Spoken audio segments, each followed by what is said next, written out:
let's talk about Birds of Prey, aka the Harley Quinn movie. That's pretty much what this is.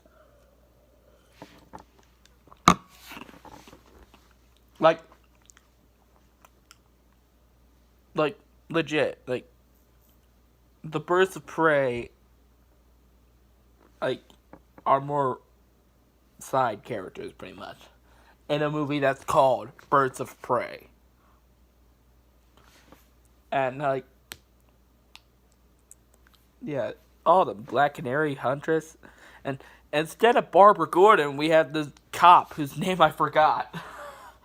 So, what's the plot of this movie?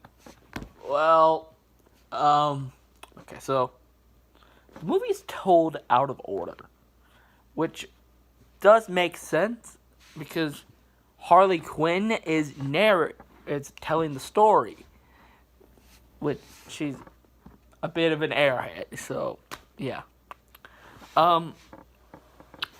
Just to let you know, I will get into spoiler territories, so if you don't want to be spoiled, even though the movie's been out for a couple days, yeah, please click away from the video right now. So, basically, Harley Quinn broke up with the Joker. Or more like, the Joker just literally threw her out. Like, literally. It opens with her getting thrown out of the Joker's place. Not by the Joker himself, but by one of his goons. Still, Harley Quinn and the Joker are no longer a thing, but she hasn't told the world yet. She is still telling people that she's the Joker's girlfriend, and that's how she's able to get, like, all this cool stuff. But she decided to make it she decided to pretty much tell the world that she and the Joker are no longer a thing by destroying the place where they fell in love. So, everyone took a side that, well, crap, the Joker and Harley Quinn broke up. Now, everyone, and since she's no longer attached to the Joker, pretty much everyone that she screwed over is trying to get her. Including, this cop. And the cop, she ruined her sandwich. You do not ruin a woman's sandwich, Missy. You do not do that.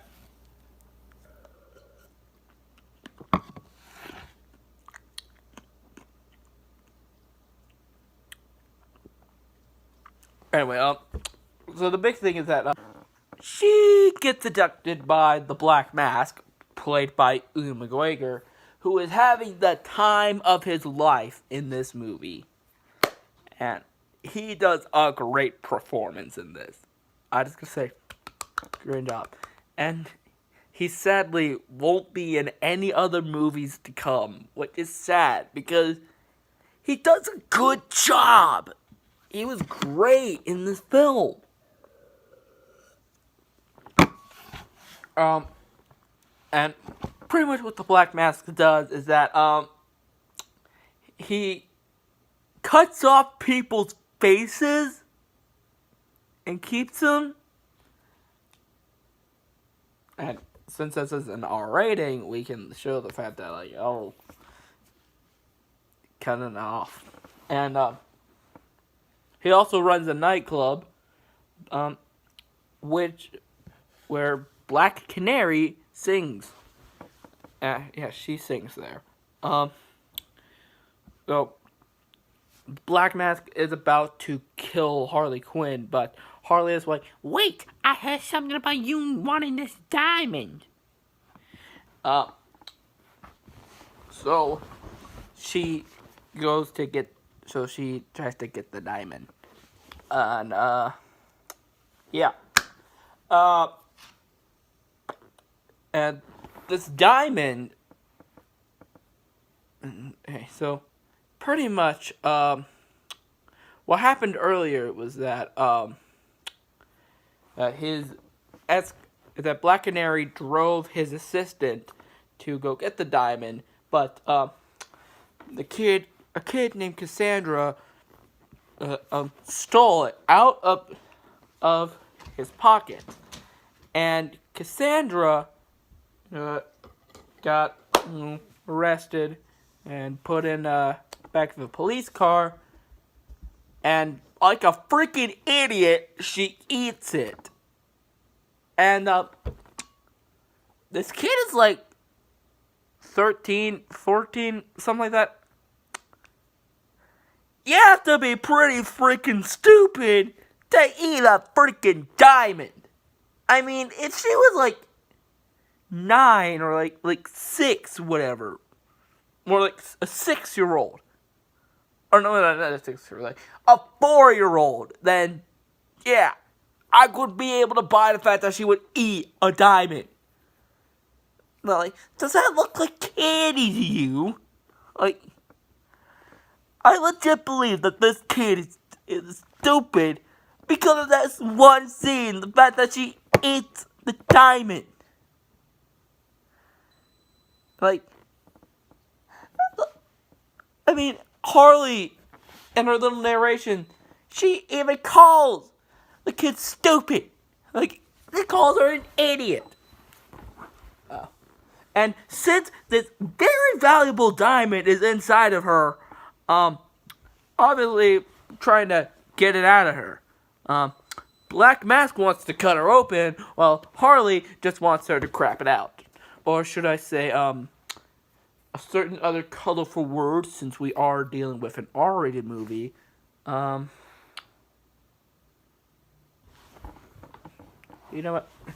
I don't want fear of this video possibly getting demonetized if I ever get ads. Like, when I eventually get this channel monetized, I don't want this specific video getting demonetized. So yeah, so,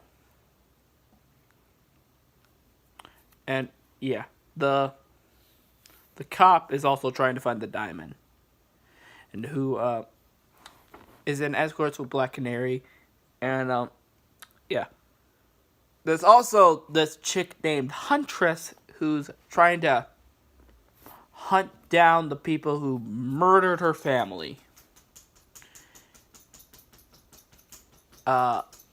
So yeah. I'll have to say, the action in this movie is very well done. There were several moments where I felt the impact. And speaking of a few things, there were also quite a few moments where that R rating definitely kicks into play. I mean, sure, they swear a lot, they drop the F-bomb a lot, but there were some acts of violence and some certain moments. Most of them have to do with the villain, where I'm just like, holy crap. I saw this movie with my dad, and it was his reaction to whenever the film dropped an F-bomb. And they dropped the F-bomb a lot in this movie, so don't take your kids to see this. I know it's a bit weird. Like, you took those same kids to go see Wonder Woman and Aquaman and Shazam, and in this same franchise, you want to go take them to see Birds of Prey, and they're just dropping F-bombs constantly. There's drawings of naked women on the bad guy's wall. There's blood, there's violence, there's tons of Harley Quinn throws up. She drunkenly throws up, and I really love the style of this. It's very much trying to emulate the Deadpool movies. Which pretty much every single DCEU movie, you can point it back to a film in the MCU. Man of Steel, Iron Man, Batman v Superman, Civil War, Suicide Squad, Guardians of the Galaxy, Wonder Woman, Captain America, Justice League, The Avengers, Aquaman, Black Panther, Shazam. I would like to say, I think Shazam is more of like its own beast. I'm gonna say that it's somewhat similar to, like, tonally, I'd say it's more like the Ant-Man movies, but I think we're just gonna say, Dave, go with, like, say, Thor? Thor or Ant-Man, whatever. And this is the first DCEU movie to not specifically somewhat copy, like, a film directly in the MCU, but more like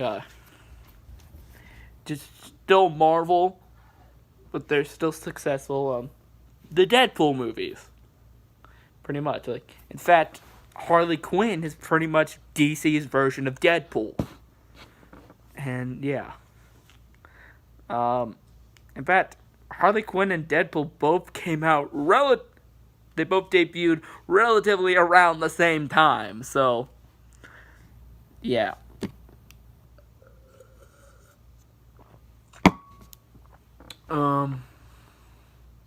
It makes me wonder, like, will other films in the DCEU be rated R? Because DC is no stranger to making R-rated movies. It was like, I think it was Watchmen. I think V for Vendetta was rated R. I'm not sure. There was Constantine, and of course last year there was Joker. So yeah, they're no strangers to making R-rated movies. I think that, like, you know, the DCEU, or just DC movies in general, are so interesting. And I think that's kind of why I prefer DC a little bit more over Marvel, because they're willing to experiment a bit more. I mean, in the comics, they do all these big crossover events and do these weird crossovers like Batman and Aliens and the Justice League and Power Rangers and Superman versus Muhammad Ali. And of course we get, for like pretty much every DC movie from like the last 5 years. 2016, Batman v Superman, trying to make this whole cinematic universe. 2017, we have the Lego Batman movie. Okay, yeah. 2018, we got Teen Titans Go to the Movies. 2019, Joker.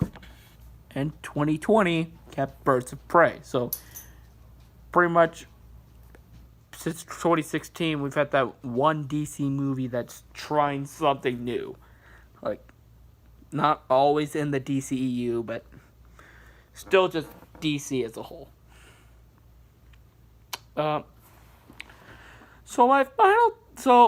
Voice crack over there. So getting back on track to the movie. My final thoughts on the film. If you're looking for a Birds of Prey movie, you're not really going to get it. But if you're just looking for a fun film to just laugh at and just waste a couple hours of your life, but a good way to waste a couple hours. The dishwasher's going out. I'd say give this film a watch. It might not be perfect, but I had a lot of fun with this, and I think you guys will too.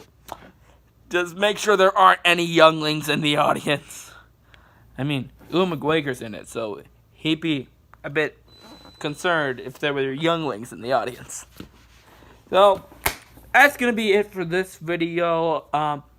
Hope you enjoyed it, and be sure to give me your thoughts on the movie in the comments below, and subscribe for more videos. I'm recording this the same night as the Oscars. The Oscars will air in a few minutes as I'm recording this, so that's definitely going to be a Disney dude, since it is airing on ABC, so it counts when you think about it. Anyway, guys, I'll see you later. Bye! Remember the video that I made about Big Bird's parents a good 2.5 years ago? Well, for Christmas last year, I got the Sesame Street Old School Volume 3 DVD set. And I noticed something. I noticed something that definitely supports, that gets a bit more updates on the whole Big Bird's parents theory that I did a couple years ago. So we're going to do something a bit different, and I'm going to do a big old-fashioned update video on a theory that I did years ago. And no, I don't have a Big Bird shirt. This is a Cookie Monster shirt. If I did, I would be wearing it for this video, but it is the same show, so, die. Anyway, so yeah. It's time we give it a little bit of an update on Big Bird's parents. In the season 13 episode, show number 1576, dear Lord, a couple of bird watchers come to Sesame Street to see a bird unlike any of them all. That bird being Big Bird. And they find out that Big Bird is an endangered species. So, they take Big Bird to a special place for endangered birds. But Big Bird isn't really that fond of the place, so they bring him back to Sesame Street. But the interesting thing about this episode is the thing that, of course, Big Bird is an endangered species! How are we overlooking this? I mean, come on, guys. Like, is it... I mean, the closest thing, the only, things about Big Bird that are left are his relatives. Although, we do get introduced to another one of Big Bird's relatives. That being his uncle. And it's literally just the Big Bird costume with a vest, a mustache, and a hat. It's freaking hilarious.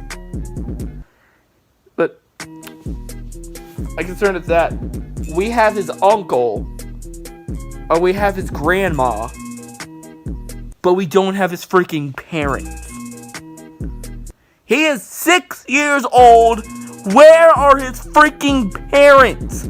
We see Elmo's parents, but where are Big Bird's? I mean, come on!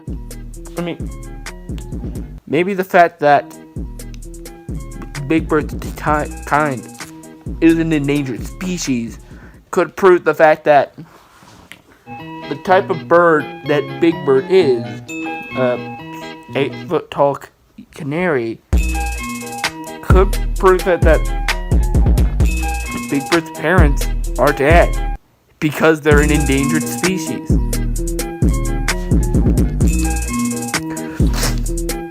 Well,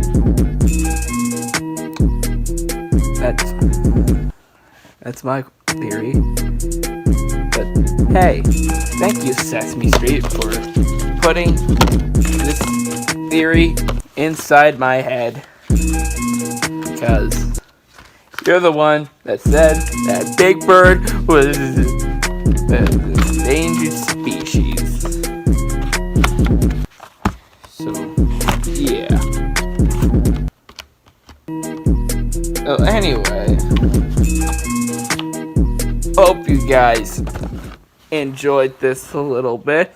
I know it was a little short, but this is a bit of an interesting thing to talk about. Maybe we'll get more updates soon, or I'll find more information about this, and maybe I'll be able to find more information on the Count and whether or not he's a real vampire.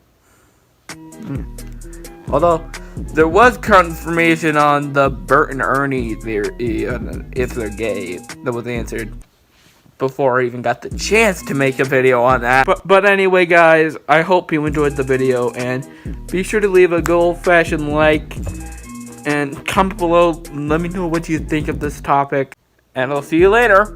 Bye!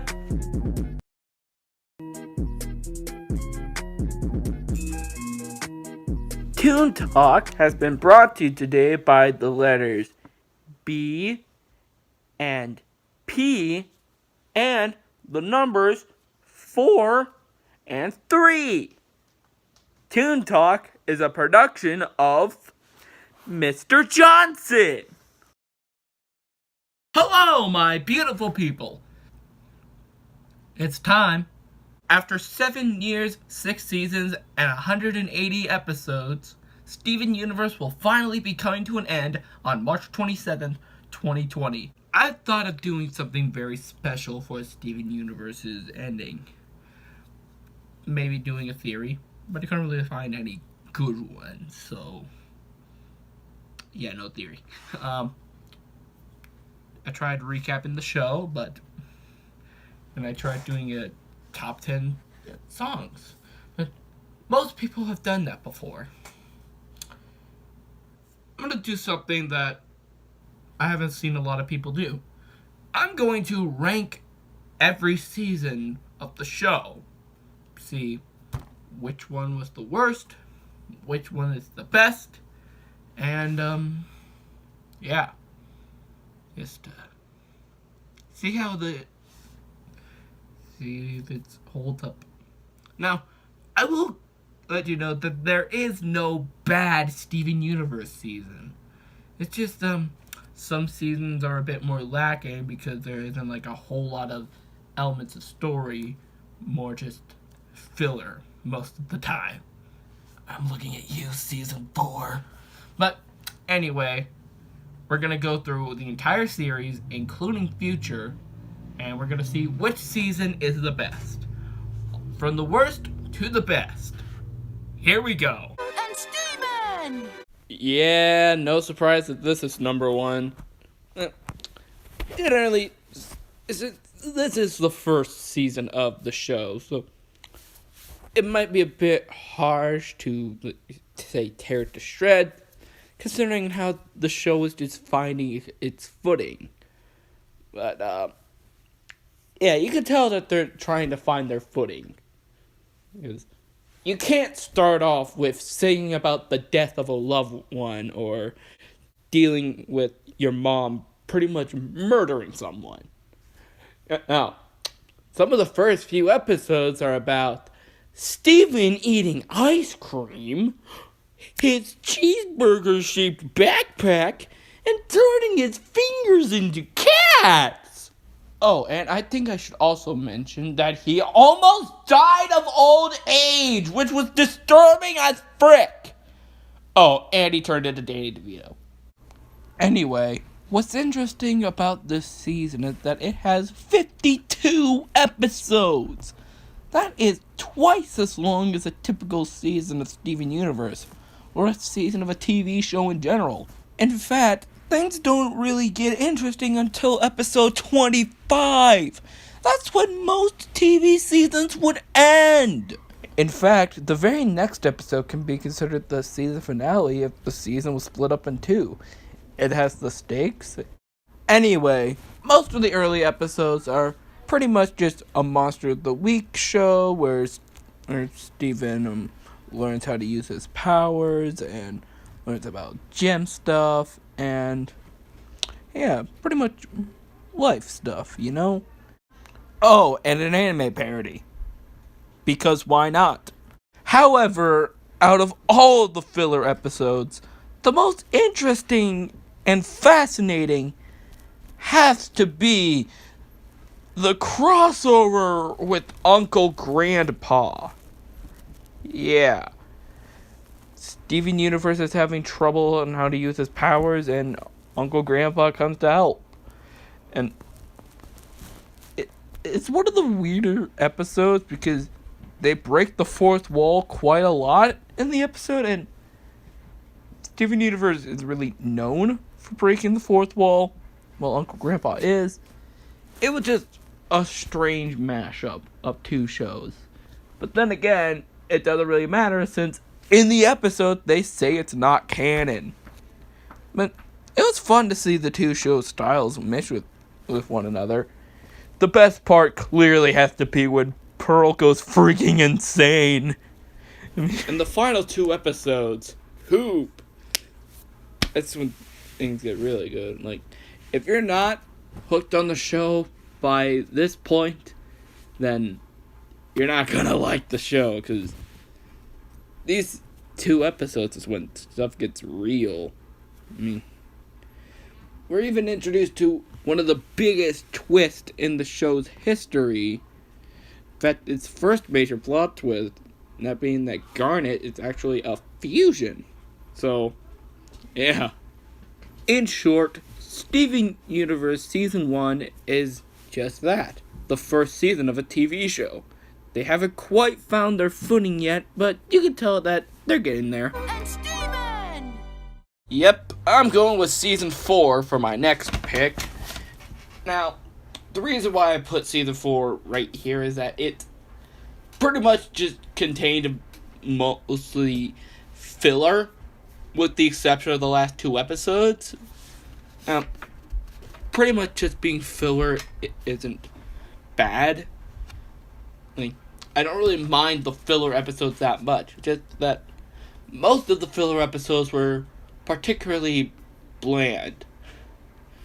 There is an arc in this season, but it's actually a pretty pointless arc where a Blue Diamond kidnaps Greg for a human zoo that Pink Diamond made centuries ago. Although my favorite filler episode would have to be Mindful Education.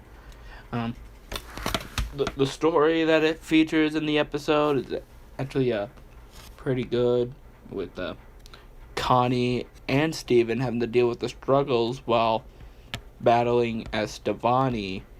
Plus, with a song by Garnet, and actually a pretty good song. However, my least favorite filler episode would have to be Ronaldo. Ronaldo wants to become a member of the Crystal Gems. Steven allows it. And Ronaldo is just so obnoxious. And he doesn't have any powers, so he's pretty much useless in battle. Even early season 1 Steven was more useful, because he had powers, he just didn't know how to use them. And Ronaldo was just taking everything for granted, and dear Lord, it's just hard to sit through an episode that focuses on Ronaldo. He's literally like everyone's least favorite character. Lars is meant to be unlikable. As I said, things really don't get interesting until the final 2 episodes, where 2 homeworld gems are trying to kidnap Steven's friends, but to save their lives, he ends up making them take him instead. It's actually pretty oof. It's a pretty oof moment. Season 4 isn't that bad, and I don't really have a problem that there's not a whole lot of story in it, but the problem is that the filler episodes just aren't really that good. Most of them, at least. Yeah, I decided to go with Future. Mainly because, well, since not all the episodes have aired as the time I'm recording this, it's kind of not fair to judge it as a whole.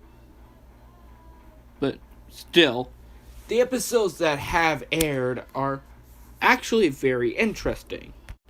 Now, the main plot of the season is that, well, it's an epilogue to the movie. And the first half is pretty much about Steven running little homeschool, which is basically a little school for gems on Earth, on pretty much just teaching them how to believe in themselves and all that stuff. Although halfway through the season, he leaves little homeschool, and the rest of it is pretty much about Steven wanting to become wanting to have a purpose, since, well, the universe is saved, most of the gems are A-okay, and he feels like he has no purpose now, since, well, everything's all fine and dandy. Now, at the time of recording this, not all the episodes are finished. Well, they're finished, but they just haven't aired yet. But I'm very interested on how all of it will turn out. And Steven! Season 3, boy! Now, right off the gate, things get to a bit of a oofness with this season. Because, remember Malachite from season 1? Well, she's back! And the gym gotta fight him off. And Steven and Peridot fight the cluster. But that's getting into the whole plot stuff. I won't get into the whole plot stuff here. We gotta keep this all nice and short. A good chunk of the episodes from the first half of the season take place on a farm. And, I kind of like that, you know. After 2 seasons in Beach City, it's kind of nice to get a change of scenery. In fact, it's where the characters Peridot and Lapis would go and live till the 5th season. One of the highlights of the season for me has got to be the episode Hit the Diamond, where a bunch of rubies come from Homeworld to track down Jasper, but they think they're looking for Peridot. So the gems distract them with a game of baseball, and Garnet unfuses to Ruby and Sapphire to go undercover. Yeah. And Ruby and Sapphire are just flirting, screwing everything over, but the best part of the episode, in my opinion, is just on how much Lapis just doesn't give a crap. I just love it. Steven! Earl. Amy. Bob. And of course, the best episode of the entire season has to be Mr. Greg. The songs are fantastic. The way it kind of puts closure on the little beef between Pearl and Greg is actually done really well. And dear Lord, the animation in the final song, I actually think it's pretty good. And the most popular song from the episode, It's Over, Isn't It? It deserves to be the most popular song, and it's a good song. It's over, isn't it? Isn't it? Isn't it over? And then there's the episode Bismuth, which stands out to me for being one of the only half-hour episodes in the show's history. Yeah, this is only one of 3. Think about that. Overall, Season 3 Steven Universe has a lot of interesting episodes that I find quite enjoyable. And it actually has quite a bit of story elements, which I won't get to here, but at a later date. And dang, I just really enjoyed the season. Steven! Oh boy, Season 2. What a season. This season is very special to me because it was around like the end of this season was when I officially was stupid hooked to this show. It was mainly the arc where Peridot, the Peridot becomes a crystal gem arc. That was when I was like, okay, this show is freaking amazing. I'm stupid hooked. I got really in around this season, so it holds a very special place for me personally. Plus, the episodes are actually really strong. There are some filler episodes, but filler episodes are fine. It's actually a small bit of an arc in there where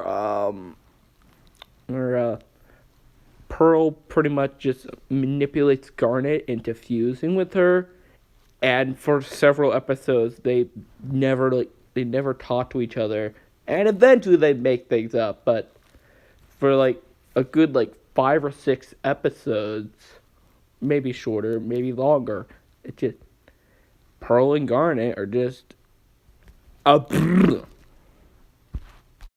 There's also quite a bit of flashback episodes, 3 in total. One about on how Greg first met the Gems, another on how Greg trying to fuse with Rose, and another on how Ruby and Sapphire met and first formed Garnet. These episodes are actually very interesting, and they help us to better know the world and backstory and universe of the Steven Universe. Plus, we get to learn a bit more about Rose as a character from more than just people's word of mouth, even though mostly they're just stories being told by Greg and Garnet. So pretty much, Season 2 is just really good. We get to learn a whole lot more about the backstories of the Gems and Homeworld, and it's a step above Season 1, incredibly. And it means a lot to me personally, because this is when I started to become hooked on the show. But you may notice that there's only 1 season left.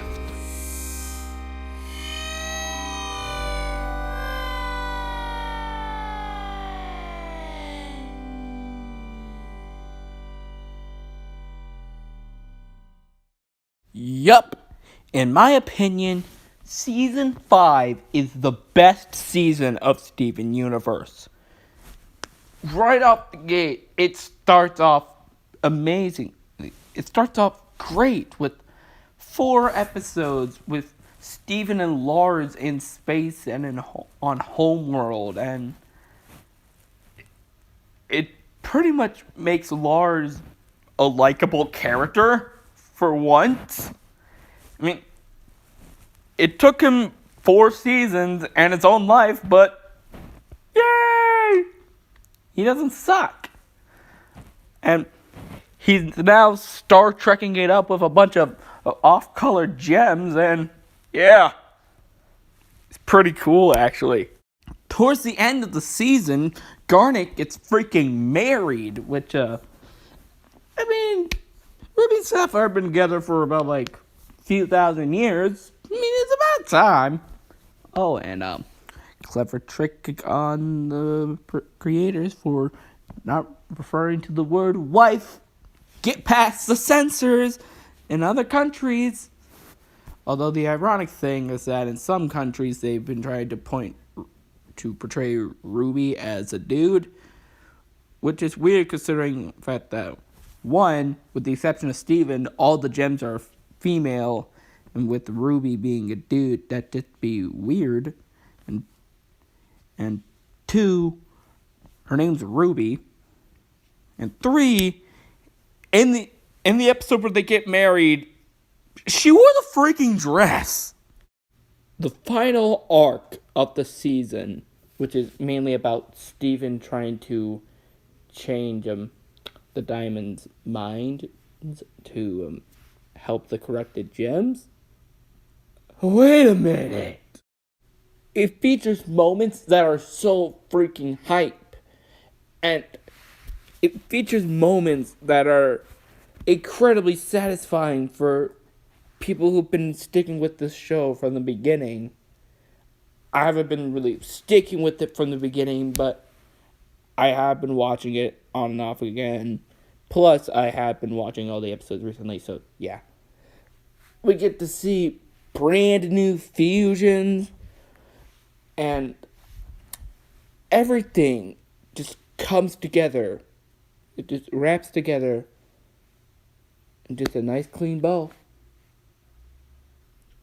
And then 8 months later, this thing came out and ruined everything.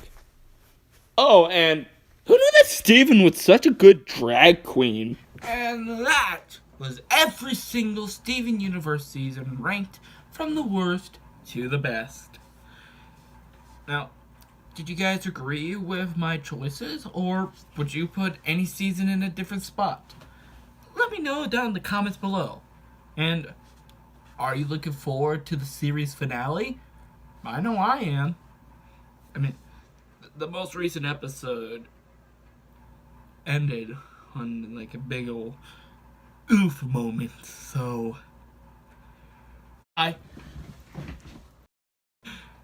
anyway, guys.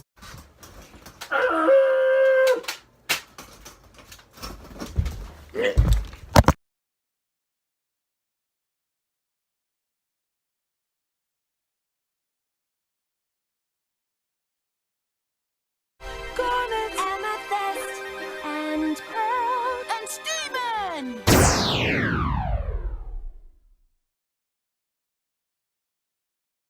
Okay, I know this seems like a weird topic for a Toon Talk episode, but oh my god, I had to make a video on this.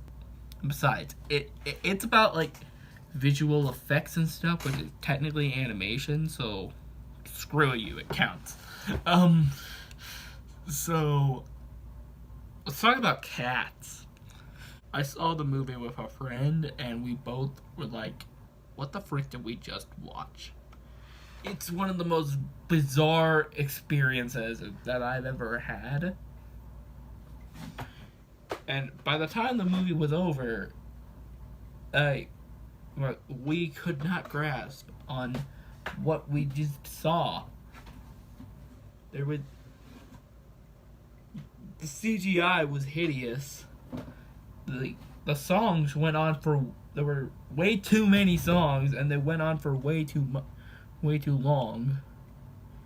And now I don't have a problem with musicals with a lot of songs, but I can perhaps that fine for like a show, like a Broadway play or something like that. But in like a movie, I don't know. I don't think I'd like to see like an opera movie. But main point of the video, recently Cats have been getting a little bit of relevance again, and wouldn't you guess, it's in relation to the CGI, and it's all about the cat's butts. Today we're going to be talking about the butthole cut of Cats. Now, for those of you who haven't been on social media lately, you're probably wondering, what the frick am I talking about? Well,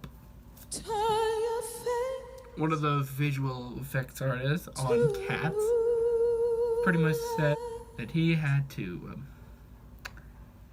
remove some cat buttholes on the cats. And once the world figured out about this, everyone went freaking nuts. They're like, what do I feel about this? I'm just release the butthole cut Universal. Put it as like a bonus feature on the Blu-ray or something, or shown in theaters. Like it's almost as big as release the Snyder cut. And that's how much people were like. That's how much people are wanting the butthole cut to come out. Now, how do I feel about this?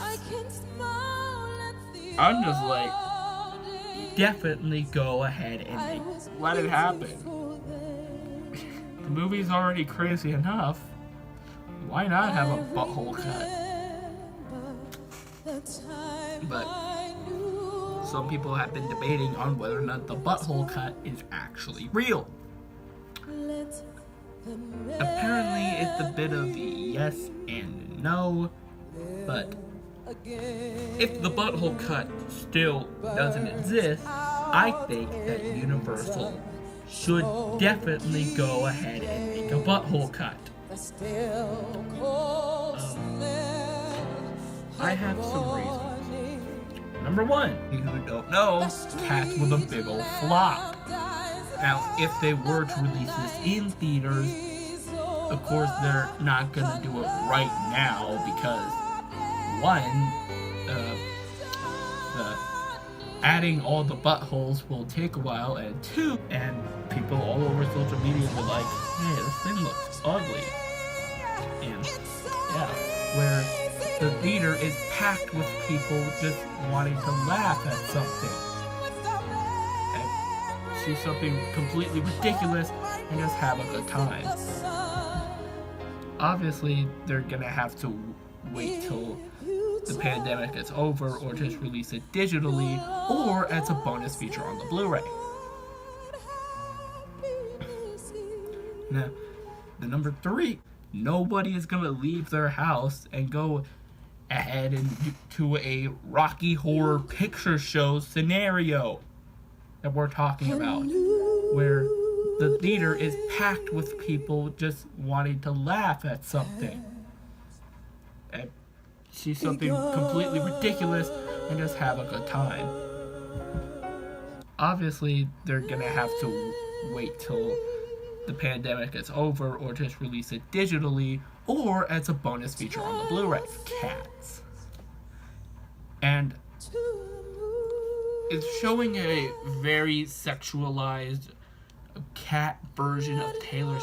The fact that there are highly detailed cat buttholes right there on screen, you'll just feel like, oh god, did they really do that in my house? Well, technically she's my sister's, but yeah. Well, also I live with a cat, and in fact, I would like to give his opinion. Hey cat, get over here. So but you suck. You are a butthole cut.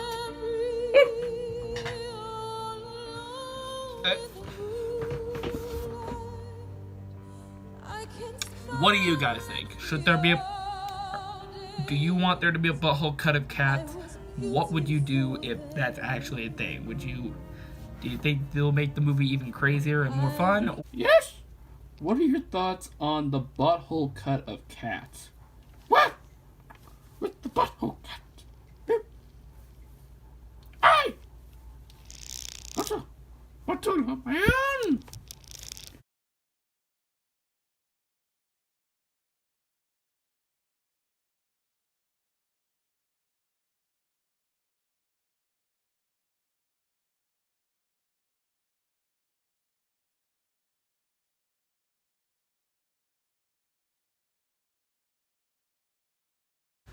Let me know down in the comments below, and until next time, I'll see you later. Bye! Oh my god. Who knew Pearl had a secret rap career? But now he's at your local grocery store. Cookie Cat. He's a pet for your tummy. Cookie Cat. He's super duper yummy. Hello, my beautiful people. This is a puppet. And, a few hours ago, I saw the series finale of Steven Universe. Future, I guess. I'm just gonna call it Steven Universe, since I'm just gonna say Steven Universe. So, anyway, I feel like I should mention that I got into Steven Universe stupid late, like November or something. And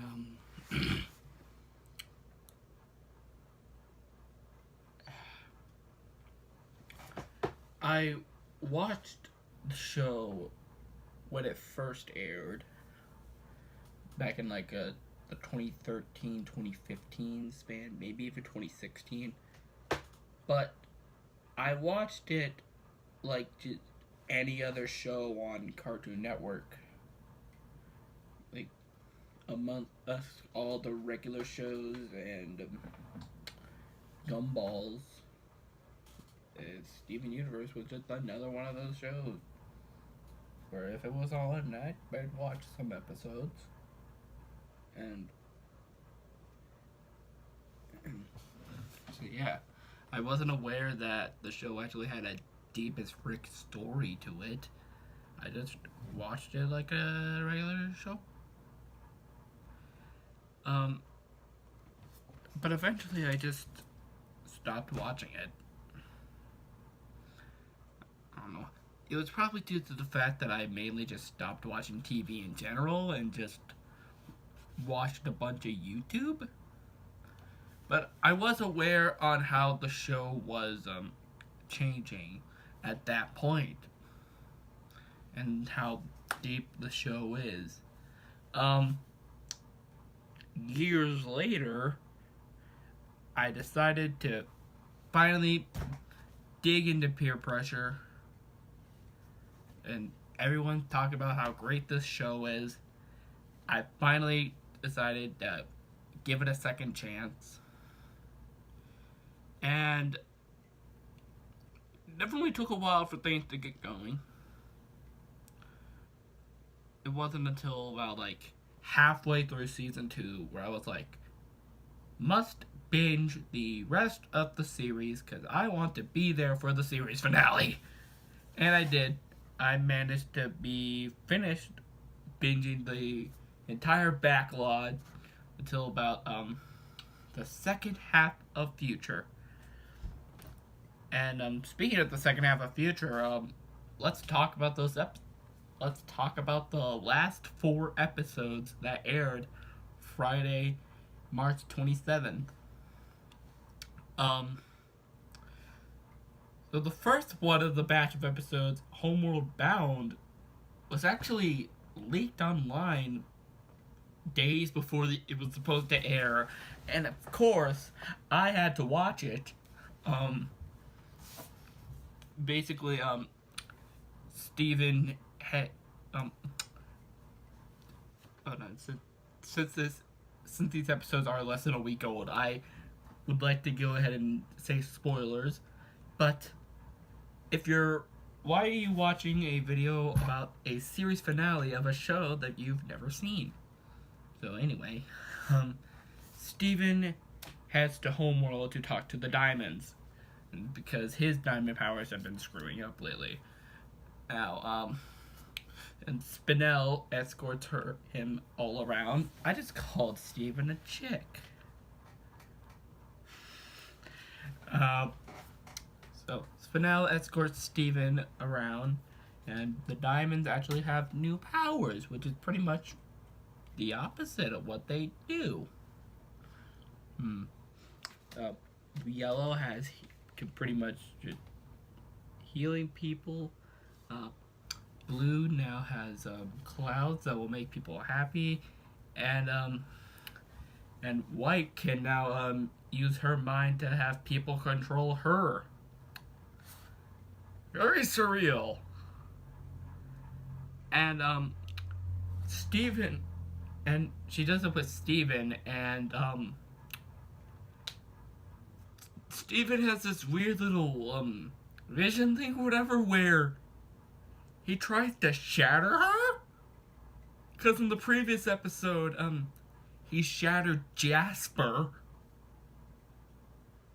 He managed to use his healing powers to bring her back to life, but still, the fact that Steven shattered someone is a bit surprising. So, yeah.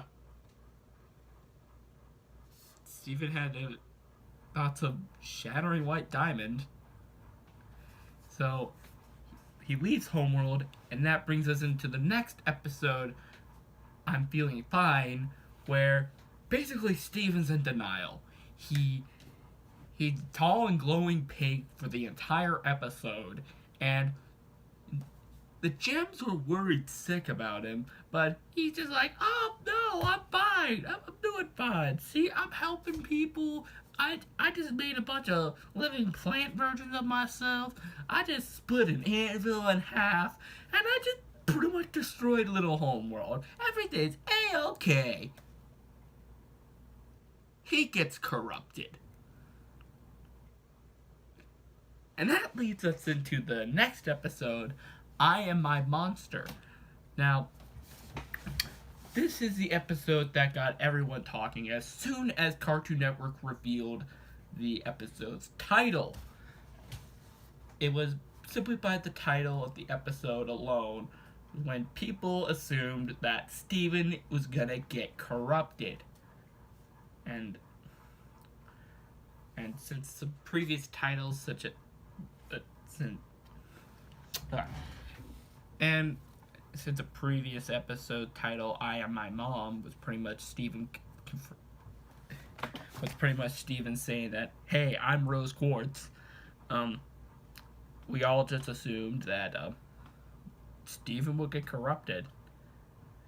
And besides, Steven's been going through some pretty dark crap, pretty weird crap right now in the episodes, so yeah. He ended up getting corrupted anyway, so thanks Cartoon Network for spoiling the big reveal.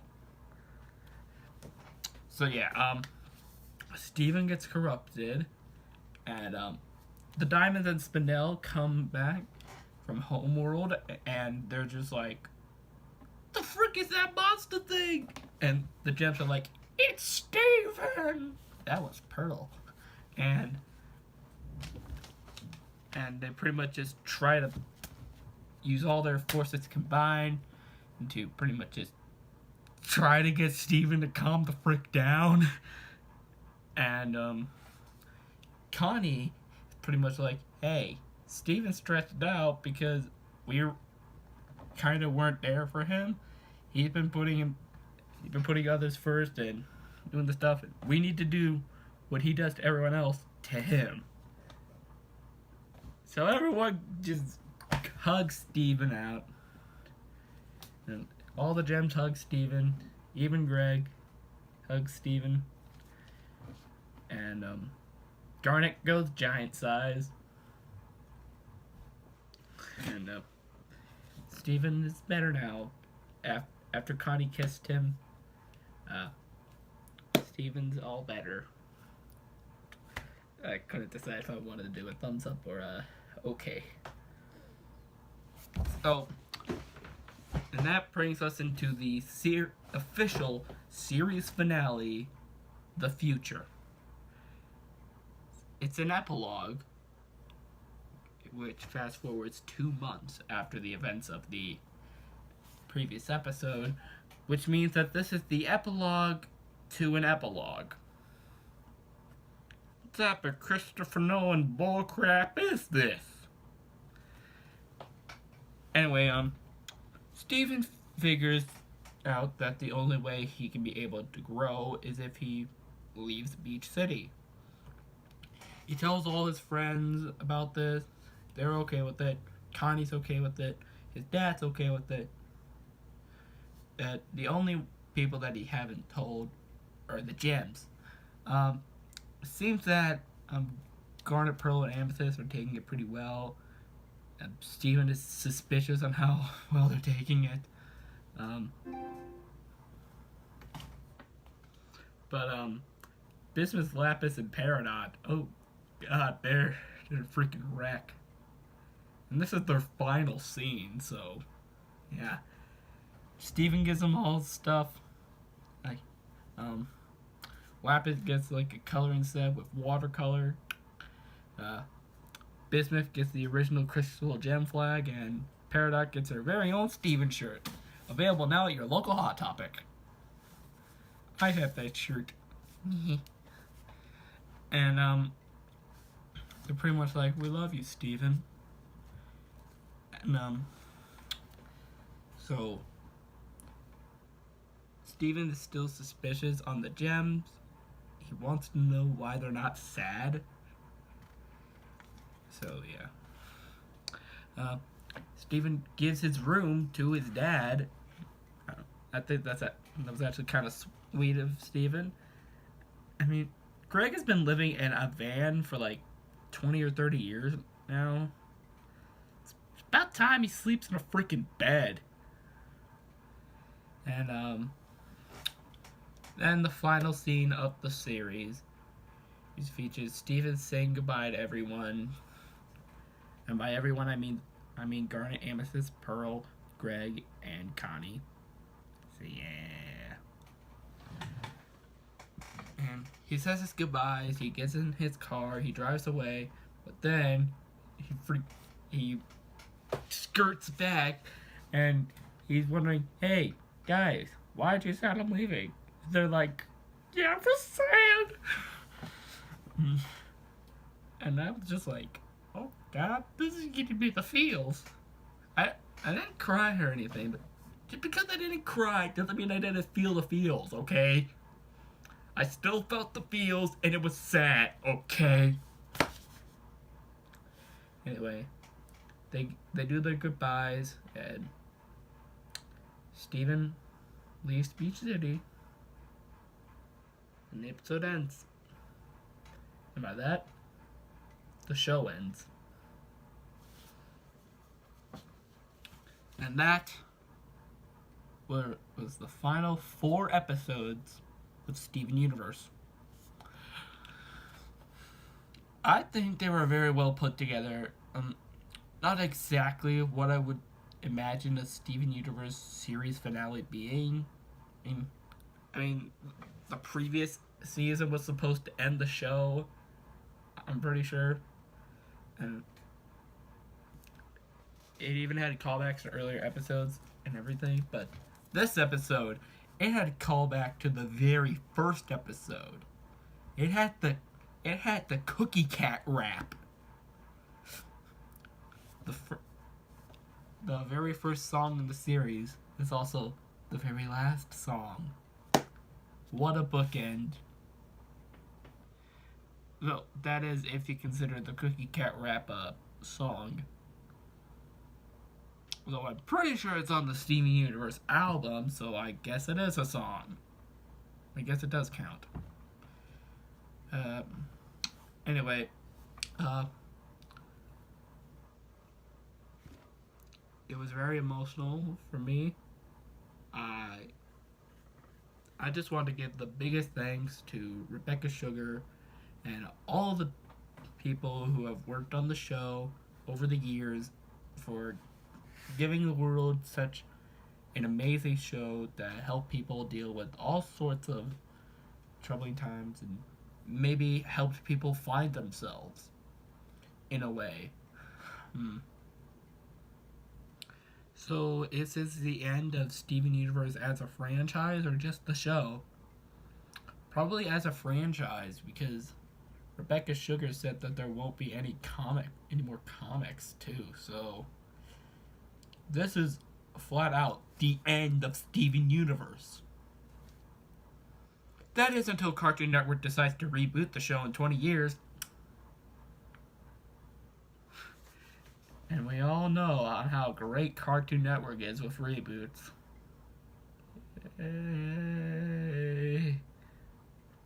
Maybe the 4 Adventure Time specials will be good. Anyway, guys, what did you guys think of the final 4 episodes? Let me know down the thing below. And what was your personal favorite Steven Universe moment? It could be from the original series, the movie, or future. Just give it your all. Anyway, guys, I'll see you later. Bye. You might be wondering, Film Buff, the final episodes of Steven Universe aired well over a week ago. How do you still have more things to say about Steven Universe? Well, remember when way back in 2017 when I did that video on whether or not there should be a 6th season of Hey Arnold?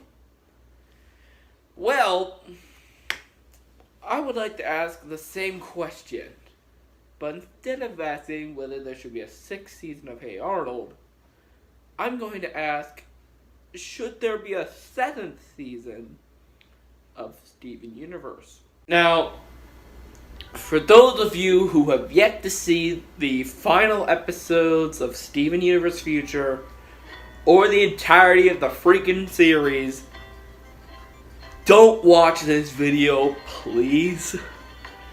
There are spoilers. So, please, for your precious little spoiler-free brain, just click away right now. Maybe even watch some of my other Steven Universe videos. But then again, you yet to see the rest of the show, so that would be pointless. Anyway, just don't watch this video. But if you have seen the show, then, well, you know how it ended. With Steven realizing that the best way for him to grow is for him to leave Beach City, and him hugging it out with the Jets, and they all cry, and dear God, just summarizing this is about to make me cry again. Ah! Okay, to be fair, I didn't actually cry when I watched the episode. I was about to. It did make me feel the feels, though. But I didn't actually cry. You know why? Because I am an emotionless. Anyway, so the episode ends with Steven leaving Beach City. And therefore the show ends with Steven leaving Beach City out to explore the world. Oh my god, Onion got the cheeseburger backpack. That's awesome. But if Cartoon Network did want to revive the series, they could probably do something with that idea of seeing Steven just, well, just explore the world and, see what's out there.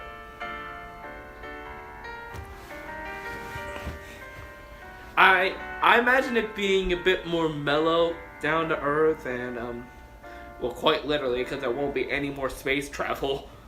And it'll probably be sort of like a Mission Hill, Hey Arnold type, something like that, and like all down to earth, urban city, probably something like that, like, or maybe maybe have it be a quest show, like a adventure, like Steven going on adventures, just see what's out there.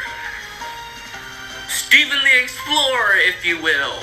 That's one possible thing. The other one is Lars to the Stars. We get to see Lars and the Off-Colors have adventures in space, all Star Trek style. Original series coming to HBO Max. Those are just some possibilities to bring back Steven Universe. But you might be wondering, well, Cartoon Network wouldn't just revive the show only a couple years or so after it had a perfect ending. Well, here's the thing. We all originally assumed that Change Your Mind was going to be the final episode. It was the longest episode at that point, and even now, the longest episode in the show's history. It had callbacks to earlier episodes, like some of the earliest episodes, and the main conflict of the show was resolved.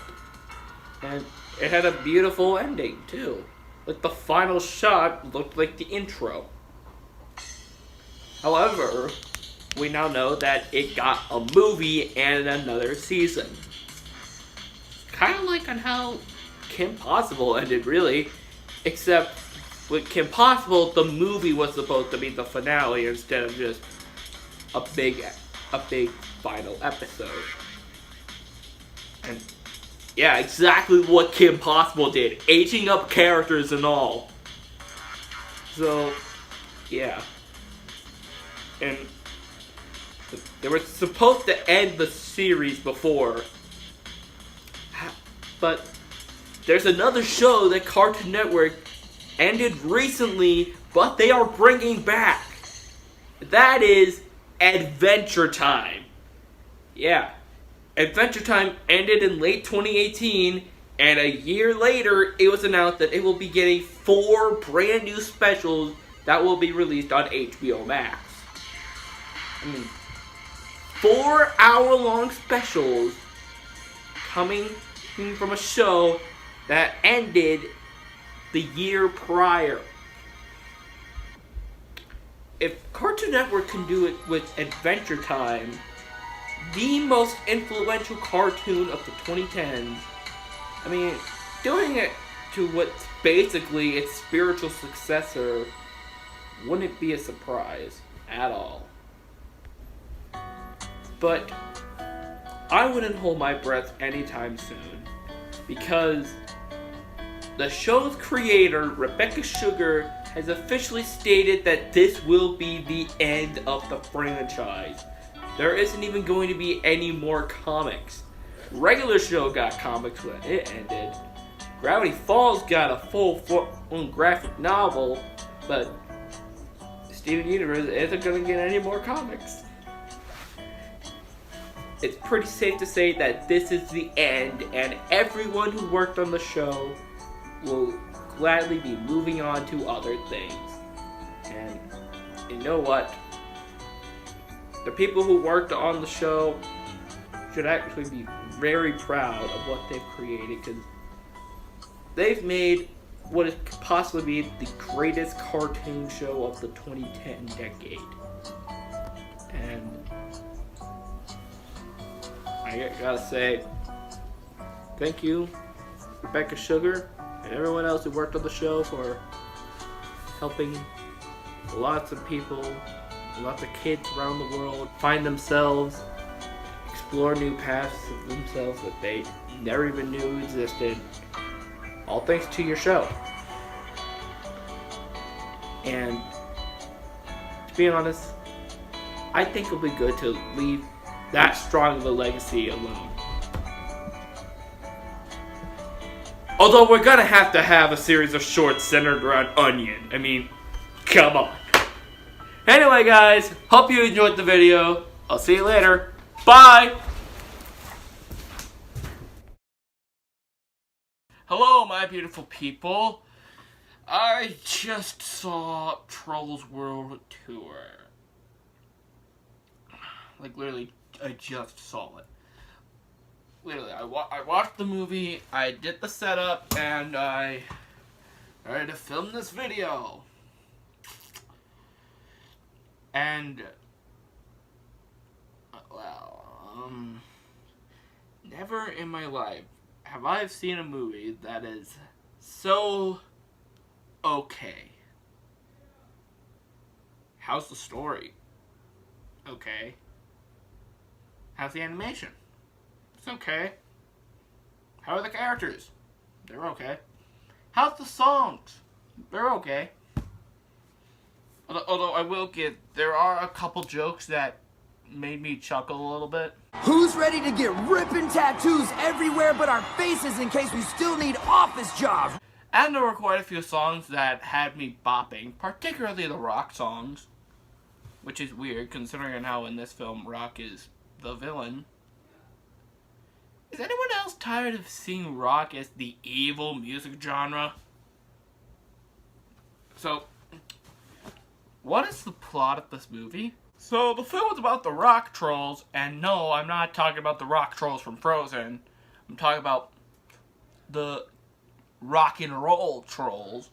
They want to destroy all music except for rock, as a way to unite all the different trolls.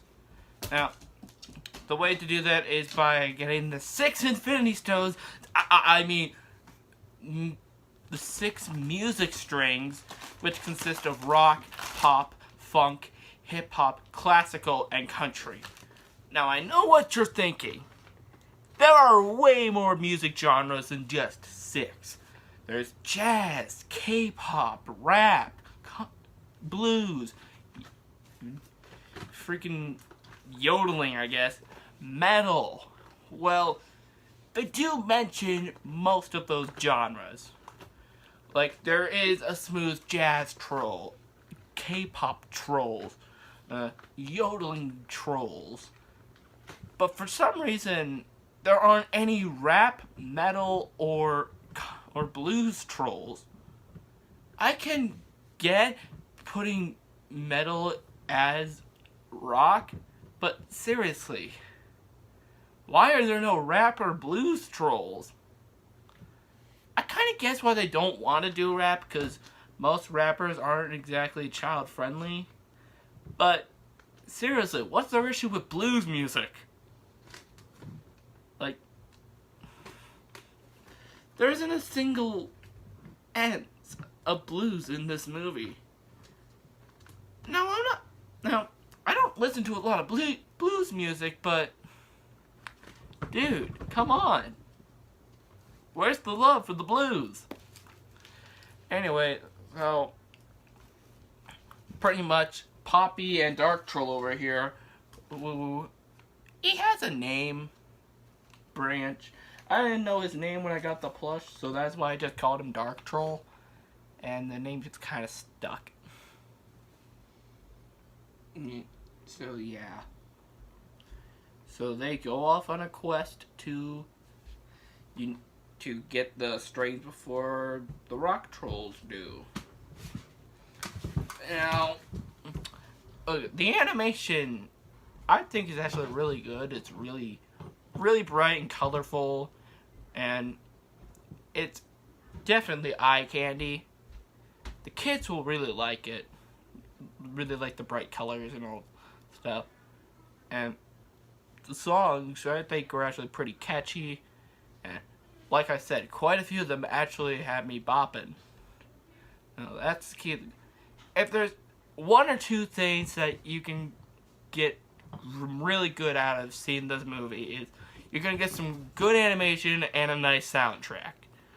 The rest of the movie, however, it falls into generic kids movie fodder. There's even a line reveal at the end. There's even a place where the two main characters split up for a little bit, but lo and behold, one of them comes back at the end to help save the day. Oh God, we did this back in Shrek almost 20 years ago, DreamWorks. Come on, move on. And speaking of stuff that started with Shrek, there's a dance party ending. Now, since this is a musical, I can respect. It's okay since this is a musical, so it's passable. So, plus with DreamWorks, it's pretty much a tradition at this point to use it with a film that's not like an action movie like Kung Fu Panda and How to Train Your Dragon, and Rise of the Guardians, which is criminally underrated. So, what is there about Trolls World Tour that is not very good? Well, how it handles the story. Well, I will give it this, that the idea behind the story actually sounds really cool. 6 different colonies of music, each with a different genre. But it's the execution that just goes bland as it can possibly be. It does have quite a bit of wacky, zany humor that most bad kids movies these days tend to do. This movie isn't bad to say, it's just okay. Like, I'm not gonna say I was expecting one of DreamWorks' best works out of this. I mean, it's freaking Trolls. There's only so much you could do with the toy line from the 80s, or whenever it came out. It just got popular in the 80s. But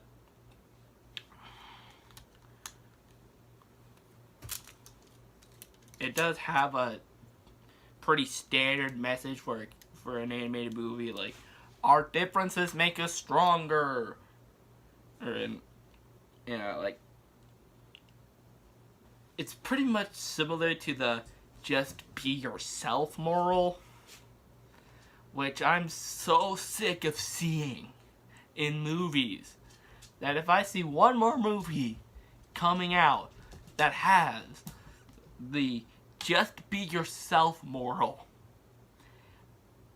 I am going to scream so loudly at the screen that I will have to get kicked out of the theater and banned for life. It may suck, but boy. Anyway, so what to take away from this movie? You're gonna get some nice animation, bright colors, decent story, and a nice soundtrack. But everything else, not gonna be very good. So, that's pretty much all I have to say on the matter. What do you guys think of Trolls World Tour? Did you like it? Did you think it was crap? And as a bonus, what do you think of the entirety of the Trolls franchise? Let me know down in the comments below. Anyway, guys, hope you enjoyed the video. I'll see you later. Bye! Hello, my beautiful people. Tom and Jerry is one of the greatest cartoons of all time. And,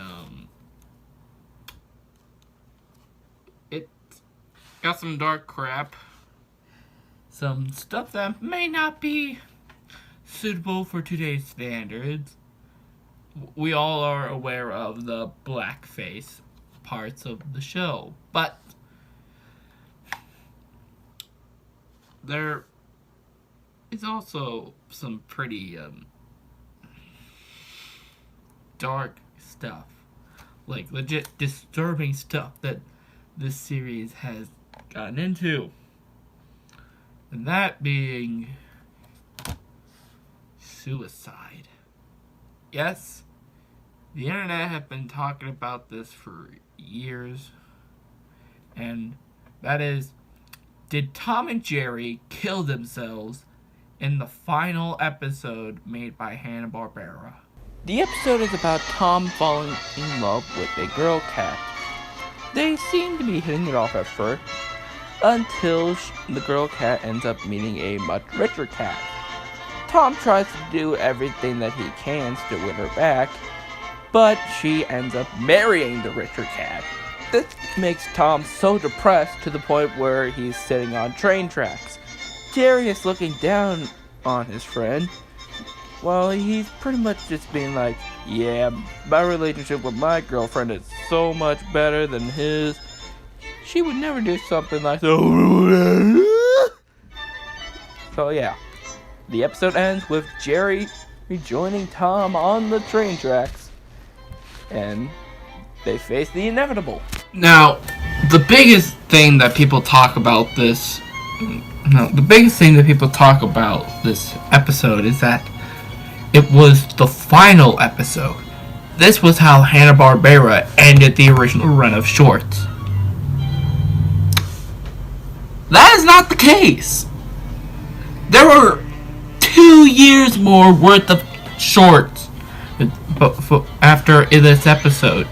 The final one, the real final one, was about them taking care of a freaking baby. That was depressing, don't you think? So, pretty much, the whole thing about this being the series finale was just not true. But what made people think that this was the final episode? Well, it actually comes from an old Cracked.com article where the writer said, holy crap, was this the final episode or something? And I guess everyone just mistook this for saying that this was the final episode. But I don't think that Tom and Jerry actually did kill themselves. They have survived anvils to the head, iron irons to the face. I'm pretty sure they've even survived getting shot. I think that a measly little train wouldn't cause any harm to them, let alone have a broken arm.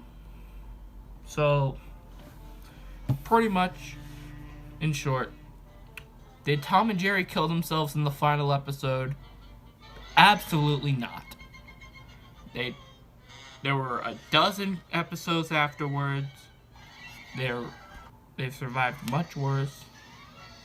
And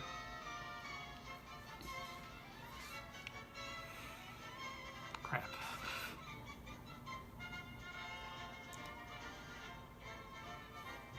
And that's pretty much all I have to say on the matter. So, anyway guys, I hope you enjoyed the video. Be sure to leave a like and comment down below on what you think. And, oh my god, I just realized something. The next episode is the 50th episode. What am I gonna do?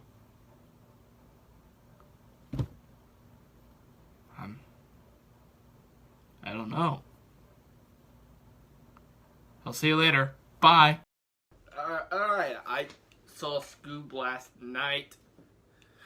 It was a perfectly fine movie, if you'd ask me. Alright, so, sorry if the lighting isn't necessarily the best out of any of my videos. Does it look better with this lamp off? No, it looks garbage. It's all... There we go.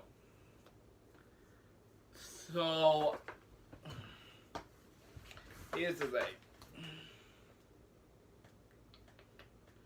This movie was... It's a good family film. Good kids film. Good animated film. Great Hanna-Barbera film. Scooby-Doo. It's a Scooby-Doo film. It's alright. There are quite a lot of references, not just to Scooby-Doo, but to Hanna-Barbera in general. There's specifically one scene that takes place in an arcade, in an amusement park, that is packed to the brim of references. There are posters for the Hex Girls. There's a poster for the Banana Splits, a poster for Jabberjaw. There are arcade machines on Frankenstein Jr., Laugh Olympics. There's a cardboard cutout of Hong Kong Phooey. And the end credit sequence is also packed to the brim with cameos and references to, like, there's Rosie from the Jetsons, Hong Kong Phooey again, Jabberjaw, Adamant. It's just a lot of stuff. Not to mention earlier, there was a poster of Squiddly Diddly. Squiddly Diddly, boys. And not to mention characters such as the Blue Falcon, Captain Caveman, and Dick Dastardly are characters in this film. People make it big. I remember people making a big deal on the fact that Captain Caveman wasn't going to be in this movie. Hyping it up with the fact that he's voiced by Tracy Morgan. He's really only in one scene. But in the trailers, his name is placed above Frank Welker, even though Tracy Morgan is only in one scene. Oh, and he doesn't even sound like Captain Caveman. He sounds like Tracy Morgan. Captain Caveman should sound like the Tasmanian Devil. End of story. Now,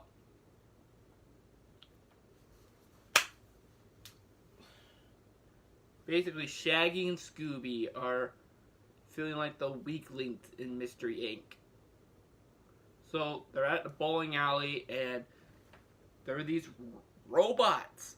Yeah, robots. So the robots chase them and Shaggy and Scooby get abducted by the Blue Falcon and the Falcon Fury. But it turns out it's the Blue Falcon's son, Brian. And we also have Cece. No, not Cece. We also have Dee Dee, who is from Captain Caveman and the Teen Angels. So, yeah, it's a bit of another fun little Hanna-Barbera nod. But it turns out that those robots are that of Dick Dastardly, who is... So Scooby is the descendant of a royal dog, and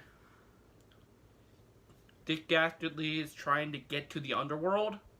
In other words, hell. And in order to get... So he's getting these 3 dinosaur bones and dinosaur skulls, and that reveals the underworld. But to unlock it, they need the ancestor of that dog, and that is Scooby. And the reason Dick wants to get there is because his dog Muttley's there. Yeah. Yeah, Dick opened a portal to the underworld. He made Muttley go in there and get some treasure, but it's one way. So, yeah. And Dick just wants to get his boy, he just wants to get his dog back, man. No wonder they had this be Dick Dastardly. It's also about it's all about a boy and his dog. Shaggy and Scooby, Blue Falcon and Dynamite, and Dick Dastardly and Muttley.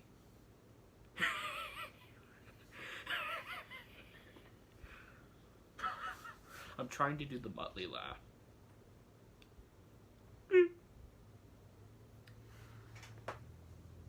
So that's the gist of it. If you are a Hanna-Barbera fan, you will go freaking nuts and love this movie because it is packed with references. Oh, and in the beginning of the movie, Simon Cowell makes a cameo. But having random celebrities show up is actually, normal in the Scoobyverse, because the new Scooby-Doo movies was a thing. Now, let's talk about the big issue about this movie. The voice cast.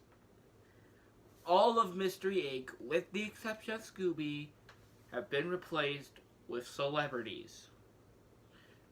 Fred is now played by Zac Efron, Shaggy's now played by Will Forte, etc., etc.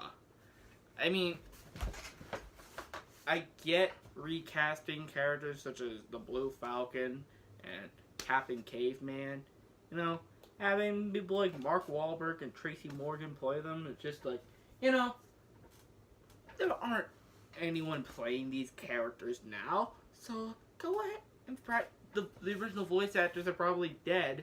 I'm pretty sure Mel Blanc played Captain Caveman, so yeah, they're dead. But Scooby cartoons are still being made. There's literally one airing right now. So why not just use those voices? So why not just use the people who have been voicing these characters for the last 20 years? And with the exception of the voice of Fred, Frank Welker, he's been voicing Fred since the original series. Yeah! No, he played Scooby in the film, but he didn't play Fred. And, of course, in the trailers, Frank Welker is placed right at the bottom, despite the fact that he plays the title character, and despite the fact that he has far more scenes than Tracy Morgan, who, again, only has one scene.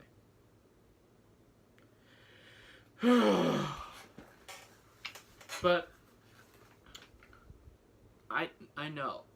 Will Forte, Zac Efron, you're trying. I get it.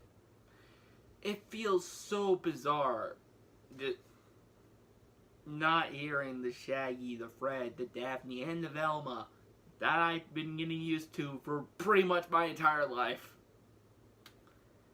Now,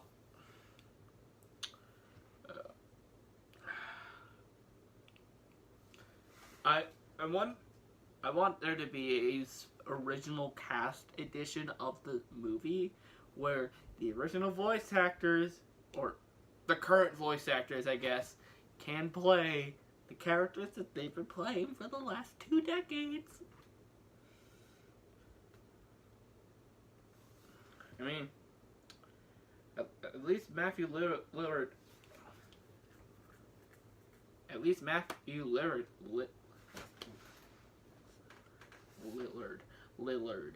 At least Matthew Lillard. Why can't I say his last name? At least Matthew Lillard. Anyway, Scoop is a decent movie. I give it 7 or 8 out of 10. I don't know. Thank you for 50 episodes. Garfield! Hello, my cool cats and kittens. Because Garfield's a cat. Garfield. I love Garfield. Garfield's, the cartoons are great. The comics are great. The movies suck. What's not to love about this fat cat? And a new Garfield show will be coming to Nickelodeon very soon. Not exactly this year, but sometime in the future. So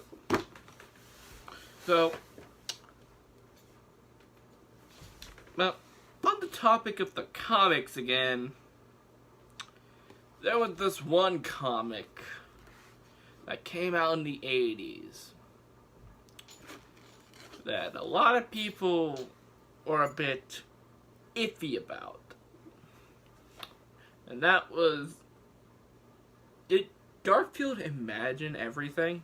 Yes, people, we're doing one of those theories today. We're doing an it's all in their head theory. Strapping, cause this is gonna be wild.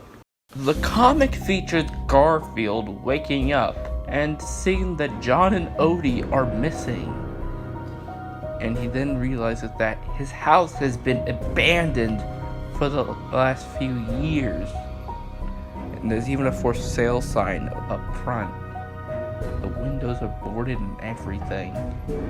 Garfield then states, "I don't want to be alone," and then ends up back with Odie and John. Business as usual. Now, since the comic's inception, many people have theorized that Garfield wasn't just imagining this abandoned house, he was imagining Odie and John. Plus, it makes sense for John to be able to understand Garfield, despite the fact that his lips never move when he talks, if it turns out that this is all in Garfield's imagination. In fact, TV specials such as Babes and Bullets can show that Garfield has quite the imagination. Fans also believe that the comic was inspired by a 1976 Italian short, Faust Triste, which comes from the 1976 Italian parody of Walt Disney's Fantasia, Allegro non troppo. The short is about a house cat who looks through the remains of his destroyed home while seeing visions of his past family, only to reveal that it's a ghost cat. Now, in the 50 plus episodes of this show, technically I've only done one it's all in their head theory. And it was debating on the opposite of it. It was the pink elephants and whether or not they're real. And I'm not very fond of that episode, so get it out of here. As for the reason Jim Davis wrote the comic, he was not inspired by some cartoon. He just came up with the idea because he wanted to make a different Garfield comic. He wanted to scare people instead of trying to make them laugh. And yeah, the fact that we're still talking about this comic today. You did a good job of trying to scare us. Now, what should we take away from this theory? Yeah.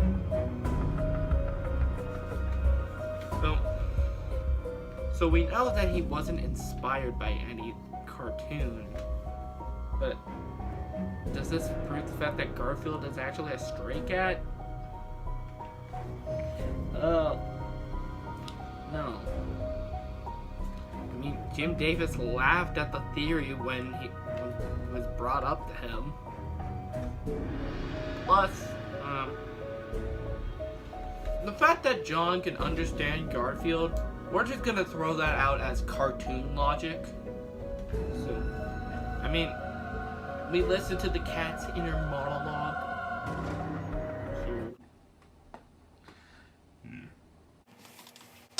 Maybe, if we're just lucky, the new Garfield series coming to Nickelodeon will answer it. Probably not, though. Anyway, guys, I hope you enjoyed this video. Be sure to let me know down in the comments on whether you think the theory is actually true. I personally don't believe it, but I would like to know what you guys think. And what's your favorite Garfield memory? It could be reading the comics on a Sunday morning or afternoon, whatever.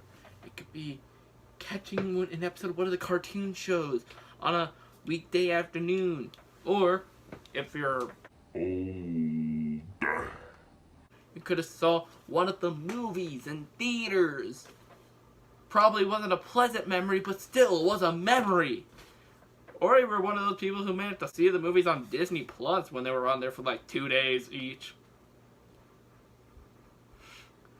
Anyway, guys, I'll see you later. Bye! So, I was going to get a different episode out today. One where I'm in the Film Buff character, and one about Kingdom Hearts.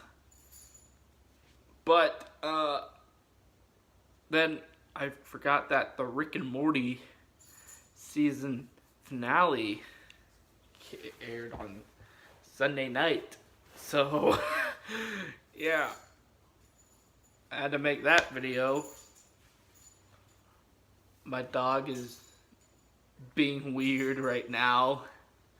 So, anyway, hello, my beautiful people. A few hours ago, I saw the Season 4 finale of Rick and Morty. And, yeah, I thought it was really well. It was a really good episode. Now, for context, at the end of Season 3, well, towards the end of Season 3, there was an episode called The ABCs of Beth, where Beth had to make a choice to either stay with her family or go searching around the galaxy and universe stuff like her father, Rick. And in the episode, it was left ambiguous on whether or not Beth actually did that.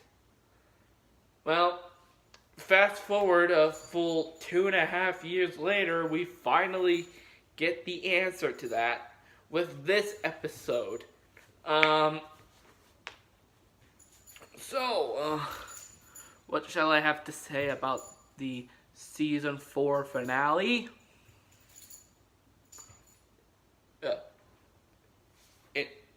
We see Beth, and we see Beth, who I believe that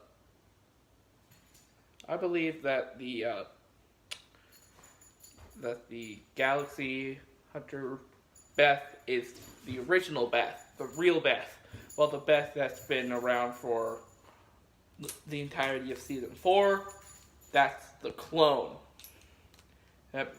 Because why would Rick just create a clone and just send her away. I mean, they even question that in the episode. So, Beth figures out that she's been replaced, and she comes back to kill Rick. And while this is going on,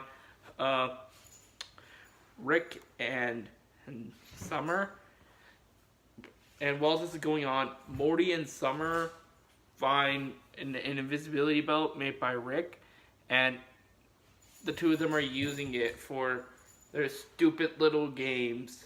But that whole belt thing only goes on for like 5 minutes. It's mainly about the Beth clones. But then, out of freaking nowhere, pretty much, Summer's friend turned villain, who I forgot the name of, shows up, and she takes the Beths. So now Rick, Summer, Morty, and Jerry have to go save them, and they don't know which is the real Beth. And the really cool thing about it that we finally get to see the return of Bird Person and the wife, who I still forgot the name of, who haven't been seen since the first episode of season 3. So, over 3 years since we last seen these characters. Rick and Morty takes a while to continue plot points. Hint, hint, that evil Morty tease in the Rick Lantis mix-up. So, basically, the big stuff that happens is that the Beths manage to escape, and Rick ends up fighting Bird Person, now known as Phoenix Person. But everyone else just doesn't give a crap that he's now called Phoenix Person, because they're just going to keep calling him Bird Person. Rick is still trying. Rick is like, oh, thank God, Bird Person. Come on, let's get out of here. Like, he still thinks that Bird Person is his friend, but a Bird Person is trying to kill him. And yes, I'm going to keep calling him Bird Person, because he's Bird Person. I mean, technically a phoenix is a bird, so shut up. And Rick looks like he's nearly about to freaking die. Like, I'm pretty sure some of his intestine gets ripped out. Like, and Bird Person almost stabs Rick, but Rick has a little shield around his heart. So, yeah. So, they defeat Bird Person. They head back to the house. And Rick pulls out one of his own memories. Yeah, just tube things. That was revealed in a previous episode from season 3. Because apparently he erased his own mind on who's the real Beth. And everyone is fed up with Rick's bullcrap. Especially the two Beths, who acknowledge on what a terrible father Rick has been. So none of them want to know who the real Beth is, because the kids, they got 2 cool moms. I mean, yeah. And Jerry has got 2 cool wives, but screw you, Jerry. No one cares about you. So, anyway, Rick sees the video, or the memory, whatever. He realizes oh, crap! The bulb just died. Ow. The bulb just died. Oh my God, the bulb in the lamp just freaking died. Crap. Well, that sucks.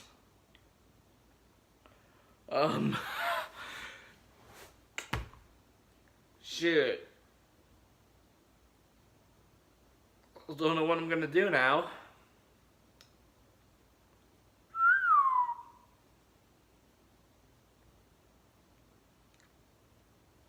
So it essentially ends on Rick seeing the memory and him swapping the labels of the clone and the real Beth.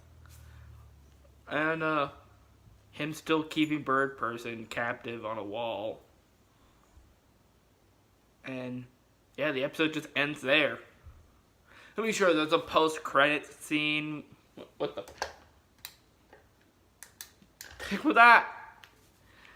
Just flash for like a little bit. It's still doing it. I mean, sure, there's a post-credit. Okay, that was weird. Okay, sure, there's a post-credit scene where Jerry is driving an invisible garbage truck since he threw out the belt. But aside from that, that's the season. This show was not afraid to go into sad direction, especially where the end of the season, the family just pretty much done with Rick's bulk rap. So, congratulations, Matt Pat. For once, you actually predicted something correctly, kinda. So, yeah. So, overall, I think it was a fine episode and a pretty good season, in my opinion. It was better than season 3, in my opinion. And it was and this finale was definitely more suiting of being a finale, since we had the return of plot points that haven't been used in years at this point. So, yeah. Good on you, Rick and Morty team. Good on you. Oh. I know with this and the Steven Universe finale video, I'm only going to do these reactions to cartoon episodes videos if it's a finale of a show that I just so happen to see. Like, I just so happen to see the Steven Universe finale because I'm a fan of it. And I just so happen to see this episode because I'm a fan of it. And I'll also do very special episodes of SpongeBob or Loud House or something like that. And brand new seasons of shows like the animated shows I've been watching, like Big Mouth. I think Big Mouth is the only streaming animated show that I'm watching right now. I've never seen BoJack Horseman. I really need to get around to watching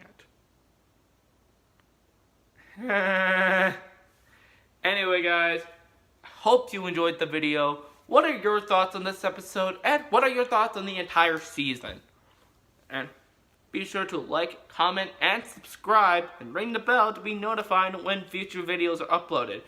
And I might even make a new Rick and Morty episode. Or video of any types of sorts, I don't know. And let's hope that it won't take another 2 years for season 5 to come out.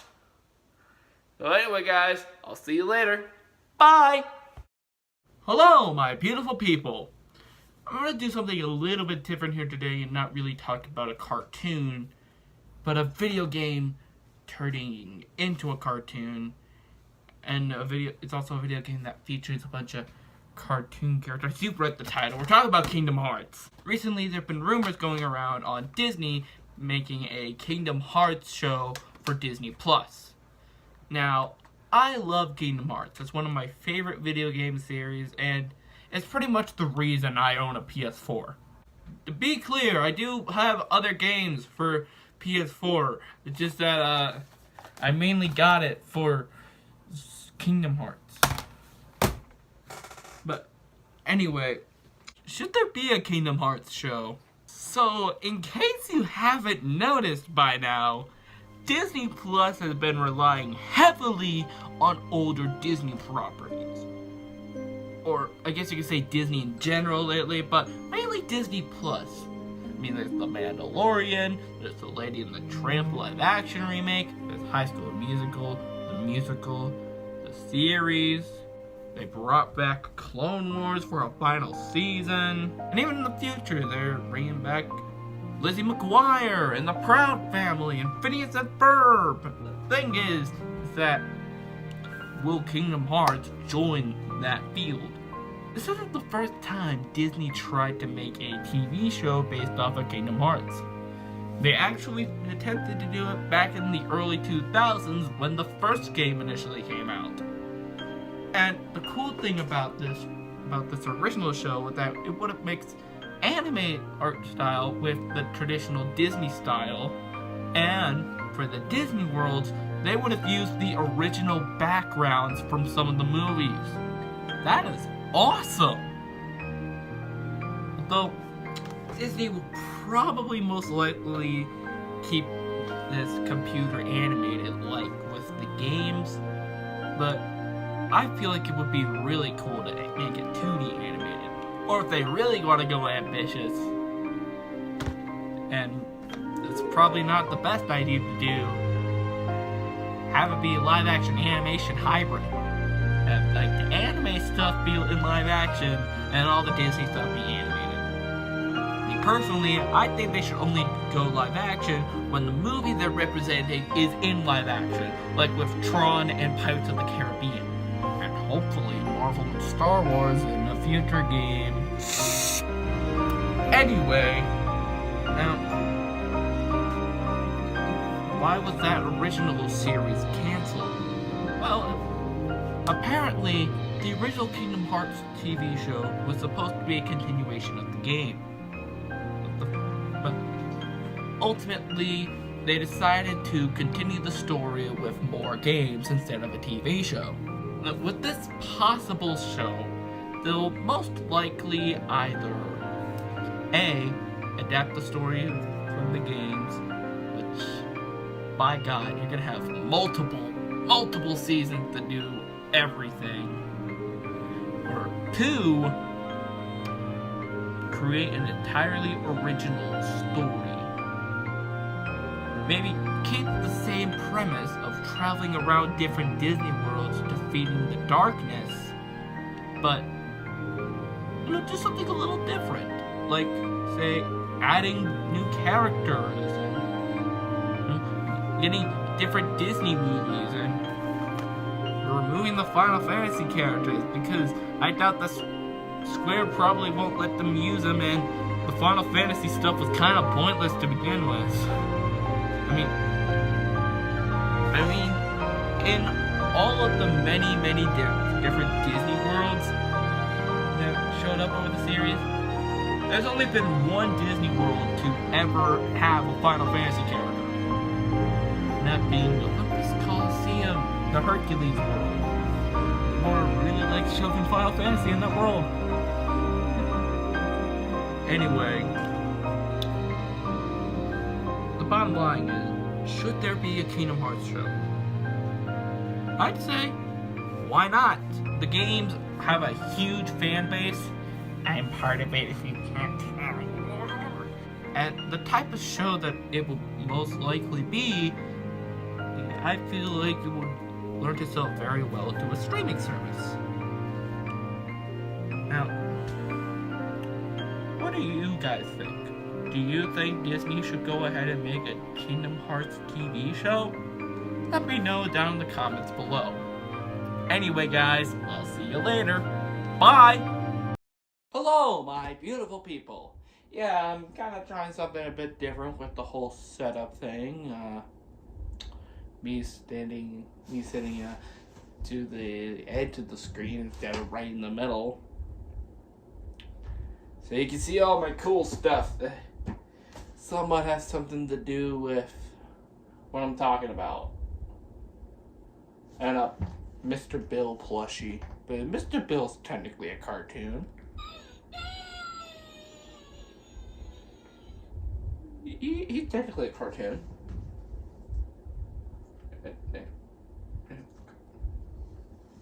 There we go.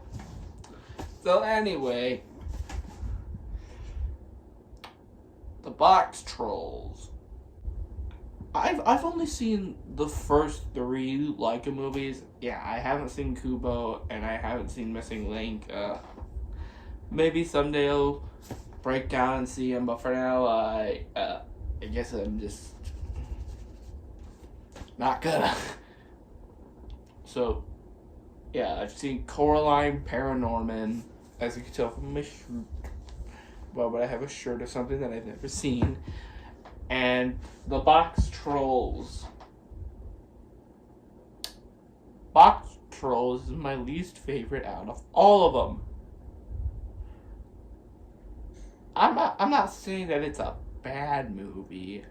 I'm just saying that compared to the other Leica movies, not very good.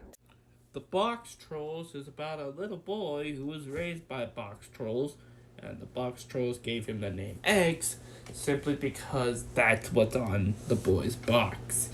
And all the box trolls have names simply based on what's on their box, such as a fish and shoe, something like that. However, the box trolls are pretty much just viewed by humans as, monsters, pretty much. But in reality, the box trolls are just humble little creatures that just like to invent stuff.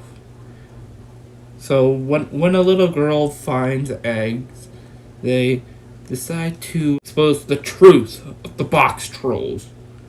But there's this guy who wants to have a higher monarchy in the town by getting a white hat, and his way of doing it to prove that he deserves it is to capture all the box trolls.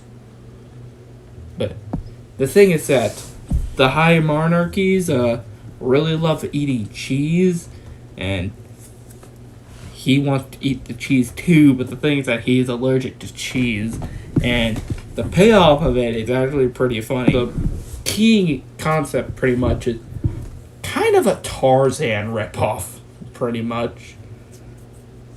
Tarzan ripoff, but the main character has just as much forgettability and whininess as Mowgli from the Jungle Book. And on that note, most of the characters aren't really that memorable to begin with. I mean, Eggs is bland, Winifred's bland, her father's bland, and the villain's sidekicks are just wondering if what they're doing is good or bad. Plus the one crazy one. The box trolls are just a bunch of minion ripoffs. The only one that is even slightly good / rememberable is the villain himself. And I actually really like this guy. He's a lot of fun, plus his design is actually pretty cool. Plus, I love that the machine that he uses is actually bigger than the animators themselves. Speaking of the animators, let's talk about the animation. Of course, it being a Leica film, it's done with stop-motion animation, and it's actually really impressive stop-motion. And I love the designs of the world that the box trolls inhabited, and the city that the humans live in is actually pretty well done. And it's a cheese pun because bad humor. And the box trolls themselves actually have some pretty unique ways of utilizing their boxes, like when they sleep or how they hide. And a lot of the side characters actually do have some pretty well done designs. And, overall, it's actually a visually pleasing movie. And speaking of the animation, there's a mid-credit scene where they actually show frame by frame over days with multiple different people of the stop-motion process, and the characters in the movie address it. Well, 2 of the villain's henchmen, actually. And that's a cute little nod. The overall question is the box trolls really worth remembering as much as Leica's earliest works? Well, of the 3 Leica films that I've seen, keep in mind, I have not yet seen Kubo or Missing Link, I plan to eventually, but for now, I'm just okay with seeing the first 3 Leica movies. Anyway, as of the 3s I've seen, it is definitely the weakest out of all of them, but that doesn't necessarily make it a bad movie. I do think it is very imaginative. The thing that it's a pretty bland movie. Most of the characters just don't really have much personality to them, and the few ones that do are very forgettable. And when only your villain is the one memorable character, then you've done something wrong with character department. But the film actually does have some really good animation, and the voice acting's decent, but the story falls a little flat. Not as flat as a can of soda that's been left out for a couple days, but still pretty flat. Overall, do I recommend the box trolls? Maybe as the kid distractor for the day, but for adults, I would mainly recommend it for people who just want to say that they've seen every Leica movie. And other than that, then you might want to consider skipping this one. It's weird. I did not expect this video to be as short as it is. But maybe that just proves how much this movie is forgettable and how much I love Leica's other works. Well, the works that I have seen. I will get around to watching Kubo and Missing Link eventually. Maybe just as an excuse to do an episode on them.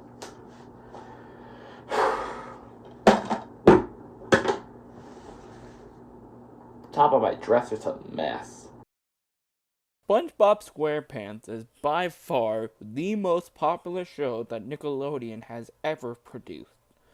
With its lovable characters, catchy songs, hilarious humor, and some pretty good slapsticky cartoony animation, SpongeBob and Friends have been warming everyone's hearts for over 21 years now. My name is Film Buff, and today I sat down with the show's popular cast to see what it's like to be a cast member of the 5th longest running animated series of all time. SpongeBob, hi, thanks for coming, man. And never give up. Don't ever give up. We can't let Mr. Krabs go bankrupt.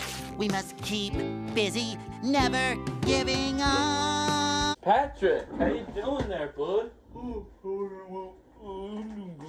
Can you take hats in a dignified and sophisticated manner? You mean like a weenie? Okay. May I take your hat, sir? May I take your hat, sir? May I... All right, I've heard enough. Gary! Most important meal of the day. Serving it up Gary's way. Pop! Thanks for being here, man. Oh, sure, no problem, bro. Oh, no problem, Film Buff. Am I gonna get my, lobster salad after this? I didn't mention anything about a lobster salad, and wouldn't that technically be cannibalism for you since you're a sea creature? Oh, no. I'm a starfish. That's a lobster. I could eat Larry if I wanted to. And I could eat you if I wanted to. So, how do you like my little setup here? Oh, I like it. It definitely isn't weird at all. Definitely isn't weird. It's fun. Especially the mega blocks with the shades. Yeah, it's cool. You may notice that, there's nothing on this shelf to, represent your greatness. Shoot, I don't know how to feel about that. It's kind of rude, bro. So, how did you first become a part of this show? Well, the thing is that, see, it was around 1996, I believe. I was I was 10 years old at the time, and my mom, I was very interested in acting. Really freaking interested in acting. I did a whole bunch of school plays, and I was even the lead in Singing in the Rain. Oh my god, how did that look? This man to a hospital stat! Am I dead yet? But you will be soon. Crap. Yeah, let's just say it was a bit bizarre. Okay, and my mom, who was also my agent at the time, got a call from Nickelodeon. An exec saw one of my plays. It was a production of Oklahoma, believe it or not, that actually got me to audition for the role of SpongeBob. Since I looked a lot older for my age. Like I was 10 years old, yet I looked like I was 23. It was a bit crazy. So it's like the disease that Robin Williams had in the movie Jack. Well, almost like that, except ages are random. Pretty much. Like, I legit looked the same way. I legit looked like the same way for 30 years, man. So, yeah, I went to Nickelodeon to audition, and, yeah, they loved me, and I got the role on the spot. And Steven, my God, Steven Hillenberg was such a marvelous man. He was definitely passionate about his work, and when he eventually left after we did the first movie, I was so saddened because the two of us had become such good friends at that point that it was kind of sad not to work with him every day.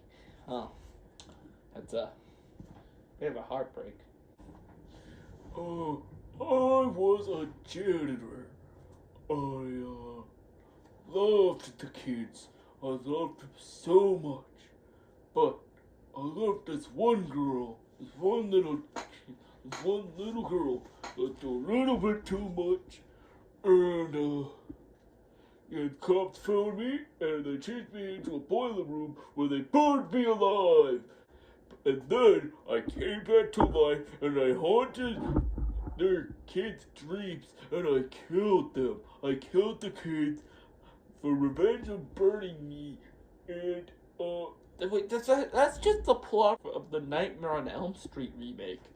Oh, well, I was the janitor for Nickelodeon and they said, hey, you're fat, you can be our fat starfish. See, I was settling a deal with the mafia. Oh crap, this got real quick. See, who's this at? Got some money from them for some GTA and some 20 minutes and some Mr. Driller. Why Mr. Driller? Cause you do a bunch of drilling like yeah, that's not what Mr. Driller is about. But okay. And I needed to pay off the debt to the so I took up this job after like a regular house cat for Nickelodeons for the Smooth Master with that. Are you just doing your best job to mispronounce every word in existence? Somebody jump on the top of the chicken, but you know the back. Okay, that was just scatting. What was your reaction to when the show initially got canceled? Oh, I was so scared. I didn't want to be homeless again. I didn't want to be out of a job. Wait, you weren't homeless. Did you just say you were the janitor? Nope. So wouldn't they give you your janitor job back? Or were you still the janitor? Like, You know, like in the UHF? What's a janitor? It was a bit insane, really, but since, well, when we wrapped up production of the movie, we were still working on episodes simultaneously. So, one part of the day, I'm filming scenes for something like the sponge who could fly or whatever. And the next day, I was being chased by a giant man in a scuba suit. It was a bit insane, really. Jumping back and forth, and once we were finally done with the final episode of season 3, we thought that was it. We thought that was the last time we were all gonna work together. The movie would come out, and then the show was over. But then we were all surprised when we heard that when Nickelodeon decided to pick it up for a new season. That season right over there, season 4. Yeah, the 4th season. Since, well, Steve said that the movie was going to be the end, and Steve actually was very hesitant to make the movie a reality, because it was Nickelodeon that actually wanted to make the movie, really. Oh, interesting. So, yeah, we were all surprised to know that there were going to be more episodes, but I guess the ratings just kept on coming. I was like, yee! Now, I can finally escape these weirdos. Because, think, my contract wouldn't expire till the show got canceled. See, I don't like acting. Acting is not my favorite thing. I don't want to play some video game, do some shooting, GTA. Maybe also not too soon. Call of Duty here now and then. Maybe I dabble in Fortnite occasionally, but too bright. Not really sticking enough for me. So, yeah. So when I hear the show, I'm gonna get canceled. I'll be like, oh, yee! More time for GTAs and Call of Duties. But then I was getting renewed for a 4th season.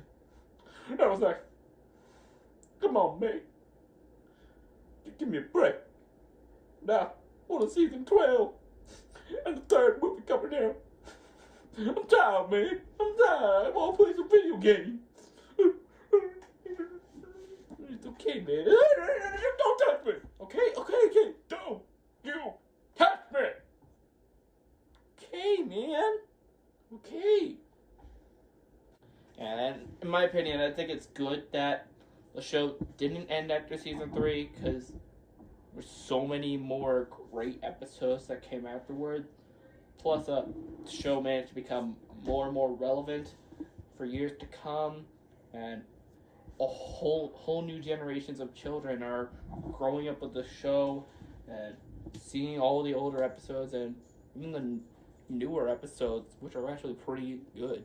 Like, seriously, if you have not seen the newer episodes of SpongeBob, say second half of season 9 and upwards, you got it. They're really good. Well, most of them, actually. If there was any episode that you did not working on at all, whether it be for personal reasons or you thought it wasn't really that good of an episode, like, what would it be? I definitely did not like the episode. I had to be smart. I was British! British? That's your reason for not wanting, liking to be... That's your reason, really? Yes.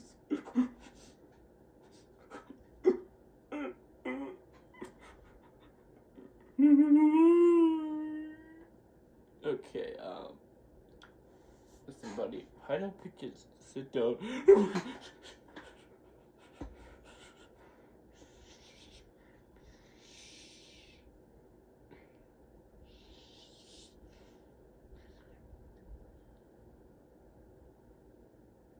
Shut up. So let me get this straight. The reason for not liking it is that you were British? Yeah, that's exactly why. Exactly the reason why I didn't like being part of that episode, because I was forced to do a British accent. Well, can we hear the British accent? No! Okay. Fine. I'll just leave then. Okay. That was poor before somebody sealed. Oh, bother. Didn't said I'd actually do a British accent for him. Oh. What was that, Patrick? Nothing!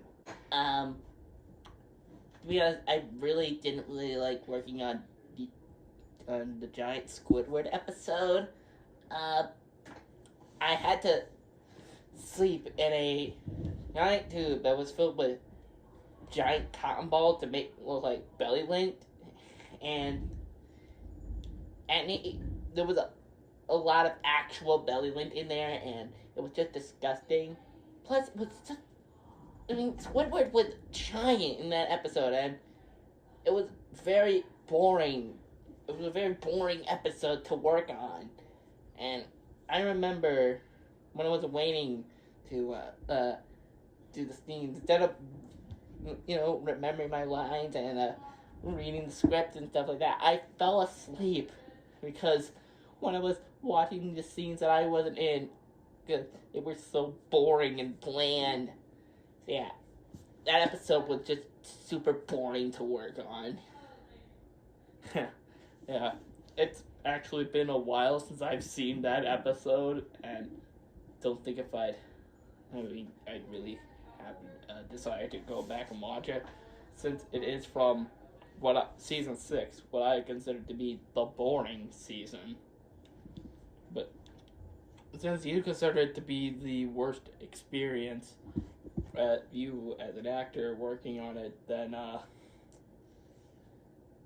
probably sucks, really. All of them. Wait, what? All of them.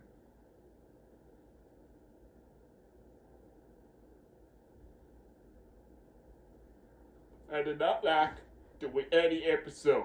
I only did do it for the money, and they refused to let me quit or to replace me.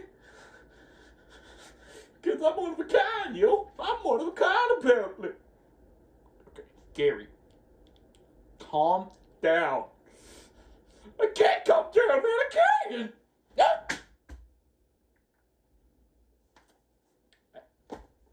I'm done. I'm done with it. And the light was showing the whole time. Great. Great. Great. Great. Great. Fantastic. And freaking tastic.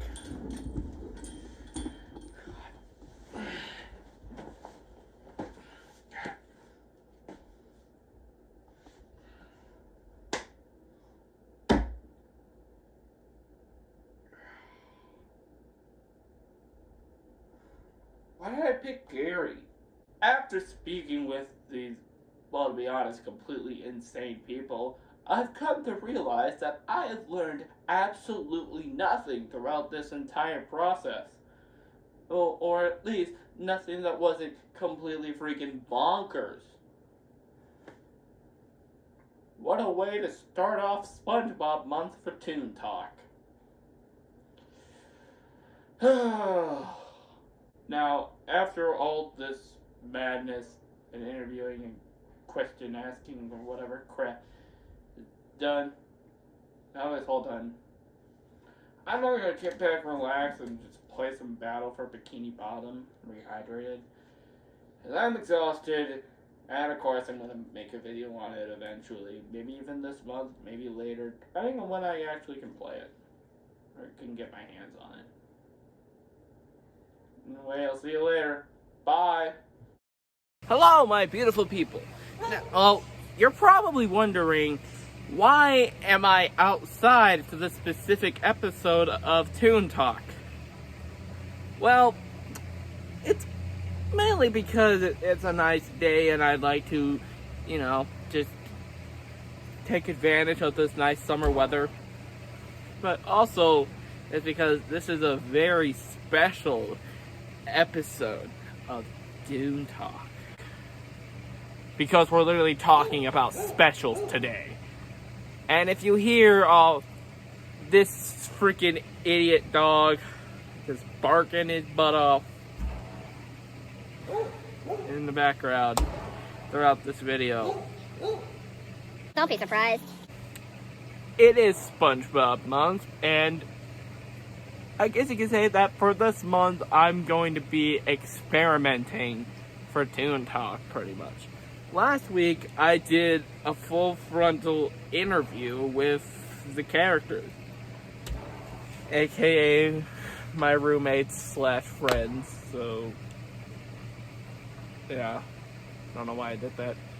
But today I figured I'd also try something new and do something that I announced a few months ago, and I said that would be done with a completely different franchise and a completely different medium. Well, not completely different, but still. So a while ago I announced Movie Marathon Madness, where over the course of multiple videos I would look at every single film in the franchise. And I initially announced that it would be about on all the Batman movies. Well, for Split, I haven't really gotten around to it since then. I specifically said that it would be the next Toon Talk after my Steven Universe ranking, after I rank all the Steven Universe seasons. Yeah, that did not happen. For SpongeBob month, I thought I'd try it out. I know, first installment of Movie Marathon Madness, and they're not even movies, they're TV episodes. But what SpongeBob episodes should I do for the first installment of Movie Marathon Madness?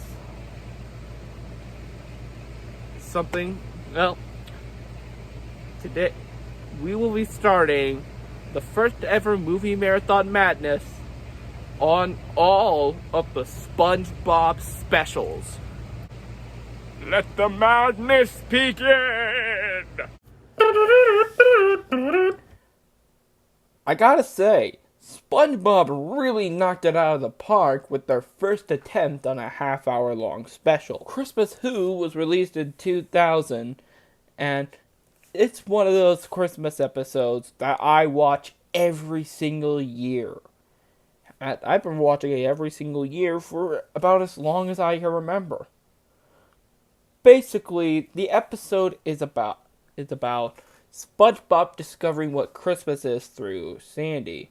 What? There's not an underwater equivalent to Jesus?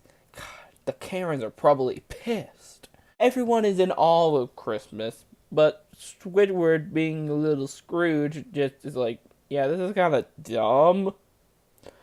And he's even baffled at the idea of a Santa Claus. And that's the main thing that SpongeBob is like, yeah, that sucks.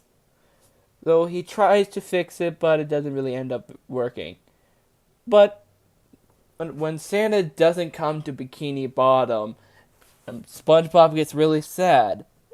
And thus the rest of the episode is just Squidward dressed as Santa, just trying to cheer SpongeBob up. But the whole town sees it, and he ends up just giving presents to the Bikini Bottomites. And that is really freaking sweet.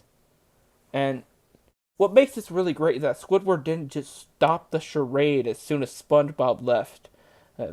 And just, rip the beard off when everyone else came. No, he kept on giving his personal items to everyone. And they didn't even know it was him. He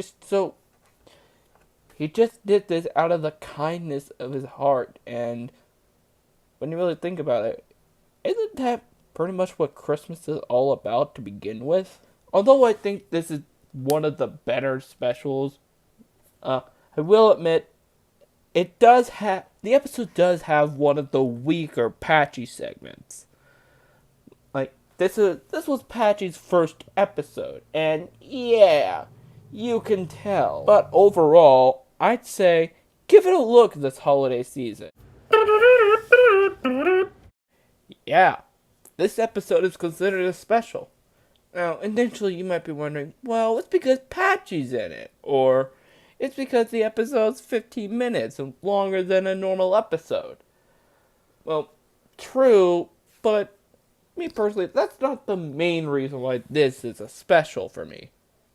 The episode is about SpongeBob, Patrick, and Squidward aboarding the Flying Dutchman's ship. Squidward, being Squidward, ends up getting thrown off the ship, and SpongeBob and Patrick are forced to be the Flying Dutchman's crewmates, to be going around scaring people.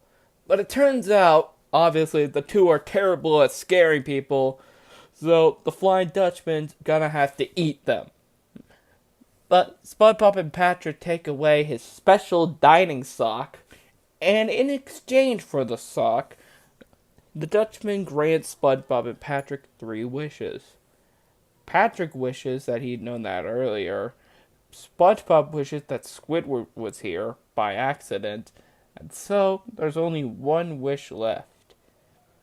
And what makes this episode special is that the viewers actually got to vote on who the last wish was given to. Eeny, meeny, miny, mo, catch a sailor by the toe. If he hollers, let him go. My mother told me to pick the very best one, and... All hands, time to vote. To this day, I have no idea on why Nickelodeon decided to let the fans decide how the episode ends. Maybe it was because, well, they couldn't think of an ending. But ultimately, it was SpongeBob who ended up winning. Probably because, well, he's the main character. And as for the endings themselves, well, Squidward wishes that he never have met SpongeBob and Patrick, resulting in a be careful what you wish for scenario where they all end up getting eaten. Patrick wishes that he had gum, and they end up getting eaten. And SpongeBob wishes that the Dutchman was a vegetarian. There go, he can't eat them. But they end up getting turned into fruit, and he ends up and it's ambiguous on whether he eats them or not. Am I the only one who finds it a bit coincidental that the only one that doesn't end up with the character just getting eaten was the one that won? But overall, the episode is a lot of fun, and I highly recommend you seek it out. In fact, it even has one of the series' most classic gags.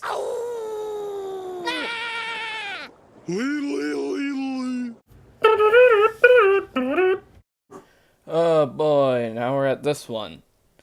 This episode is commonly referred to as one of, if not the worst episode of Season 3.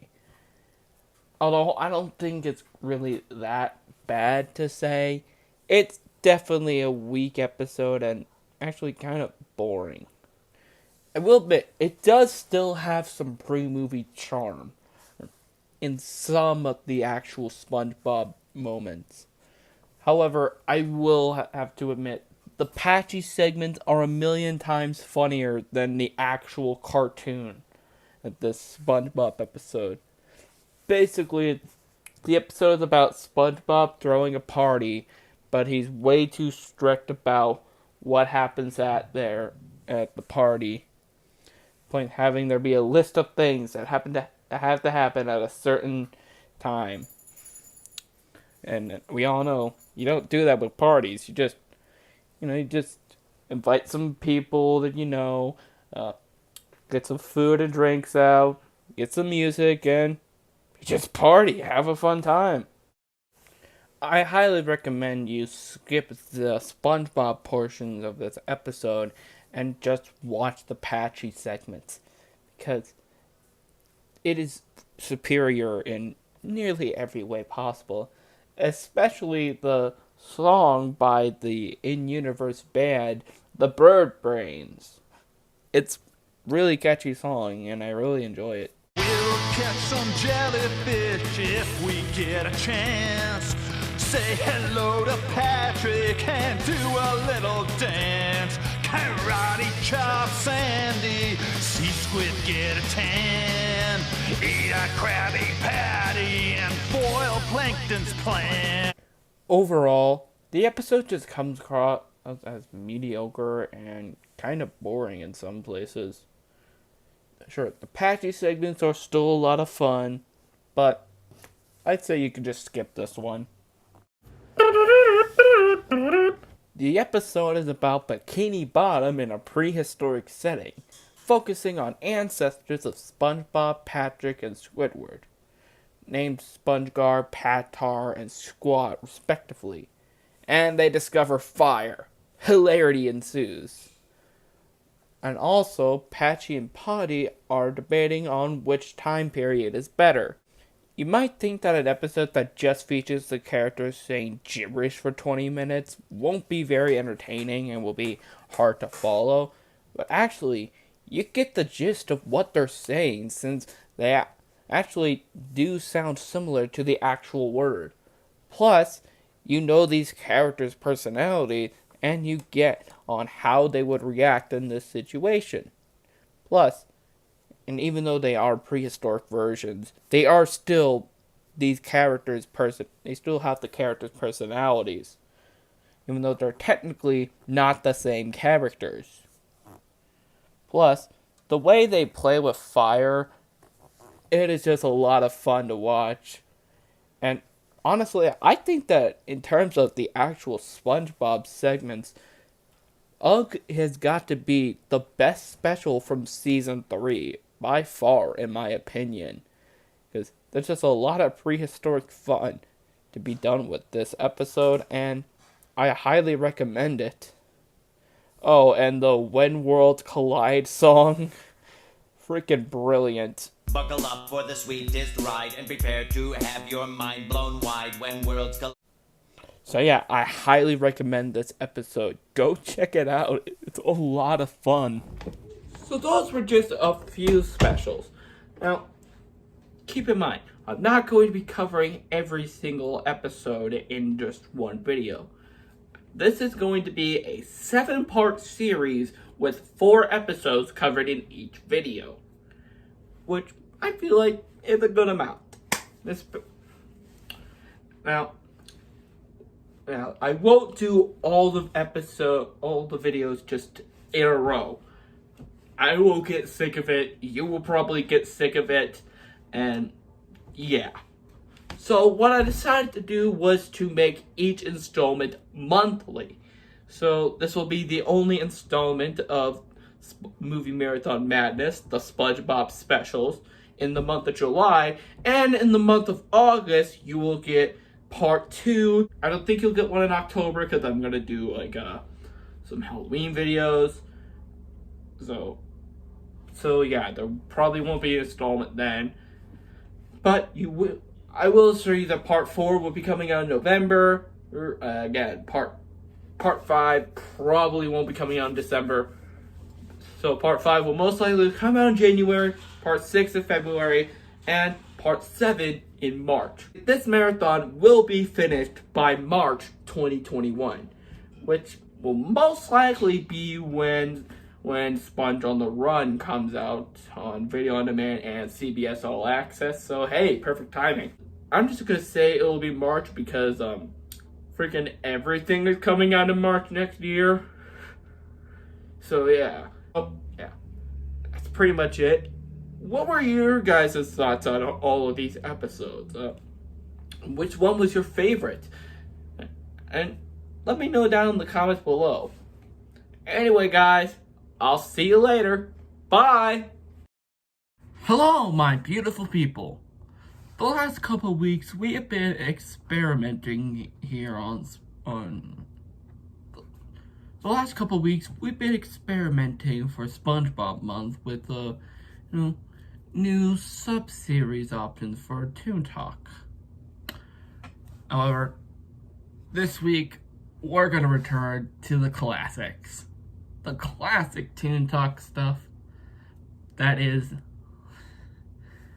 looking at a really bad creepypasta on a cartoon. And you might be wondering, Well, what else is there to talk about in terms of creepypastas for SpongeBob? I mean, we've done Squidward suicide. We've done SpongeBob schizophrenia. There is a whole ocean of SpongeBob creepypastas. Pun completely intended. And we're just looking at one in a million. Today, we will be looking at deadsponge.avi. The episode begins with an outside view of SpongeBob's house, which goes on for 2 minutes. Wow, and I thought the TV movies were filling for time. We then cut to SpongeBob's room where his alarm clock goes off for about 20 seconds. He then wakes up and looks at his calendar, realizing that today is the day where he gets his boating license. He has to miss his Puff's boating school. He crashes the boat and blood gushes out of his holes. We cut to SpongeBob's funeral where all of his friends and family are there crying and mourning his loss. Patrick stares at the viewers while breaking the fourth wall, and he pulls his eyes out. We then see an image of SpongeBob with his mouth stitched, drawn very realistically. We then get a few more seconds of black with a weird Russian voice, and then the episode ends. Oh, how I miss these types of videos. I miss these types of videos because they're some of the most fun and some of the most popular videos that I make. In fact, my most popular video is a creepypasta video, which coincidentally was from SpongeBob. So obviously, this video should get 6 million views. Fair point. I know. Obviously, at this point, I'm not asking the question, are any of these episodes real? Because we all know that these are just stories that some 14-year-old boy made because he was bored and he thinks he will scare people. Most of them aren't really scary. I mean, at this point, I kind of expect, like, gory, stupid stuff from creepypastas. Like, so much stupid stuff from creepypastas. I've looked at my fair share of creepypastas or cartoons. I want to say it's up there with some of the dumbest. I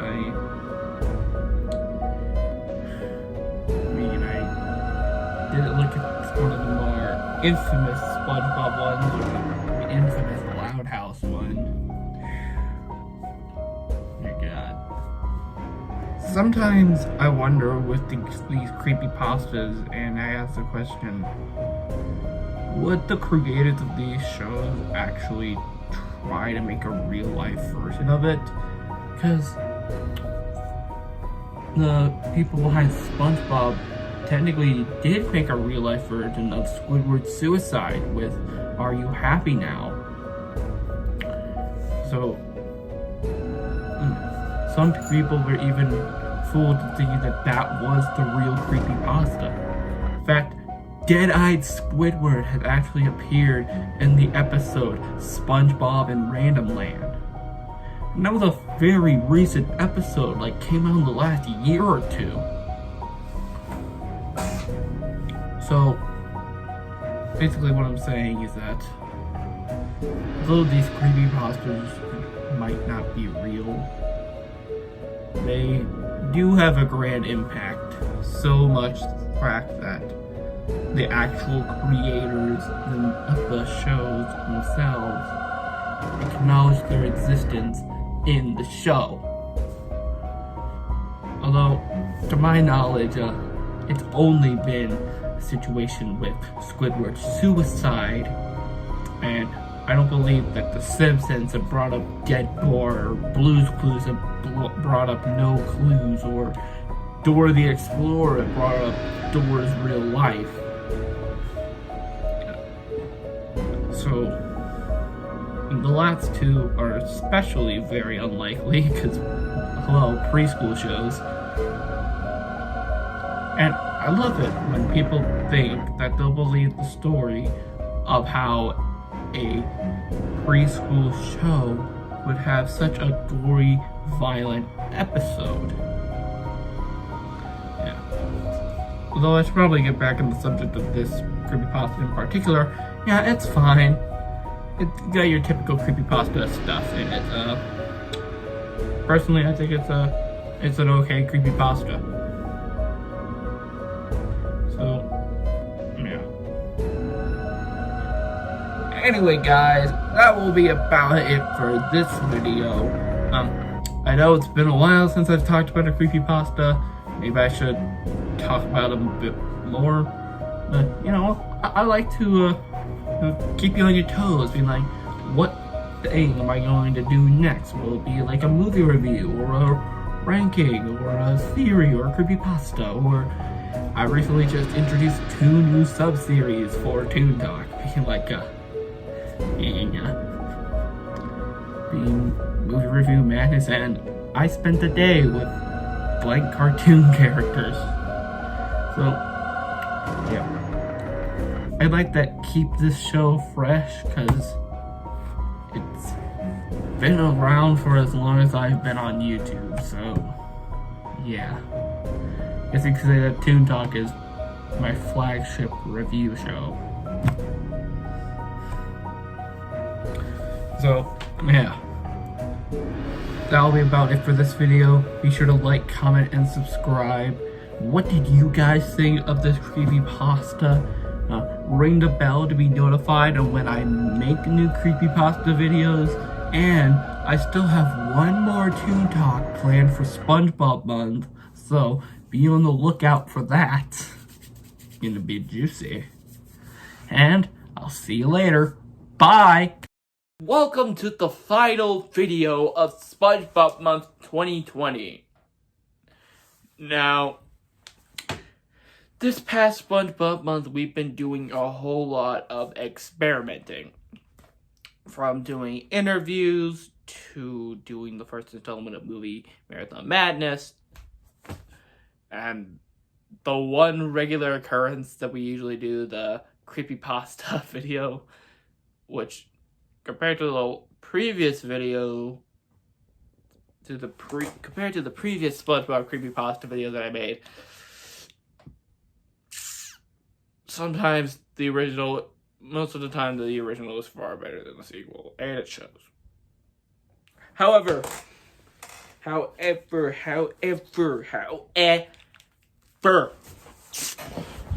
we still have one more episode of Toon Talk for SpongeBob Month. And it is another experiment. Because, once again, we are doing something that we have never done before. And in case you couldn't tell by the title of the video and the little introduction, I'm revealing my very first video game. And I just turned on the Switch. Now, keep in mind, this is not the first ever game that I've ever played.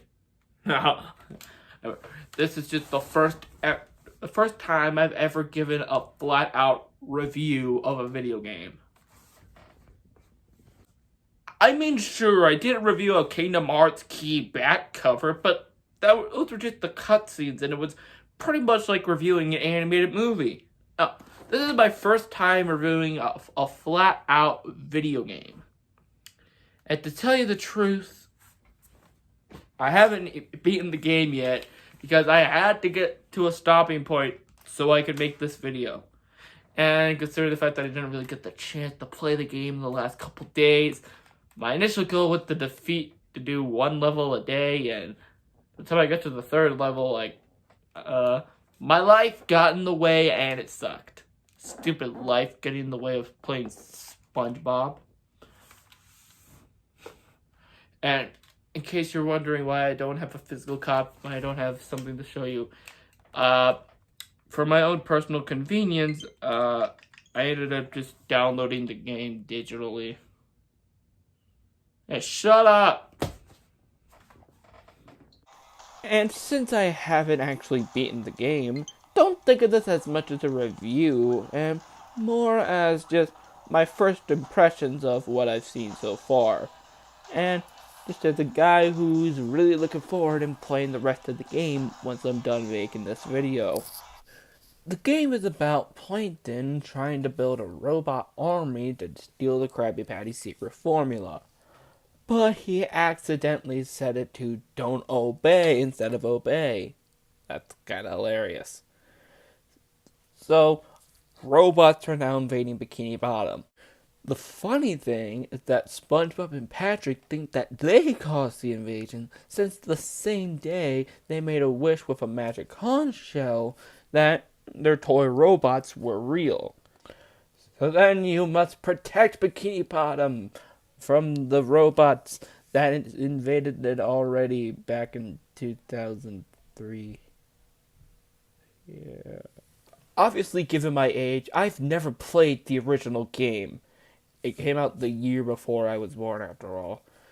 So, I'm taking a look at this game not based on nostalgia factor at all. So for me, this is a brand new game. Even though from what I've heard, they didn't really change all that much about the game. This was obviously made in response to the big boom in revivals of 3D platformers, such as the Crash Bandicoot N. Sane trilogy, the Spyro Reignited trilogy, and the remake of Medieval. The area around SpongeBob House sort of serves as the main hub world for where you can meet up with characters and exchange objects for golden spatulas and stuff like that. Apparently, it's also where Mr. Krabs gets a shiny new voice. SpongeBob, this flapping robot crisis is making the Krusty Krab lose money like a sinking ship. Speaking of Mr. Krabs, you can trade your shiny objects, which look like flowers in this world, for exchange for a golden spatula. You collect golden spatulas throughout the game, but that's pretty much the main goal of each level, trying to find all the golden spatulas. Another goal throughout the entire game is to try and find Patrick's lost socks. Nice. And as for the levels, first you have Jellyfish Fields, which is very fun and very relaxing. You know, when you're not murdering a bunch of freaking robots. SpongeBob has a body count! When you play the Nintendo Switch version and as SpongeBob, you could do the typical press A to jump. You could press X to do a very special bubble thing, which is great for getting enemies up above. And you could do the same thing when you press X and press B to do a bit of a body slam. And you could press Y to have a bit of a bubble sword.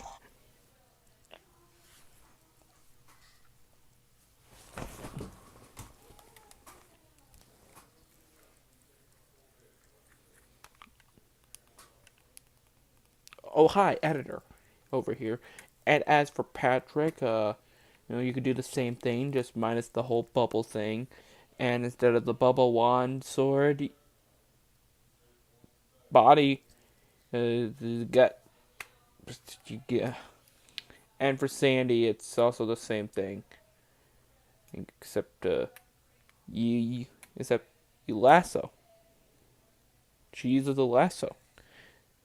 In fact, when you play as Sandy, it's actually very useful. You can actually, this is why you write scripts, kids. You can actually, double jump and, use a lasso as a helicopter propeller, which is great for long jumps. And as for the King Jellyfish boss fight, it's actually a lot of fun and very easy. I mean, to be fair, it is the first boss, but, it's still a relatively fun boss for the first boss of the game. Then there's Downtown Bikini Bottom, which, for the majority of this level, it's actually incredibly useful to play as Sandy. Mainly for the big gaps, since, well, with her lasso ability, it's quite useful in that situation. Because when you try to do it as SpongeBob, yeah, you'll be dead. And since you play as Sandy, there's a lot of fun platforming in this specific level, I'd say this would have to be the best so far in terms of platforming. But then again, I've only played 3 levels. Well, technically 2.5, but we'll get to that when we get to that.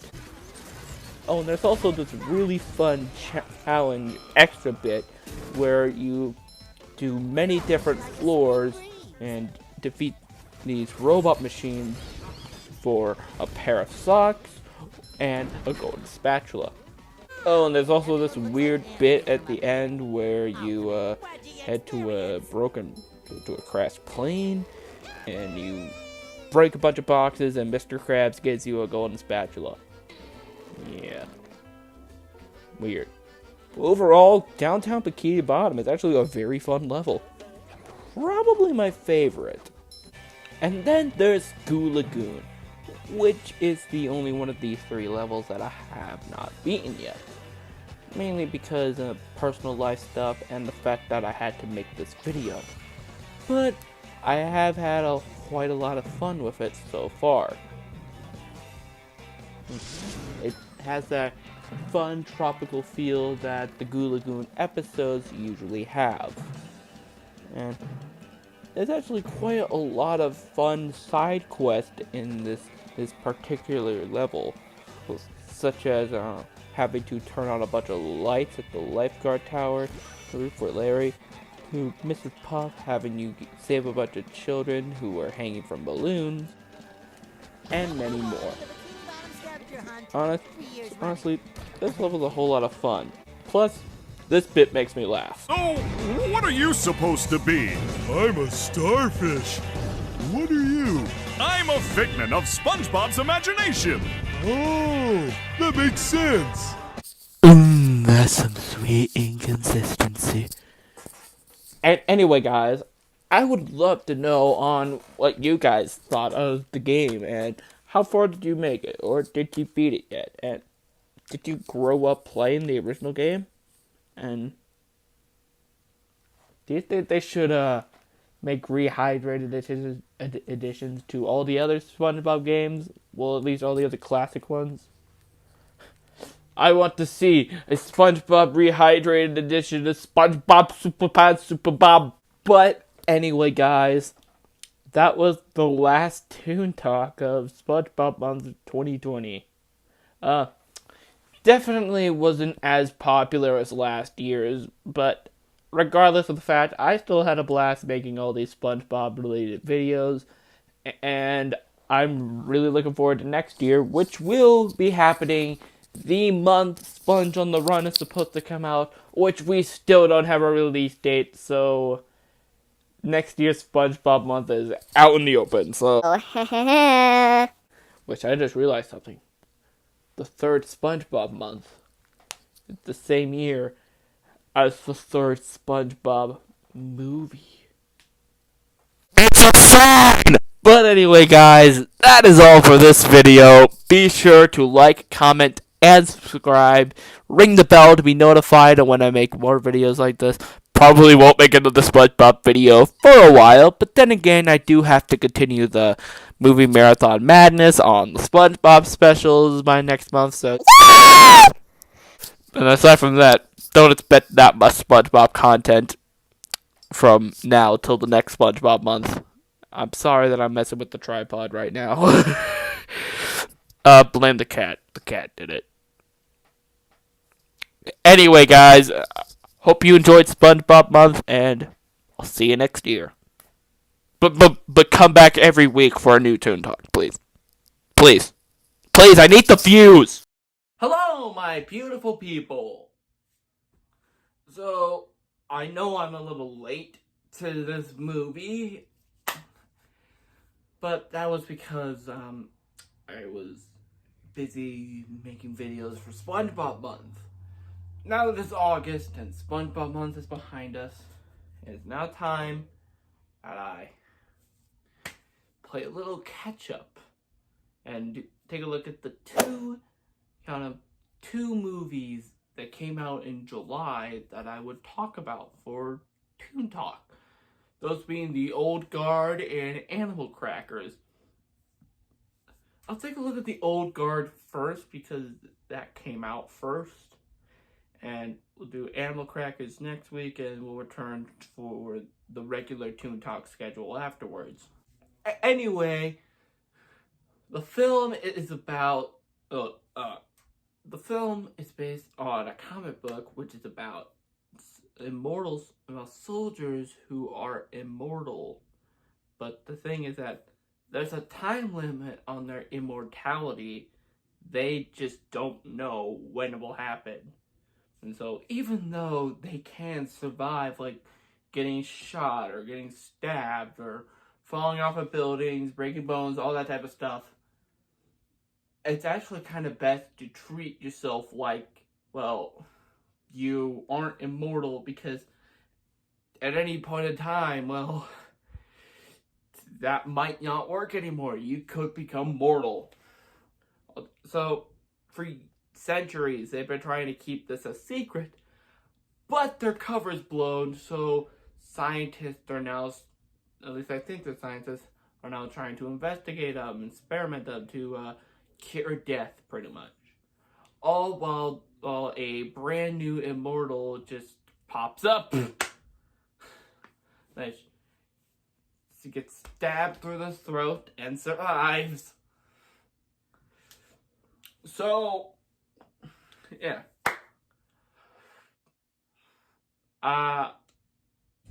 The film is fun. The film's a pretty fun action movie, if I must say so myself. My favorite part about this movie is the action. The fight scenes are very well choreographed, and there's a lot of blood and gore that will satisfy your gory needs in your action movies. Like, we can't have gore and more stuff than just horror films, and I like that. The more gore, the bloodier, I guess. So anyway, probably the best action scene probably had to be around towards the end of the first act, where the main character and the new recruit, which I forgot their names, I'm sorry.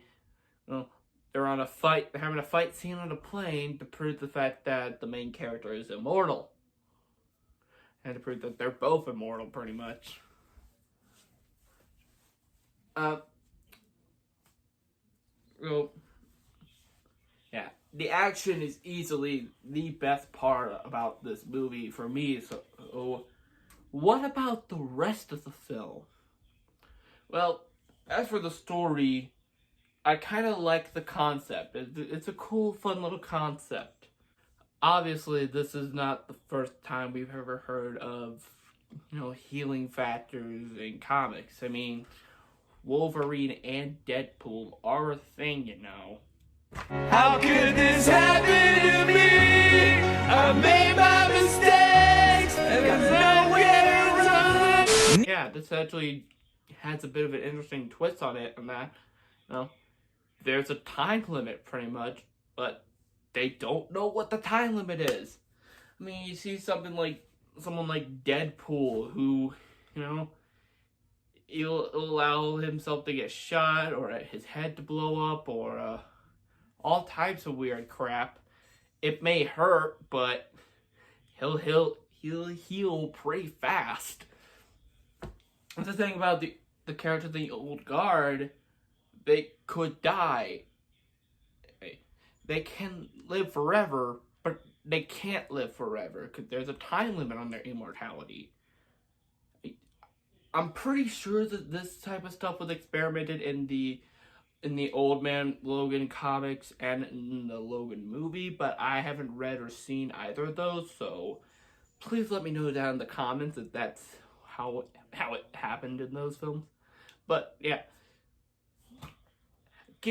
pretty much having the characters have a time limit, but them not knowing when it will happen, works because it raises the stakes for us. Because in like your typical Deadpool movie, that Deadpool will end up okay in the end, and he'll live.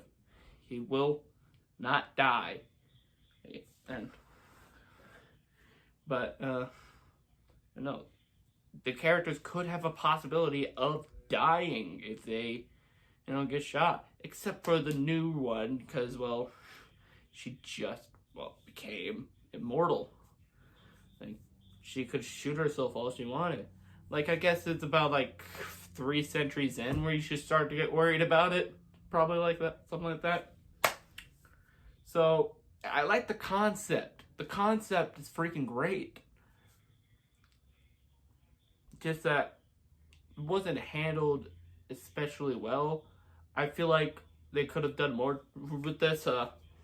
Maybe could expand it for a TV show or something. It probably could have worked best as a Netflix series rather than a Netflix movie, but hey, who am I to judge? Yeah. Apparently, this film actually was written by the writer of the comic. But me personally, I have not read the comic. I might pick it up after watching this movie, because I feel like this movie was actually pretty fun, and I enjoyed it. Probably won't watch it again anytime soon, but I still had a fun time nonetheless. But anyway, move on to the characters. I had a hard time forgetting their names.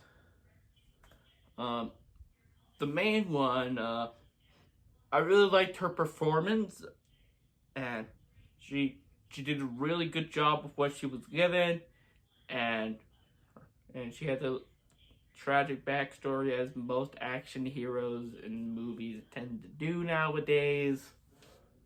And side characters, everyone else pretty much okay. The main villain, over the top as frick. I do not like the villain in this movie. The guy who wants to see what's the deal with these immortals. It's almost like a cartoon character. Yeah. All the other characters, they're fine. The other immortals, they're passable characters. The new recruit, she's fine. And the middleman, the guy who's working with the bad guys, but he's actually a good guy. The random 6 guy in the poster is that guy. It's pretty cool too. There really aren't a lot to these characters, okay? Not a whole lot I could say. But the characters, the immortals themselves, actually do bring up a good point about immortality, on how much it really just sucks when you think about it. I mean, sure, you get to live forever, but you get to see all of your friends and family die and age slowly, and you're just still here without anyone left. Now, technically the immortals have each other. In fact, 2 of them are actually lovers, so at least they got each other. But technically, on the bright side, these characters could die. They just don't know when their immortality would wear off.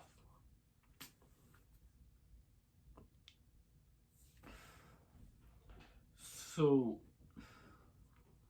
overall, I would also, and finally, I would like to talk about the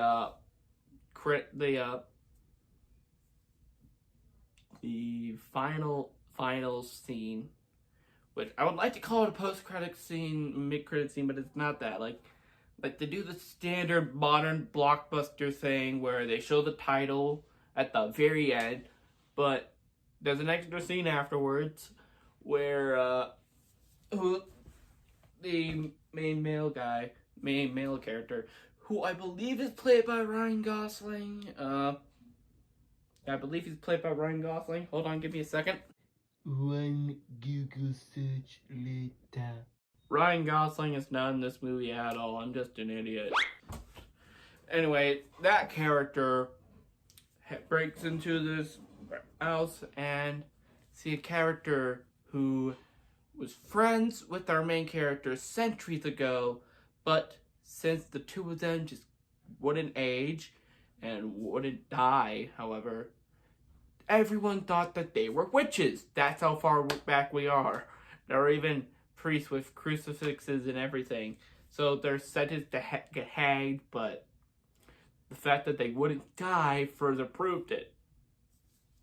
So they took one of them, and thinking that the two of them were powerful together, they took one of them who was, and they threw her into the ocean, and she's in a metal crate, chained up. Man, people were just terrible back then. I mean, stupid people. I mean, technically they did have the right to assume that these two were witches. I mean, they wouldn't age and they wouldn't die from getting hanged. So, yeah, this is one of those few witch cases the few witch trials that is actually valid.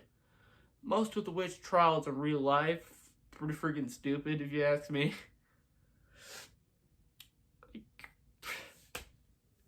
And very end of the movie, she's just there.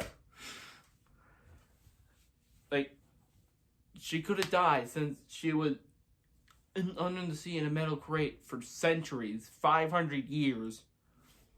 She's just there. Why is she there? How is she there? Like, maybe they're just building it up for a sequel. I don't know. Yeah, they're probably just cliffhanger for sequel. Well, the odds of this film getting a sequel, I don't know. Maybe another Netflix show to continue it. I don't know. Either a sequel or a Netflix series would most likely follow it up, if they ever decide to follow it up, because as if they didn't put that cliffhanger ending, I doubt many people would be asking for a sequel to this movie, because it really isn't anything that special to say. It's more your standard summer blockbuster film. You know, if there wasn't a whole lot of crap going on in the world, it would, you know, be released on a Friday night in July, and kick your friends or family and go see it in the theaters. Although now you could just stay at home with your family and just watch it on Netflix, because the world is stupid. Anyway, final thoughts on the movie. I just thought it was a perfectly fine, perfectly kind of fun summer movie. Perfectly fun summer action movie. Will I watch it again?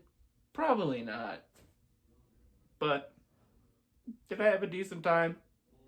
Yeah. Yeah. Wow. Anyway, guys, that is about it for this video. But since I have you here, you made it all the way to the end, let me tell you a story. So, next week's video, I initially thought of it being Star Trek Lower Decks, because I assumed that all the episodes would be released on CBS All Access on the same day. But no, there was apparently CBS All Access released their episodes weekly, like how Disney Plus does it. So Misa gotta do something else. So I'm gonna release the Animal Crackers episode, then I'm gonna come up with something else, and then I will release part 2 of my SpongeBob Specials Movie Marathon Madness. So that will be the schedule for August. Well, the Toon Talk side of things.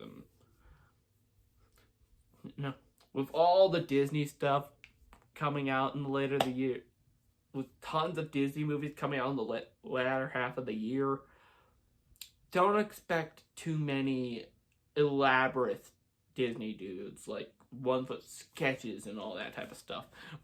Expect more Disney dudes like this, vlog type Disney dudes. I mean, they're fine. I mean, I might have to limit myself to not talk about the Disney, to talk about TV shows if I'm gonna do that, but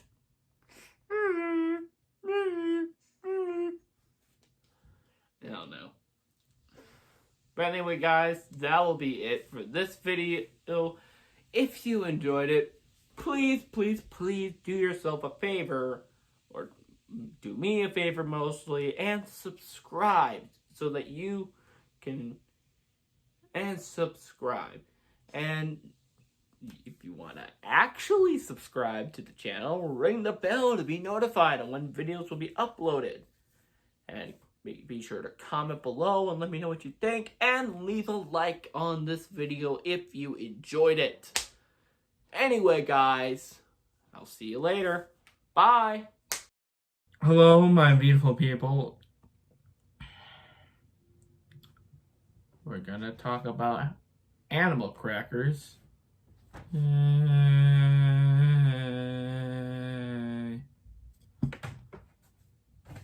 So, this movie, I believe, was supposed to come out in 2017. Like, it did come out in 2017 in various different countries, but for whatever reason, in America, it just kept being delayed. Probably because it was originally supposed to be released by the Weinstein Company. And for obvious reasons, that did not end up happening. So I guess it just kind of went from distributor to distributor. And ultimately, we just assumed that the film was never going to be made. But then, but then, PepsiCo is sponsoring the video. Actually, they're not. I'm just thirsty.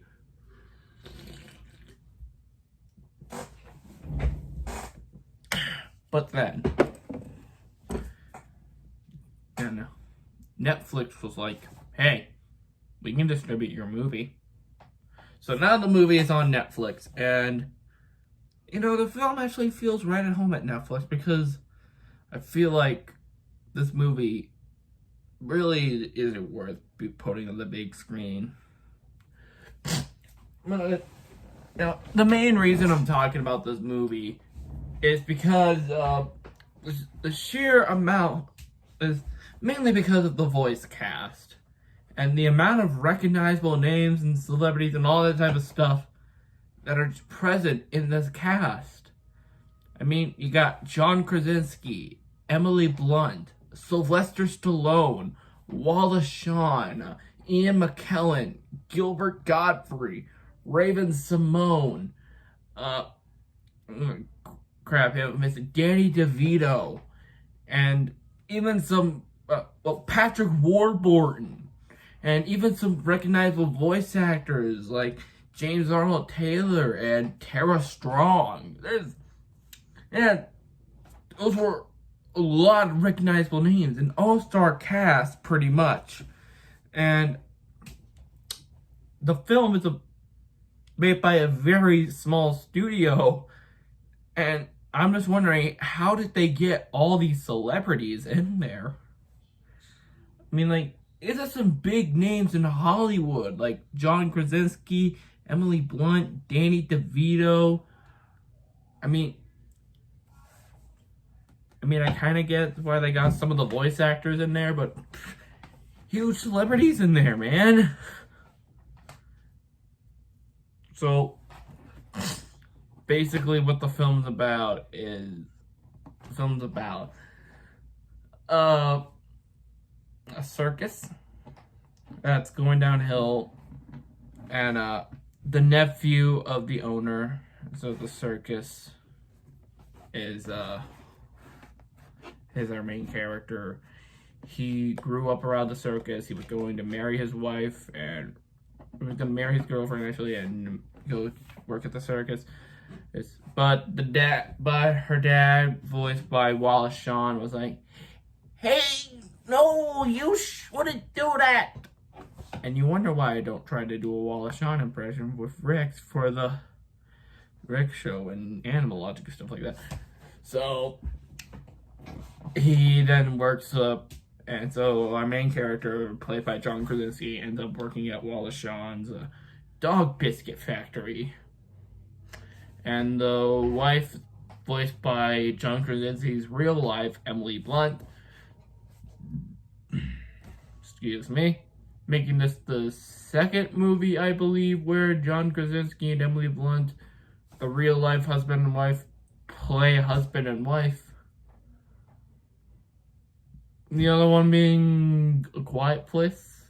You didn't know that?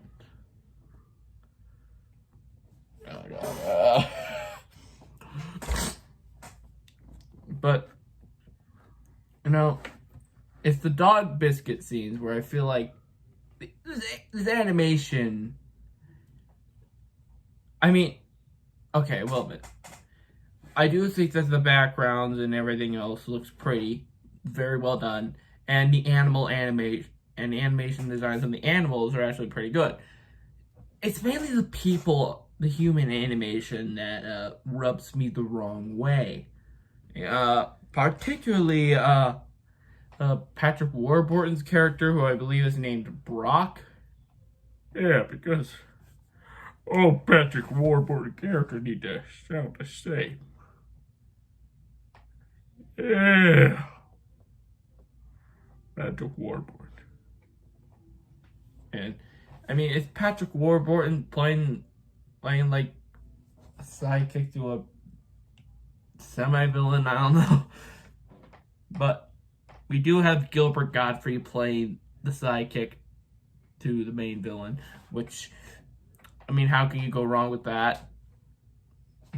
I mean, it's Gilbert Gottfried! Patrick Warburton is better than Gilbert Gottfried, let's just face it. Alright, so also, there's this scientist at the dog biscuit factory played by Raven Simone, who is trying to create dog biscuits that taste like human food, and really the subplot that goes nowhere. And so it's reported that John Krasinski's uncle and aunt died at a fire caused by Ian McKellen, who plays the main villain.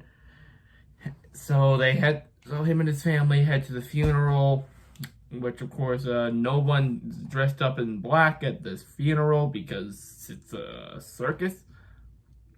I don't know, maybe it was in their wills, or maybe although since their death was on it was accidental. Maybe they didn't write wills, but then again, they're probably old. They probably wrote it soon. And the clown, and there's this big old clown voiced by Danny DeVito, who pretty much is the announcer guy who's big boy at the circus, I guess. Because Danny DeVito really does love him some circus movies, let's be honest.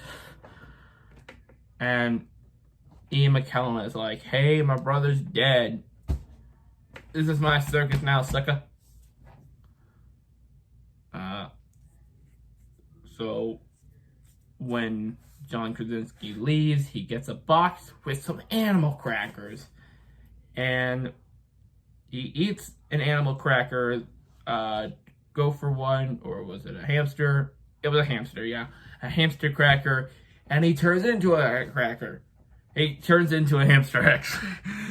So, yeah. These were magically enchanted by a gypsy woman, I believe, who, if you eat one of these animal crackers, you can turn into an animal. That's how the animals at the circus were able to do such amazing things. I'm staring deep into Boris Karloff's beautiful, beautiful eyes and his big freaking nose. Mwah! His nose is as big as my face. Well, not exactly, but still. But once someone eats an animal cracker, there's a human cracker, and you eat that to turn back into a human. Oh, and the box is infinite. It's never empty. Even if you flush all the crackers down the toilet, it will always regenerate itself. Like Deadpool trying to kill himself.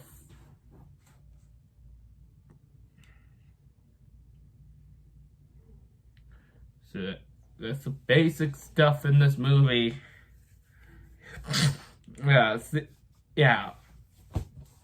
The animation, it looks fine. Suitable for a streaming service, I might add. I feel like this wouldn't necessarily look that good for theaters. So I completely understand why Netflix picked the movie up and distributed it. I will admit that, the style that they're going for, and mainly how cartoony it is, and for the humans specifically, I personally feel like this film really could have worked better if it was traditionally animated. I don't know, maybe that's just me, but I feel like some of the human characters, not all of them, but some of them just look really freaking ugly. Particularly Patrick Warburton's character. I don't know, there's something about it just... You ever heard of that Canadian or British show? I forgot which one was it, but you know the cartoon Fleabag Monkey Face? It kind of reminds me of that type of animation style. It just looks really, really plasticky. I don't know about the animation, but the environment, like the backgrounds and stuff, and and the animals look pretty good, I must say. Pretty decent for the budget that they had. It's just that some of the humans just ugh. Oh, and also the main villain looks kind of like a monkey. Am I the only one who thinks he looks like a monkey? He looks like a monkey. Oh, and there's this running gag throughout the film where Gilbert Gottfried's character thinks that he's the main villain, and Ian McKellen is his henchman. Not very funny. I prefer I would prefer my Gilbert Gottfried henchman to be a little bit more feathered and red.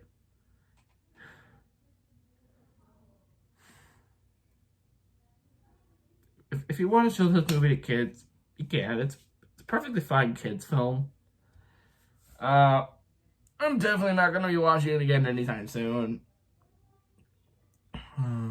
It's got some nice colors. Got a lot of references. A good chunk of references. Like, if you're not the biggest fan of pop culture references, this probably won't be the best movie for you. But they randomly make references to, like, Tom and Jerry and stuff, and I think one of the characters comes from something Oompa Loompa. I don't know, man. I don't know. The movie. Out of the two films I've been wanting to catch up with for these Toon Talks, this was the film I was looking forward to the least. But I was pleasantly surprised in this film not being terrible like I expected. I got a passable children's movie. You could show it to your kids. They'll be fine. The movie's fine. That's why I sound unenthusiastic about my voice. But anyway, guys, I'm done playing catch up for now. And next week we will be back on track, giving you my thoughts on the Ren and Stimpy documentary and finally, I will give you part 2 of my movie marathon madness on the SpongeBob specials. Ooh. Anyway, guys, that's all I have for this video. Be sure to like, comment, and subscribe. And what did you guys think of this movie? And do you think it's weird that the film took so long to come out? But hey, good on you filmmakers for being passionate about your work. Anyway, guys, be sure to ring the bell, and I'll see you later. Bye! Hello, my beautiful people! So I don't have... Well, I do have a Ren and Stimpy shirt, but I couldn't find it? For some reason, I don't know. So I decided to throw on this famous Nicktoons shirt that just has Ren and Stimpy on it, so it counts. But hey, I think the lack of a proper Ren and Stimpy shirt, I think that this setup over here makes up for the lack of a proper Ren and Stimpy t-shirt that I'm wearing. But anyway, let's talk about a documentary that I just saw called Happy Happy Joy Joy, the Ren and Stimpy story. Now, Ren and Stimpy has a very interesting history. Even me knowing the history going in, I was a little surprised about mainly like the behind the scenes aspect from before the show. So, in case you didn't know, Ren and Stimpy was created by a man named John Kricfalusi, also known as John K. The DVD set of the first 2 seasons, you can see his name all over the damn place. Well, mainly just on the front cover, but there's his signature, John K. It even has John K. presents The Ren and Stimpy Show, uncut.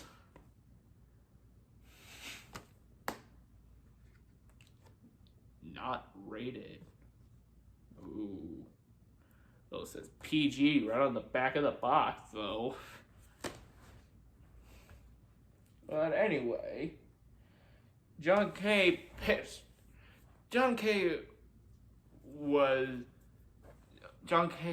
did not like the 70s and 80s style of animation because he felt like he could do a lot more with that. And he also didn't like where animation was at the time because pretty much everything was a toy commercial. There weren't any creator-driven shows. And when he would pitch shows to various networks, like Fox, CBS, ABC, stuff like that, he would do it in a wild and crazy way. Like to the point where you didn't really need the storyboards or something like that. He could just he would reenact them frame by frame with props and everything, and he would do the voices. And nobody pitched like that. It was insane. But probably too insane for the networks. But then he got a call from Nickelodeon to pitch a show. Pitched a show he was developing called Your Town. Nickelodeon wasn't really a fan of the show. But they did like 2 characters. They were pet dog and cat of one of the characters. And the dog and cat were named Ren and Stimpy, respectively. And thus, Nickelodeon was like, hey, make a show out of those 2. And that's how Ren and Stimpy was born. That motorcycle agrees, that's pretty cool. And so, before Ren and Stimpy was greenlit, John K. formed his own company with some of his little animation buddies known as Spumco, which its tagline was the Danes call it quality. And one of the bigger players in SpongeBob, aside from John K himself, was Bob Camp, who, if you didn't call it John, then you called it Bob. John and Bob. Bon. So, it's very cold in here and I'm wearing this much clothing. Plus socks with holes. They're not even Ren Stimpy socks, they're Rugrats. So Ren and Stimpy airs on August 11th alongside Doug and Rugrats, and nearly it's a smash hit. Everyone loves Ren and Stimpy.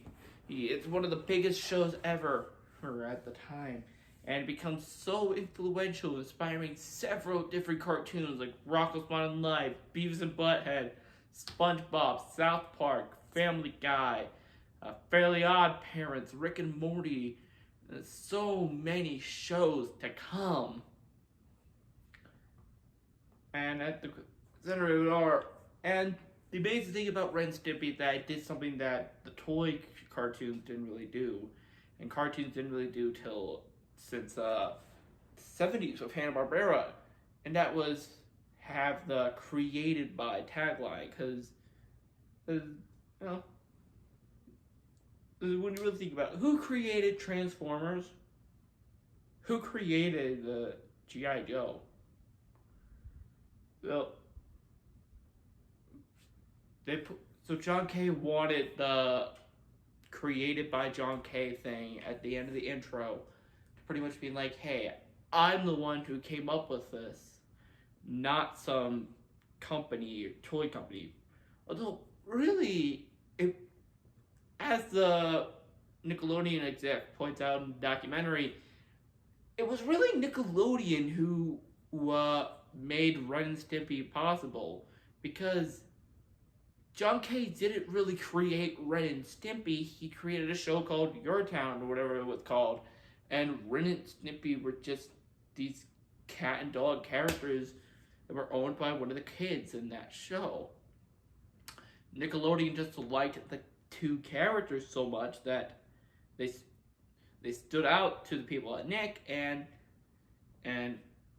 they were just like, hey, make the show about these two. Although,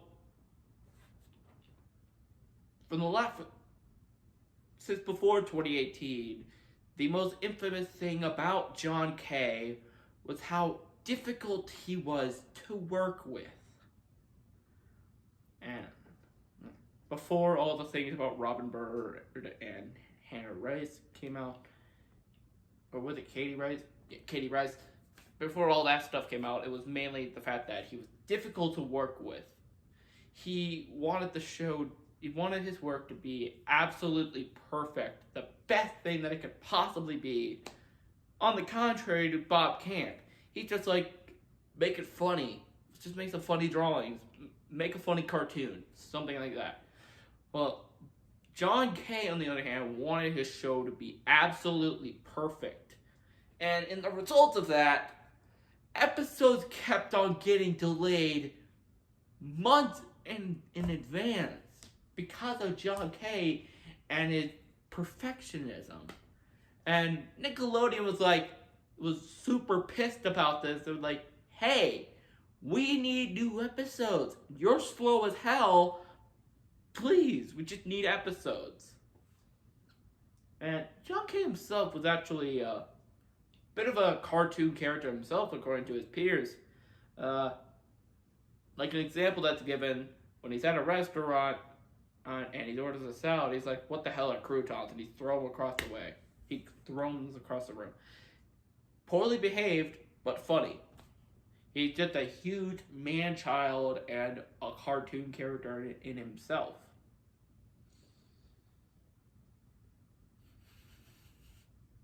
And the most funny and ironic thing about this documentary is that his peers initially thought that John K. was going to become the next Walt Disney.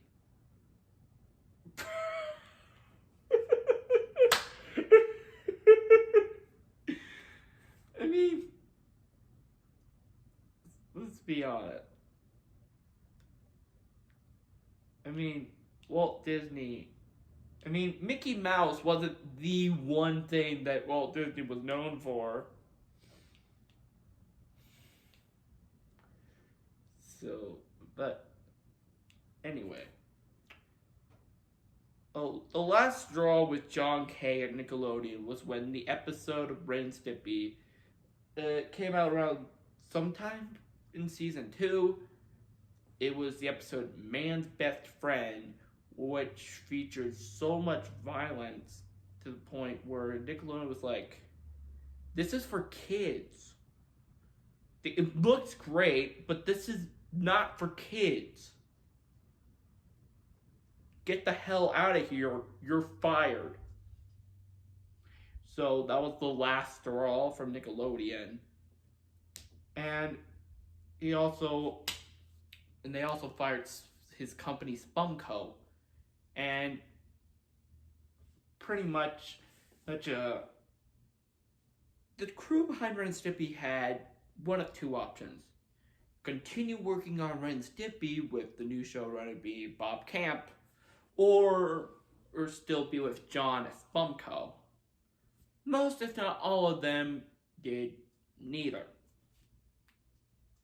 So Ren and Stimpy was now in the hands of Games Animation, and most of the crew members of Ren and Stimpy were like, I don't want to work at Games. And Bob Kent was being like, I have to work at Games or else the show will die. The show did eventually die come the 5th season, but hey, at least we got 3 more seasons out of it. But as for John Kay, although he did get to keep the rights to one of the Ren and Stimpy characters, that being the character George Liquor. Mainly the fact that, well, George Liquor was based off of his dad, and, you know, and Nickelodeon didn't really like the character at all. He was, in basically their own words, he's an asshole. He's really abusive. And John didn't really see it like that way. It was like, that's his dad. And afterward, with not a lot of people around John Kay to say, this is stupid, this goes too far, oh boy, it definitely shows in the cartoons after Ren and Stimpy. Like, the documentary shows clips of, like, these little boys pissing on a dog and you see their dicks. Like they show their dicks.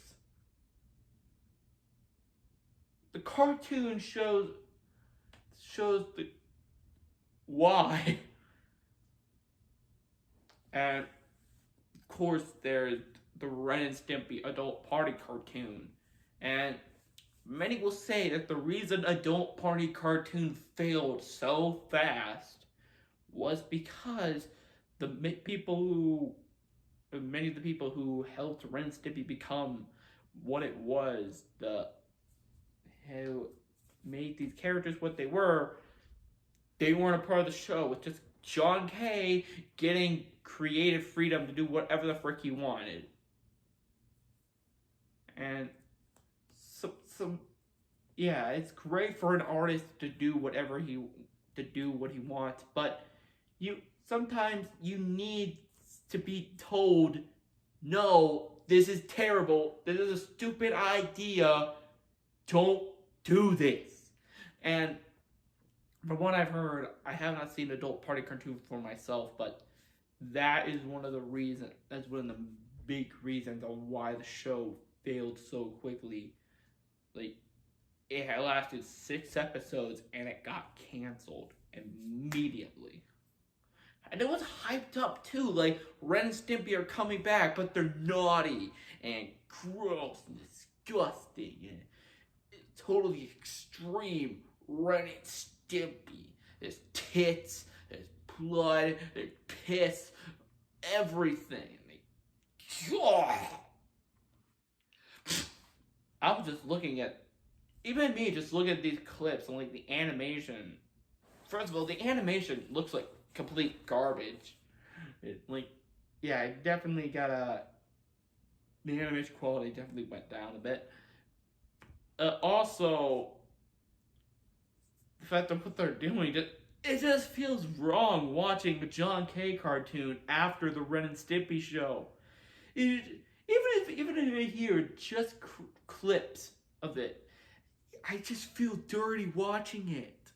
It feels completely uncomfortable. Speaking of being dirty and uncomfortable, let's now talk about the whole Robin Bird. God damn it, Powder Coast Band just fell down.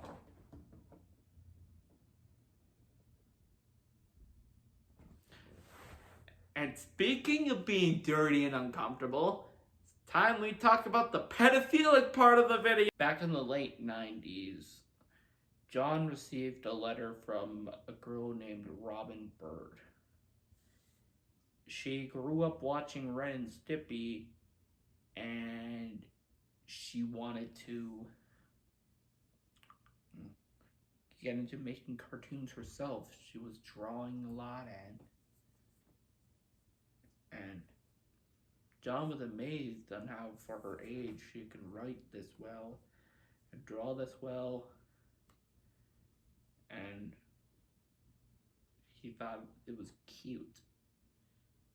And he also received a video of her talking to him directly, and that was like, I think I like this girl. That's how John reacted. So she flew out to LA and she started to intern at Spumco, and their relationship grew into a romantic relationship.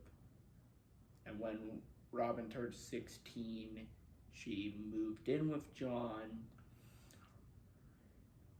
probably to the disapproval, and he ultimately ended up treating her like complete garbage, utter and complete. Pardon my French, but this is technically an R-rated documentary, but complete shit. To the point where,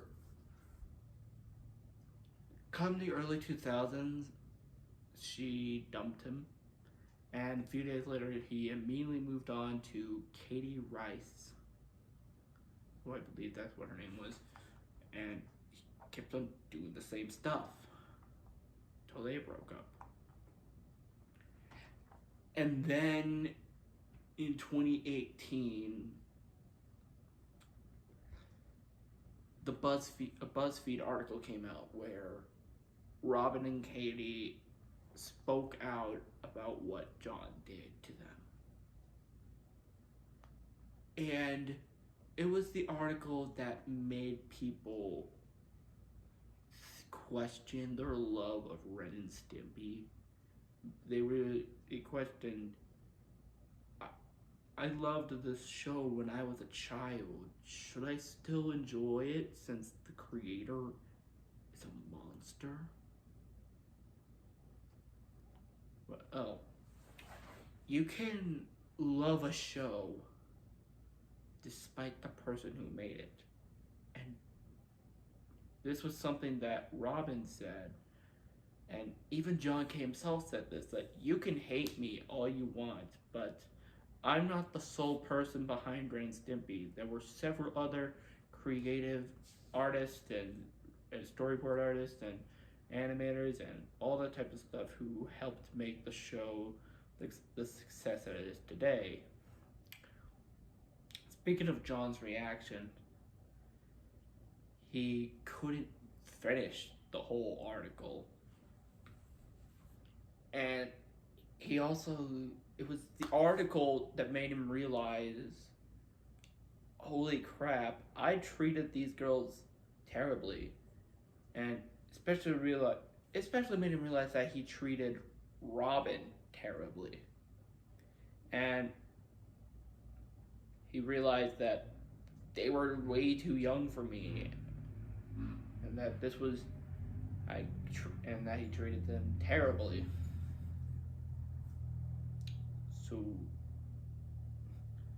And he wanted to apologize to them, Robin especially. I don't think he mentioned anything about wanting to apologize to Katie, though he might have already did that. But yeah, he wanted to do his complete remorse, show remorse to Robin in particular. Although,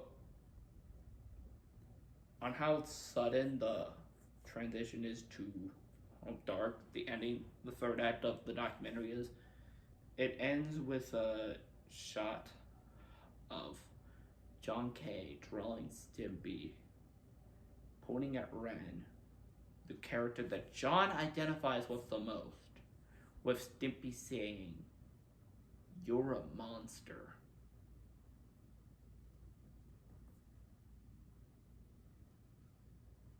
So that's pretty much the story of Ren and Stimpy.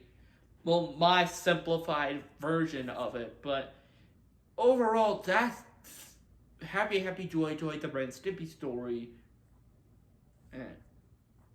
But now that we talked about like the story, let's talk about like the actual presentation of the documentary. Although apparently the filmmakers of the documentary themselves, they're not actually Ren and Stimpy fans, which, okay, it's a bit weird that you decide to make a documentary on a show that you're not even a fan of, but, you know, maybe they just found the story of Ren and Stimpy so interesting that they realized it had to be a documentary. I mean, I'm not that much of a Ren and Stimpy fan myself, I must say, so, Anywho, in terms of John Kay's response to the BuzzFeed article, to be honest, I don't know if he legitimately feels sorry and bad of what he's done, or if he's lying. Although, the optimistic side of me, and the cartoon-loving side of me, and the Ren and Stimpy fan inside of me feels like that he is remorseful. He does feel sorry. Although, there is a high chance that he doesn't, and just lying to the camera. But, I don't know. Although, it doesn't excuse the fact that he fucked a 14-year-old girl when he was in his 40s. I mean, can we just agree that whether you feel sorry about it or not, that is just horrible. Like, don't have sex with 14-year-old girls unless you're of legal age.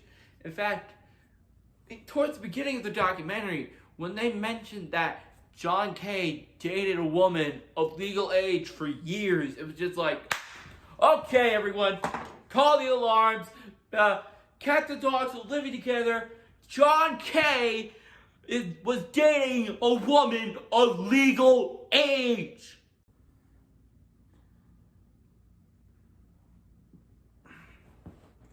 So, who would I recommend this documentary to?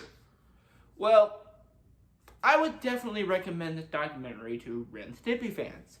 If you grew up with Ren and Stimpy or you got into the show recently, I'd say check it out. See how the show impacted a lot of people, and the insane behind-the-scenes drama, and the aftermath of the show, and how its creator went down a pretty dark and screwed up past. And I feel like I would also recommend this to cartoon fans and people who just,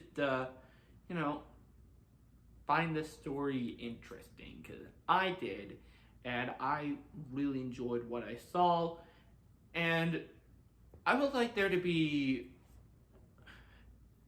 since we're talking about corrupted cartoon creators and Nickelodeon, I would really love someone to make a full full-fledged documentary on Butch Hartman, because in the last couple of years, just like John K., well, not just like John K., I mean, Butch Hartman didn't whip his dick out at any 14-year-old girls and took pictures of them and showed them to his employees. Yeah, they didn't mention that part in the documentary, but John did that weird crap. He did that. They didn't bring it up in the documentary, but he did that crap. But, yeah, the weird, between the whole O-Axis thing and the Christianity crap and not refusing to listen to any type of criticism unless it's from an animator, I would love someone to make a Butch Hartman documentary or like a Fairly Odd Parents documentary or something like that. Yeah, I'd love that to be a reality because that seems like it'd be an interesting story to make. But anyway, guys, that was all for this video. Let me know down in the comments below on what you thought of the documentary, and are you a Ren Stimpy fan? And how do you feel about the reboot that's coming to Comedy Central? That is fine. And anyway, guys, that'll be it for this video. Be sure to like, comment, and subscribe, and ring the bell, and I will see you later. Bye! And we're starting off with the worst one. Okay, that's okay. The Sponge Who Could Fly, aka The Lost Episode, is easily one of, if not the worst episode from Season 3. The episode is about SpongeBob wanting to fly with the jellyfish, so he tries multiple different ways to fly, but they all end up failing.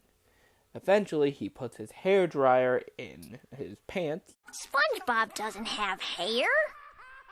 Or does he? And lo and behold, SpongeBob can fly and he can shoot rainbow out his butt. Yeah. This episode does certainly have some nostalgia factor for me, since this was one of the episodes that I watched quite a bit as a kid. But then again, I watched a lot of SpongeBob as a kid, so... But rewatching it for this video, I've come to realize that everyone is so mean to SpongeBob for basically no reason in this episode. SpongeBob just wants to live out his dream of flying with the jellyfish. And here comes everyone in Bikini Bottom being just a huge jerk to him. I mean, to the point where they throw a mob and run him off a cliff. I mean, dear Lord. Just like Party Poopy Pants, the scenes that redeem this episode are the Patchy segments. Basically, Patchy lost the lost episode of SpongeBob, so him and Potty have to go out on a treasure hunt to find it. And this takes up like a good third of the episode. Like, if you took out the Patchy segments, which would be a bit of a mistake because they're the best part, then this episode would just be the length of a regular episode. But I will admit, Patchy's freak out after seeing the fake Lost episode was freaking hilarious. I'm gonna get rid of all my SpongeBob stuff! All of it! All of it! Overall, the episode is mediocre at best. If you want to watch the episode, just watch the Patchy segments. Otherwise, just skip it. But hey, who am I to judge? Apparently, Nickelodeon liked it so much they made a stage musical out of it. A stage musical! So, I was originally going to end this segment right there. But I got curious about the musical. So, I decided to look up if there was a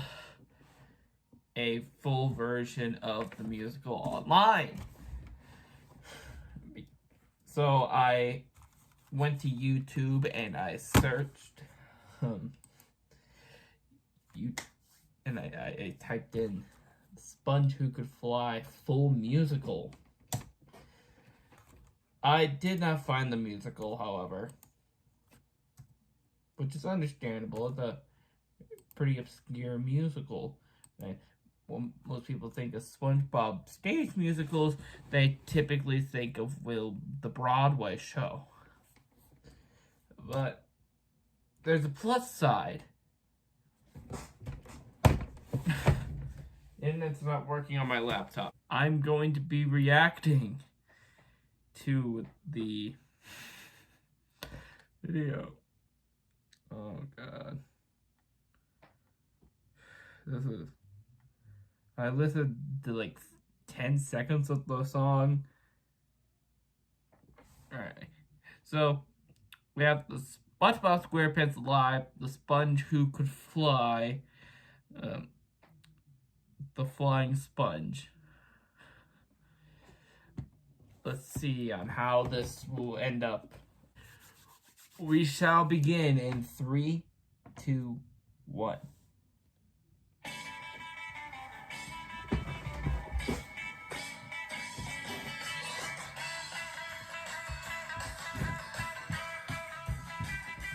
Got a nice little 60s tropical vibe, you know, fits with SpongeBob, I guess.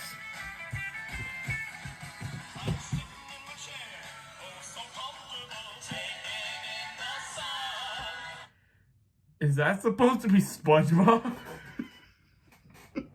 Because you nailed it, dude. You nailed it.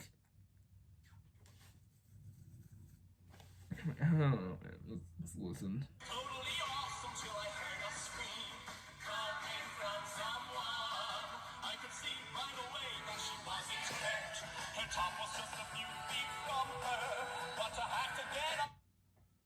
What? Her top was just a few feet from her. You do realize this is for children, right, SpongeBob? Oh, God.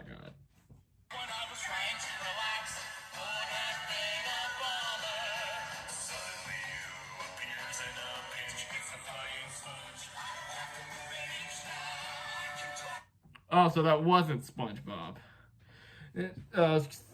Never mind me, I'm a dumbass. Then again, if you've been a subscriber to this channel for a while, then you know that.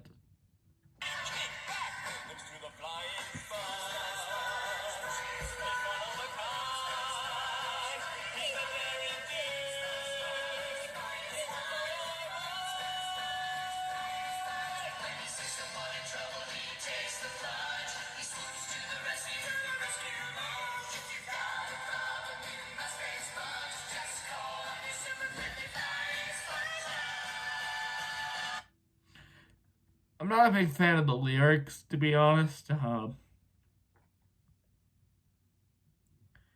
not a big fan of the song at all. 4 minutes. God. Just overall, not.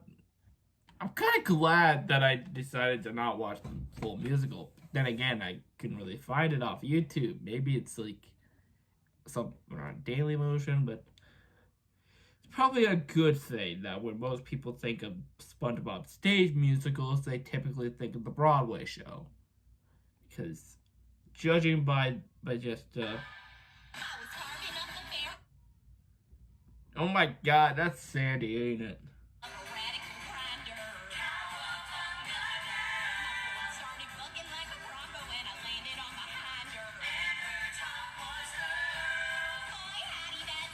Yeah, talking about just like a minute and a half of this one song. I'm not a big fan, to be honest.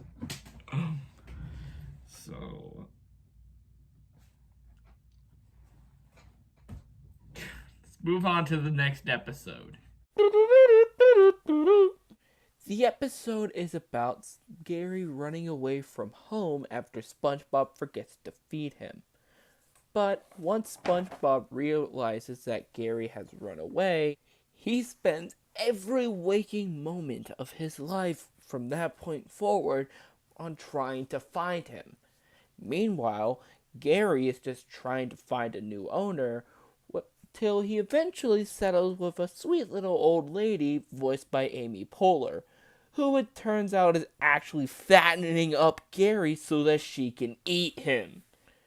For lack of a better word, this episode truly is, well, special. It's a very different type of SpongeBob episode that we didn't really see up to this point. Heck, we still don't really see this type of SpongeBob episode to this day. It gives a much more of an emotional reaction, with SpongeBob devastated to the brink of tears, just wanting to see his best friend again. Well, best friend who doesn't speak English. And meanwhile, Gary is just living the life of luxury as he assumes. And SpongeBob is just barely missing him. But the one thing that everyone remembers from this episode, and the moment that brought everyone to tears while watching this, it has to be the song. Oh dear God. Even when I watched this episode for this video, I was nearly on the brink of tears. And the weird thing is that my dad was in the other room, so I almost felt weird crying, but screw it. Other than pet, you're my best friend, too cool to forget. Come back, 'cause we are family, and forgive me for making you wanna roam. And now I cry with the song on a much more personal level, considering the fact that now I have my own little lovable little pet to take care of, and she's my responsibility for walks and even feeding. So watching this episode with my pet in my arms, just laying on me, giving her lovin's, it definitely broke the tears. And even later on in the episode where Gary was seeing the flyers, and when SpongeBob and Gary reunite, and even when SpongeBob is looking at all the flyers and even the giant billboard, asking where's Gary, me being with my pet and giving her pets, I just had a whole lot more of an emotional reaction. I was nearly on the brink of tears because it was like, what if this happened to my pet? I wouldn't want to lose my baby. But enough of me rambling on about pets. The episode is very emotional. And aside from the emotional bits of this episode, there actually are quite a bit of funny moments.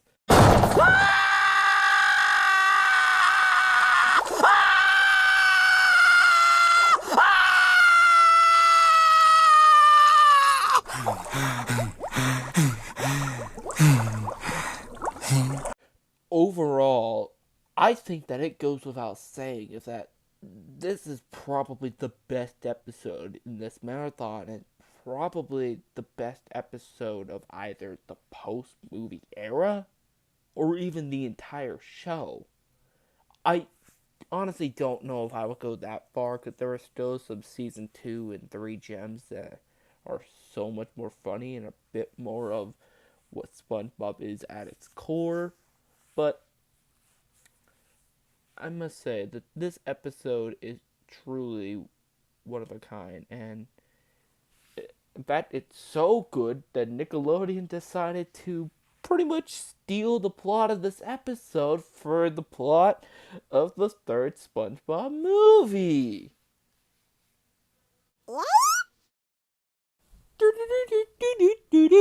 Oh, now this one's a classic. The episode is about SpongeBob and Patrick heading to a jousting contest, but they end up being part of the joust, and magically they get transported back to the medieval times, and we get to see tons of characters in medieval versions, such as Squidward as a jester, Mr. Krabs as a king, Sandy as a knight, and Plankton as an evil wizard. And since these are technically different characters, it makes sense to change their personalities up a little bit to better suit the time period. Plus, they take full advantage of their medieval setting. For instance, having a jellyfish be a dragon. That is hilarious. If you were disappointed by something like, say, I don't know, Disenchanted, then I'd say this episode of SpongeBob will suit your medieval fantasy needs in animation quite nicely. I mean, it's no Lord of the Rings, but this is a 20-minute SpongeBob episode, and Lord of the Rings is a 10-hour film trilogy, so what are you expecting? This episode is something that we never get to see in this show, hardly ever. That is a backstory episode. It focuses on Mr. Krabs and Plankton, on how they used to be friends, on how they created the Krabby Patty together, and on how a patty basically just destroyed their friendship. Meanwhile, the filler bits featured Potty and Patchy going through just about the same thing, with Potty becoming Patchy's boss. But what's funny is that Patchy is just pretty much terrible at making burgers.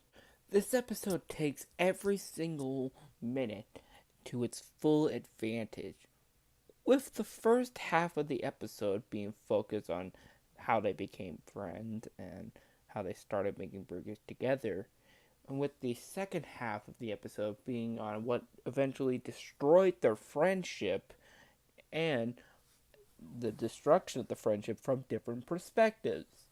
We get how Krabs really remembers it, on how Plankton remembers it, and on what really happened from Karen's point of view. SpongeBob is a show that doesn't follow much continuity, if any continuity, really. A character could just blow up in one episode and be completely fine in the next. That's just how most cartoon comedies tend to work, even today, really.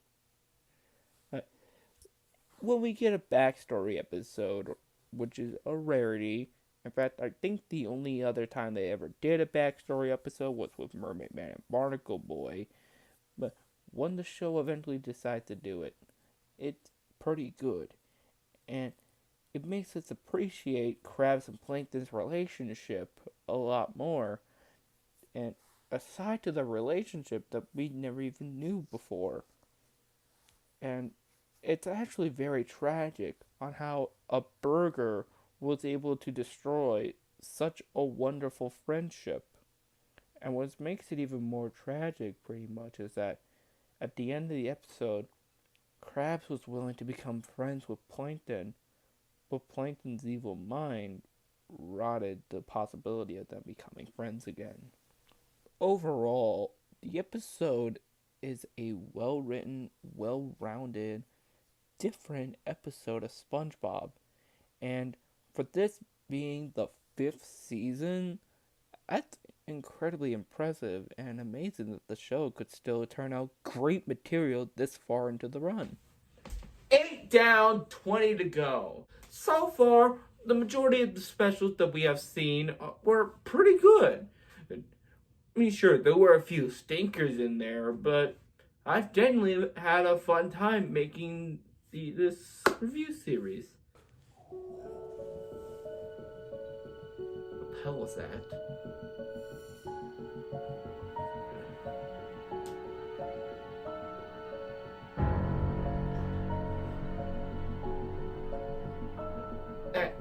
It's probably nothing. Anyway, guys, I hope you enjoyed the video, and in September, you'll get part 3 of Movie Marathon Matt. Oh, what was that?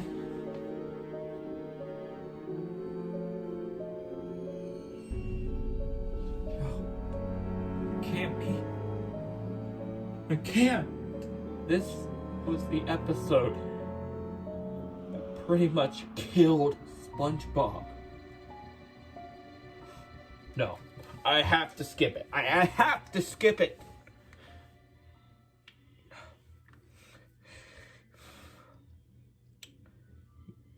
You said you were going to watch and review every SpongeBob special.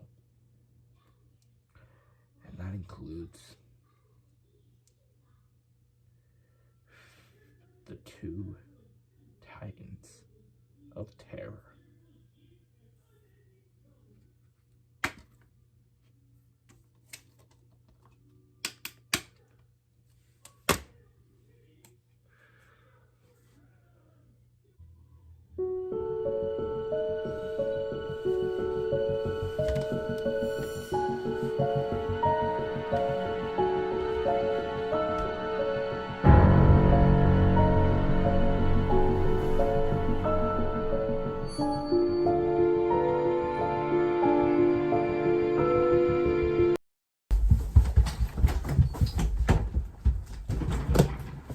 Guys, you will not believe the amazing discovery that I just made.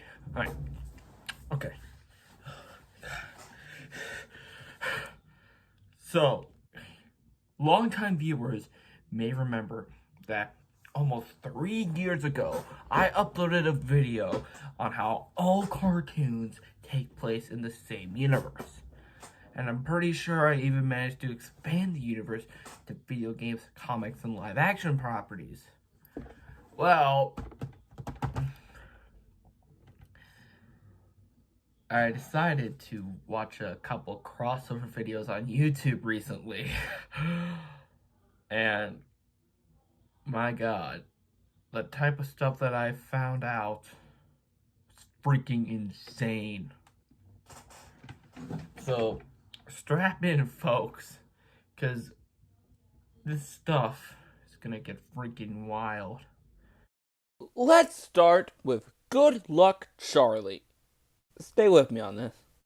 Good Luck Charlie had an episode where all of the female main characters went on the in-universe show Shake It Up Chicago of the Disney Channel series Shake It Up. Now, Good Luck Charlie also would have a crossover with the Disney Channel series Jessie. And Jessie, oh my god, this show had so many crossovers. So let's get to them. Jessie also had a crossover with Austin and Ally. Now, before you mention that Austin and Ally shouldn't really be important to this whole crossover changeling thing, may I remind you, this show gave us the glory that is Trish, so shut the frick up. The character Mr. Mosby from the Sweet Life series made a cameo in an episode of Jessie. And the Sweet Life series also did crossovers with Wizards of Waverly Place, Hannah Montana, That's So Raven, and I'm in the Band. And Jessie also had a crossover with Ultimate Spider-Man for some reason. And this version of Spider-Man was actually in Phineas and Ferb Mission Marvel, and Phineas and Ferb also had a crossover with Milo Murphy's Law, bringing us into the world of animation. And live action and animation clashed again when Dr. Doofenshmirtz went on Shark Tank. Yeah, that happened. Both Jessie and Austin and Ally were part of the giant Disney Channel crossover event, Monstober Spooktacular Weekend, which consisted of shows such as the previously mentioned Austin, Ally, and Jessie, but also included I Didn't Do It, Casey Undercover, Best Friends Whenever, Girl Meets World, and Liv and Maddie. But the important show in there is Girl Meets World. Girl Meets World is actually a spin-off of the beloved 90s sitcom Boy Meets World, which had a crossover with Sabrina the Teenage Witch, which leads us into the Archie comics, but we'll get into that type of stuff later. And it also had a crossover with Step by Step. And in just the second episode of Step by Step, Urkel appeared. And Urkel was also in an episode of Full House. And Urkel was also in an episode of Scooby-Doo. And Scooby-Doo has had tons of crossovers. Too many for us all to list right here. But we will only be talking about some specific ones, like their crossover with WWE, which featured John Cena, who was in the Fred movies. And Fred had a crossover with iCarly. Now, this pretty much gives us the entirety of the Dan Schneider universe. For those of you who don't know, Dan Schneider was a man who worked at Nickelodeon for 25 years, well, about 25 years, and he created some of the most beloved shows, live-action shows of the network. Now, he doesn't work with Nickelodeon anymore for reasons I don't want to get into here, but just to let you know, we can now include shows such as All That, The Amanda Show, Zoe 101, Drake and Josh, Victorious, Sam and Cat, Henry Danger, and Game Shakers. And one of the shows, Henry Danger, has actually had additional crossovers with the Thundermans and Night Squad. Oh, and iCarly also had crossovers with One Direction, Late Night with Jimmy Fallon, and Pawn Stars.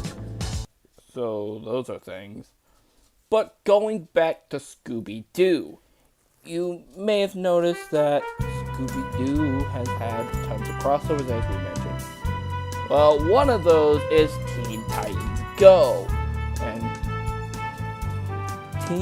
the thing about this crossover, it was the Teen Titans and the Scooby Gang on Family Feud. Yeah!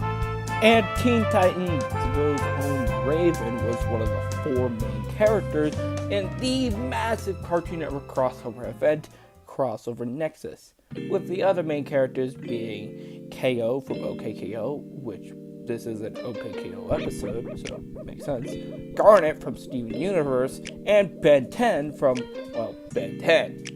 And this episode also features several different references and cameos from basically every single Cartoon Network original series. So, let's just include all of Cartoon Network in this universe. OKKO has also done crossovers with Captain Planet and the Planeteers and Sonic the Hedgehog. And since Cartoon Network also has the Powerpuff Girls, which were featured in Cartoon Nexus, we could also include the Gorillas in this universe, since one of the latest members is actually Ace from the Powerpuff Girls, who is a member of the Gangrene Gang.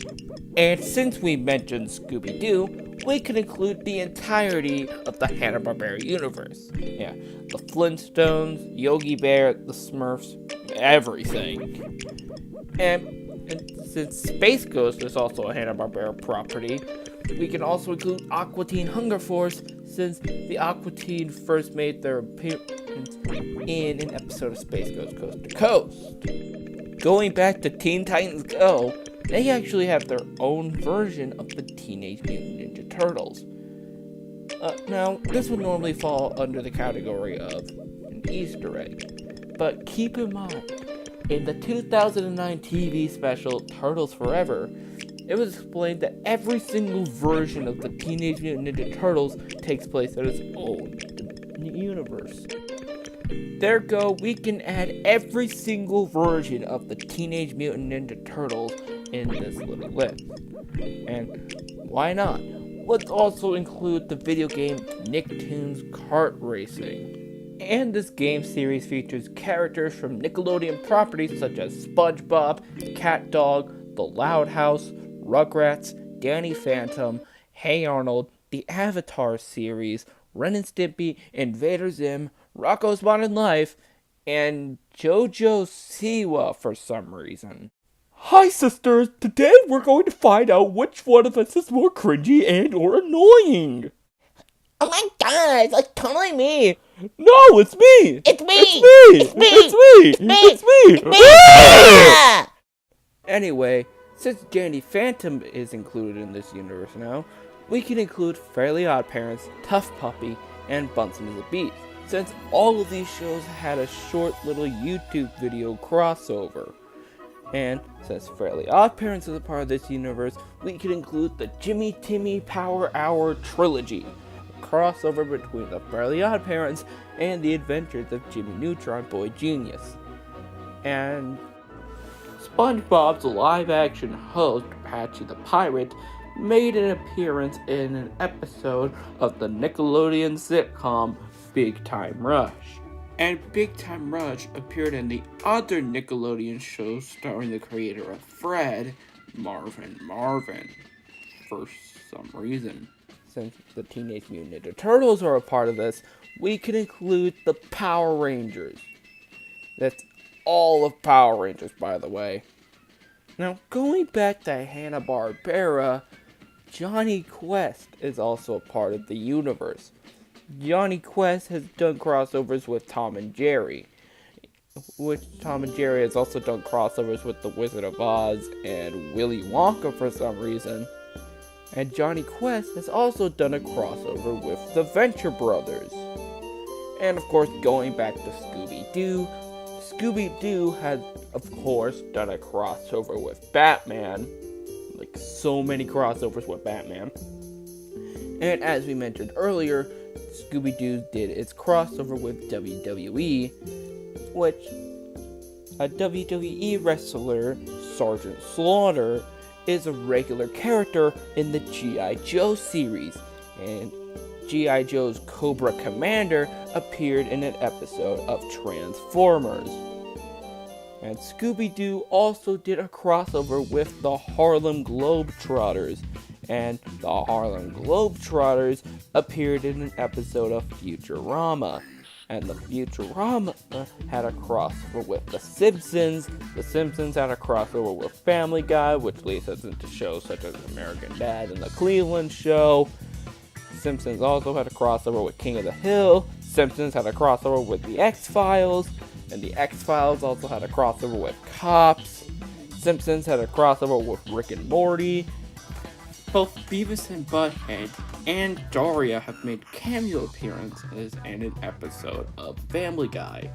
Now, normally for Family Guy, this type of stuff would fall under references, but since these designs look awfully close to the original designs, and the fact that they have the original voice actors, we're going to count these. And in the Simpsons and Family Guy crossover, Bob Belcher from Bob's Burgers made a cameo, and Bob's Burgers also had a crossover with Archer. And The Simpsons had a crossover with the obscure 90s Fox sitcom, The Critic. And of course, since Rick and Morty is now a part of this universe, we can include Gravity Falls. Since in a Gravity Falls episode, Stan lost his mug and pen, and we can see that exact same mug and pen in an episode of Rick and Morty. And since Rick and Morty has this whole little multiple dimensions thing, we can include this little Easter egg of pony versions of Rick and Morty in an episode of My Little Pony. That would normally find under the Easter egg category, but, multiple universes. And since we also have Gravity Falls, we can include the final episode of the Disney XD show Future Worm, which featured Gravity Falls. It also featured several other Disney XD shows such as Star vs. the Forces of Evil, Wander Over Yonder, and Pickle and Peanut. Now, going back to Scooby-Doo once again, Scooby and Shaggy appeared in Looney Tunes Back in Action, which gives us access to the entire Looney Tunes franchise. And several Looney Tunes characters were in Who Framed Roger Rabbit, a giant crossover which also includes characters such as Woody Woodpecker, Betty Boop, and Mickey Mouse and Company, which leads us into Kingdom Hearts. Now, Kingdom Hearts has a crapload of various Disney properties in it, and those properties are Snow White and the Seven Dwarfs, Pinocchio, Dumbo, Bambi, Cinderella, Alice in Wonderland, Peter Pan, Sleeping Beauty, 101 Dalmatians, The Sword and the Stone, Winnie the Pooh, Tron, The Little Mermaid, Beauty and the Beast, Aladdin, Nightmare Before Christmas, The Lion King, Toy Story, Hunchback of Notre Dame, Hercules, Mulan, Tarzan, Monsters Inc., Lilo and Stitch, Pirates of the Caribbean, and Chicken Little, Ratatouille, Tangled, Wreck-It Ralph, Frozen, and Big Hero 6. Woo! Also, the cast of Cheers was in Mickey's 60th anniversary special. That's a little weird. And since Lilo and Stitch are in Kingdom Hearts, we can include the crossovers that they did with Kim Possible, The Proud Family, American Dragon, Jake Long, and Recess. And Kingdom Hearts also has a bunch of characters from the Final Fantasy series. And Final Fantasy's own Cloud is one of the many characters in the Super Smash Bros. Series, which will introduce us to a whole lot of other crossovers. But let's just briefly go through all of the franchises that just so happen to be represented in Super Smash Bros. And the franchises are Mario, Donkey Kong, Zelda, Metroid, Kirby, Star Fox, Pokemon, Earthbound, F-Zero, Ice Climber, Fire Emblem, Game & Watch, Kid Icarus, Metal Gear, Sonic the Hedgehog, Pikmin, Rob the Robot, Animal Crossing, Mega Man, Wii Fit, Punch-Out, Me, Pac-Man, Xenoblade Chronicles, Duck Hunt, Street Fighter, Final Fantasy, Bayonetta, Splatoon, Castlevania, Persona, Dragon Quest, Banjo-Kazooie, Fatal Fury, and ARMS. Mario has had crossovers with the Rayman Rabbids and Inspector Gadget for some reason, and even the NBA. Yup. And Terry Bogard, who is from the Fatal Fury series, is probably most notable nowadays for appearing in the King of Fighters series, which features some series that nobody gives a crap about, so we're not going to mention them. Here's something a little fun and random. The apes from Ape Escape appear in Metal Gear Solid 3, and Solid Snake appeared in Ape Escape 3. A little fun little promotional thing. A bit of an odd one, considering the fact that these games have absolutely nothing in common, but, you know, just something that's a little fun. And the Metal Gear Solid character Raiden appeared in the PlayStation version of Smash Bros. PlayStation All-Stars Battle Royale, which features characters from BioShock, Infamous, Killzone, Devil May Cry, Starhawk, Fat Princess, Tekken, Dead Space, Jak and Daxter, Gravity Rush, God of War, Heavenly Sword, Uncharted, Parappa the Rapper, Metal Gear, Ratchet and Clank, Little Big Planet, Medieval, Sly Cooper, Ape Escape, and Twisted Metal. And Snake and even Simon Belmont were in the game DreamMix TV World Fighters, which included characters from Bomberman, Adventure Island, Beyblade, and Transformers. Yeah! And of course, there's all the various different crossovers by Capcom.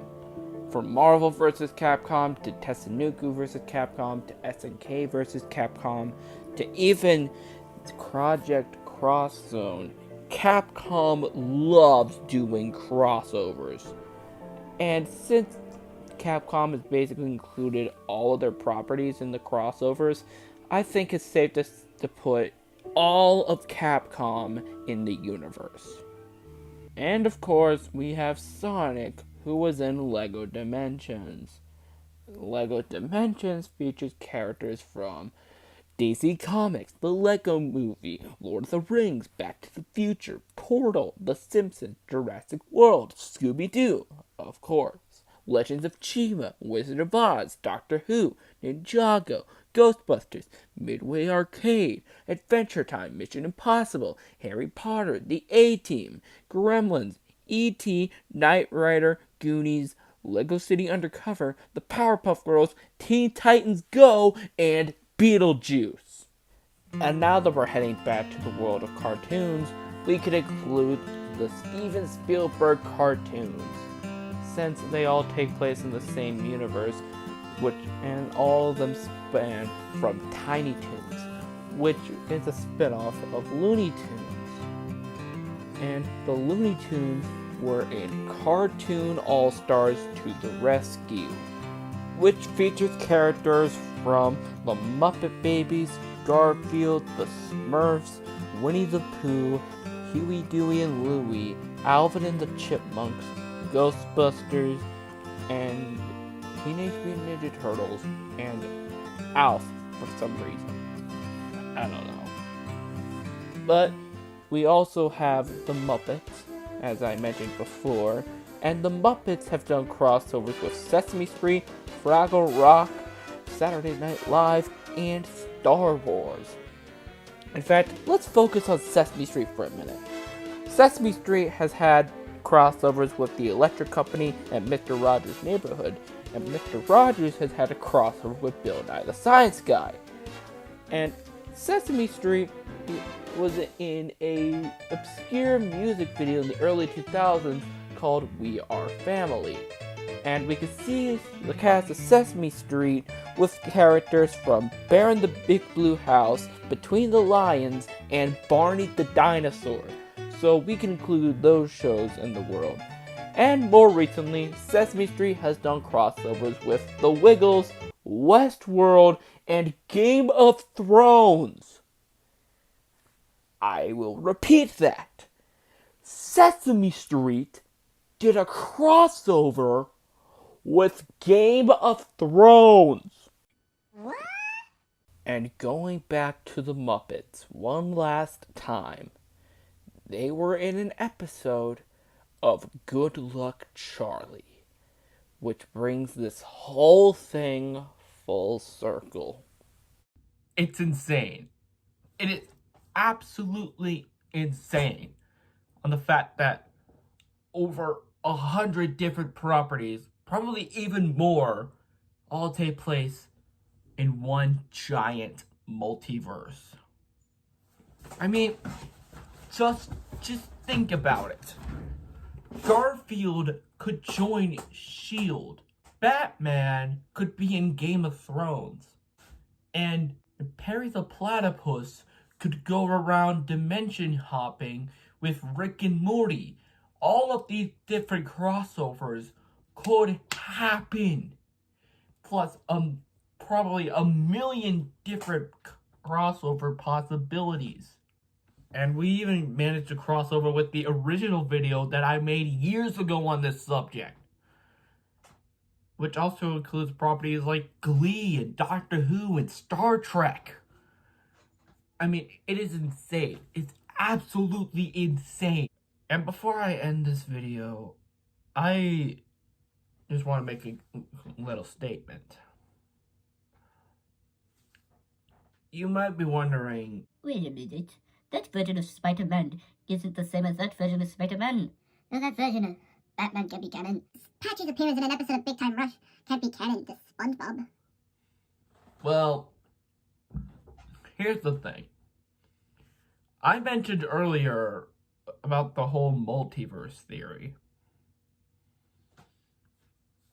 And it is canon that Rick and Morty, Teenage Mutant Ninja Turtles, the DC Universe, and the Marvel Universe have a multiverse. That's why we were able to include the pony versions of Rick and Morty in this universe because of Rick and Morty's whole multiverse theory. The pony versions of Rick and Morty could very well exist in the Rick and Morty universe. And it's also why we included the Easter eggs to Gravity Falls and The Simpsons. And same with Ninja Turtles. We were able to include every single version of the Ninja Turtles in this universe, plus the different properties that they crossed over with. And I just used the Power Rangers crossover and the Nicktoons crossover game just for simplicity's sake. So the question isn't whether or not it's canon. The question is, which version is it canon to? But anyway, guys, that's all I have for this behemoth of a video. Were there any properties or crossovers that I missed? Please let me know down in the comments below, and don't be mean about it. You forgot this crossover between Godzilla and Pokemon. Please, keep it nice, keep it clean. Well, you can swear if you want to. I don't care. Just don't be jerks in the comments. We hate trolls. Trolls can go die. Trust me, I know from experience. But that'll be all for this video. Be sure to like, comment, and subscribe, and to ring the bell. And I will see you later. Bye! Hello, my beautiful people. So, Thomas the Tank Engine has actually been getting a lot of talk in the news lately. Mainly for the fact that, well, Mattel has announced that they are producing a live-action Thomas the Tank Engine movie. So, with Thomas in the news lately, I thought it was a bit obvious on what creepypasta I should do for this year's Halloween special. I used to watch Thomas the Tank Engine religiously as a kid, and every now and then I, pop up an old episode and, get nostalgic. I did watch a bit of the CGI series, and, I was like 5 when they started doing CGI. I noticed it immediately because I got so used to the model series. It got weird, man. It got weird. And apparently some of the new direct-to-video movies are like, there's like pirates and lost treasure and like, I thought this was a simple kids show about talking trains. When did this happen?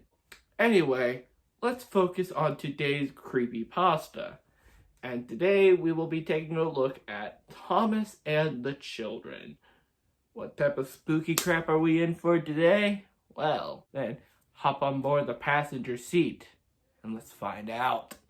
The video begins with Sir Topham Hatt asking Thomas to deliver some children to the seaside. Thomas heads off to fetch the children. So Thomas is, chugging along the rails until we see that Bertie the bus is stuck on the rails. Oh no! Bertie's calling to help for Thomas, but Thomas just keeps on going faster with a sinister grin on his face. Then Thomas hits Bertie in a gruesome fashion. And then we see that Thomas and Bertie have gone both off of the rails, with blood coming out of the children that were in Annie Clareville, with tears on their wooden faces. And then we get static for about an hour and the video ends. So as for my thoughts on this creepypasta itself, it's perfectly fine. Gives you some nice spooky little feelings around the Halloween season. If you don't really feel like watching a full-on movie, then read the creepypasta. Or if you don't want to watch any of the spooky Halloween-themed episodes of Thomas the Tank Engine, whether intentional or not. So those are my thoughts on this creepypasta. I like making creepypastas. They're fun. Now, please let me know down in the comments on what type of creepypasta you would like to see me cover next time. And by next time, I mean whenever I decide to do one of these again. Please let me know if you enjoyed the video, and if you did, be sure to smash that like button, comment below, and let me know what your opinions are, and be sure to subscribe to the channel and ring the bell to be notified on whenever I upload a new video. And I'll see you later. Bye! Hello, my beautiful people. Well, this will be the final Toon Talk that I'll release this month. So, what will I be talking about? Well, if my shirt didn't give anything away, today we will be talking about one of Nickelodeon's most neglected cartoons ever, Invader Zim. As in, the network didn't give it the respect it deserved, and quickly canceled it after 2 seasons.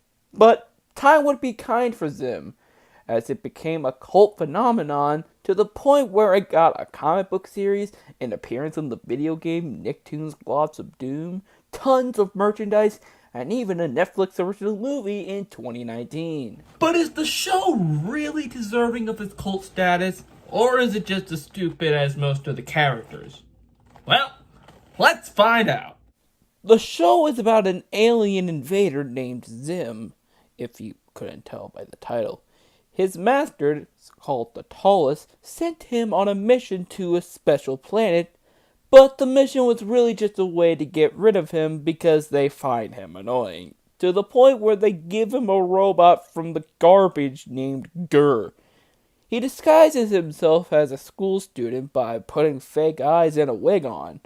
Everyone in town falls for this obvious disguise, except for Dib, who's known for being a weirdo for believing aliens. Now that Dib's the only one who knows of Zim's secret, it's up to him to stop Zim from destroying the Earth. The show is known for being incredibly dark and disturbing, much more than the average Nicktoon airing at the time. The most infamous episode is the one where Zim eats the organs of all the kids from school so doctors will think he's human.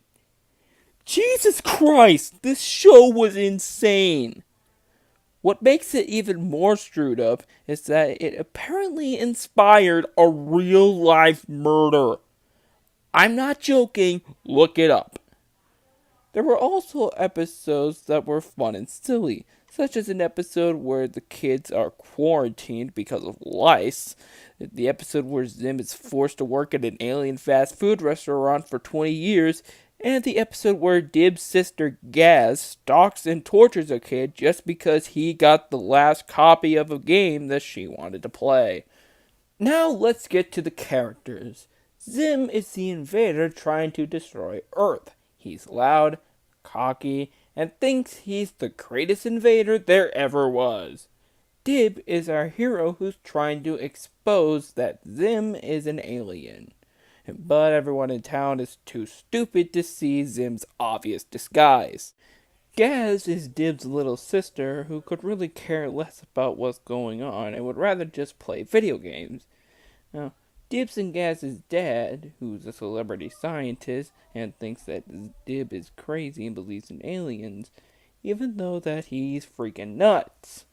And Gurr is Zim's adorable/annoying little robot that was taken from literal trash, which explains why he's not the brightest little robot.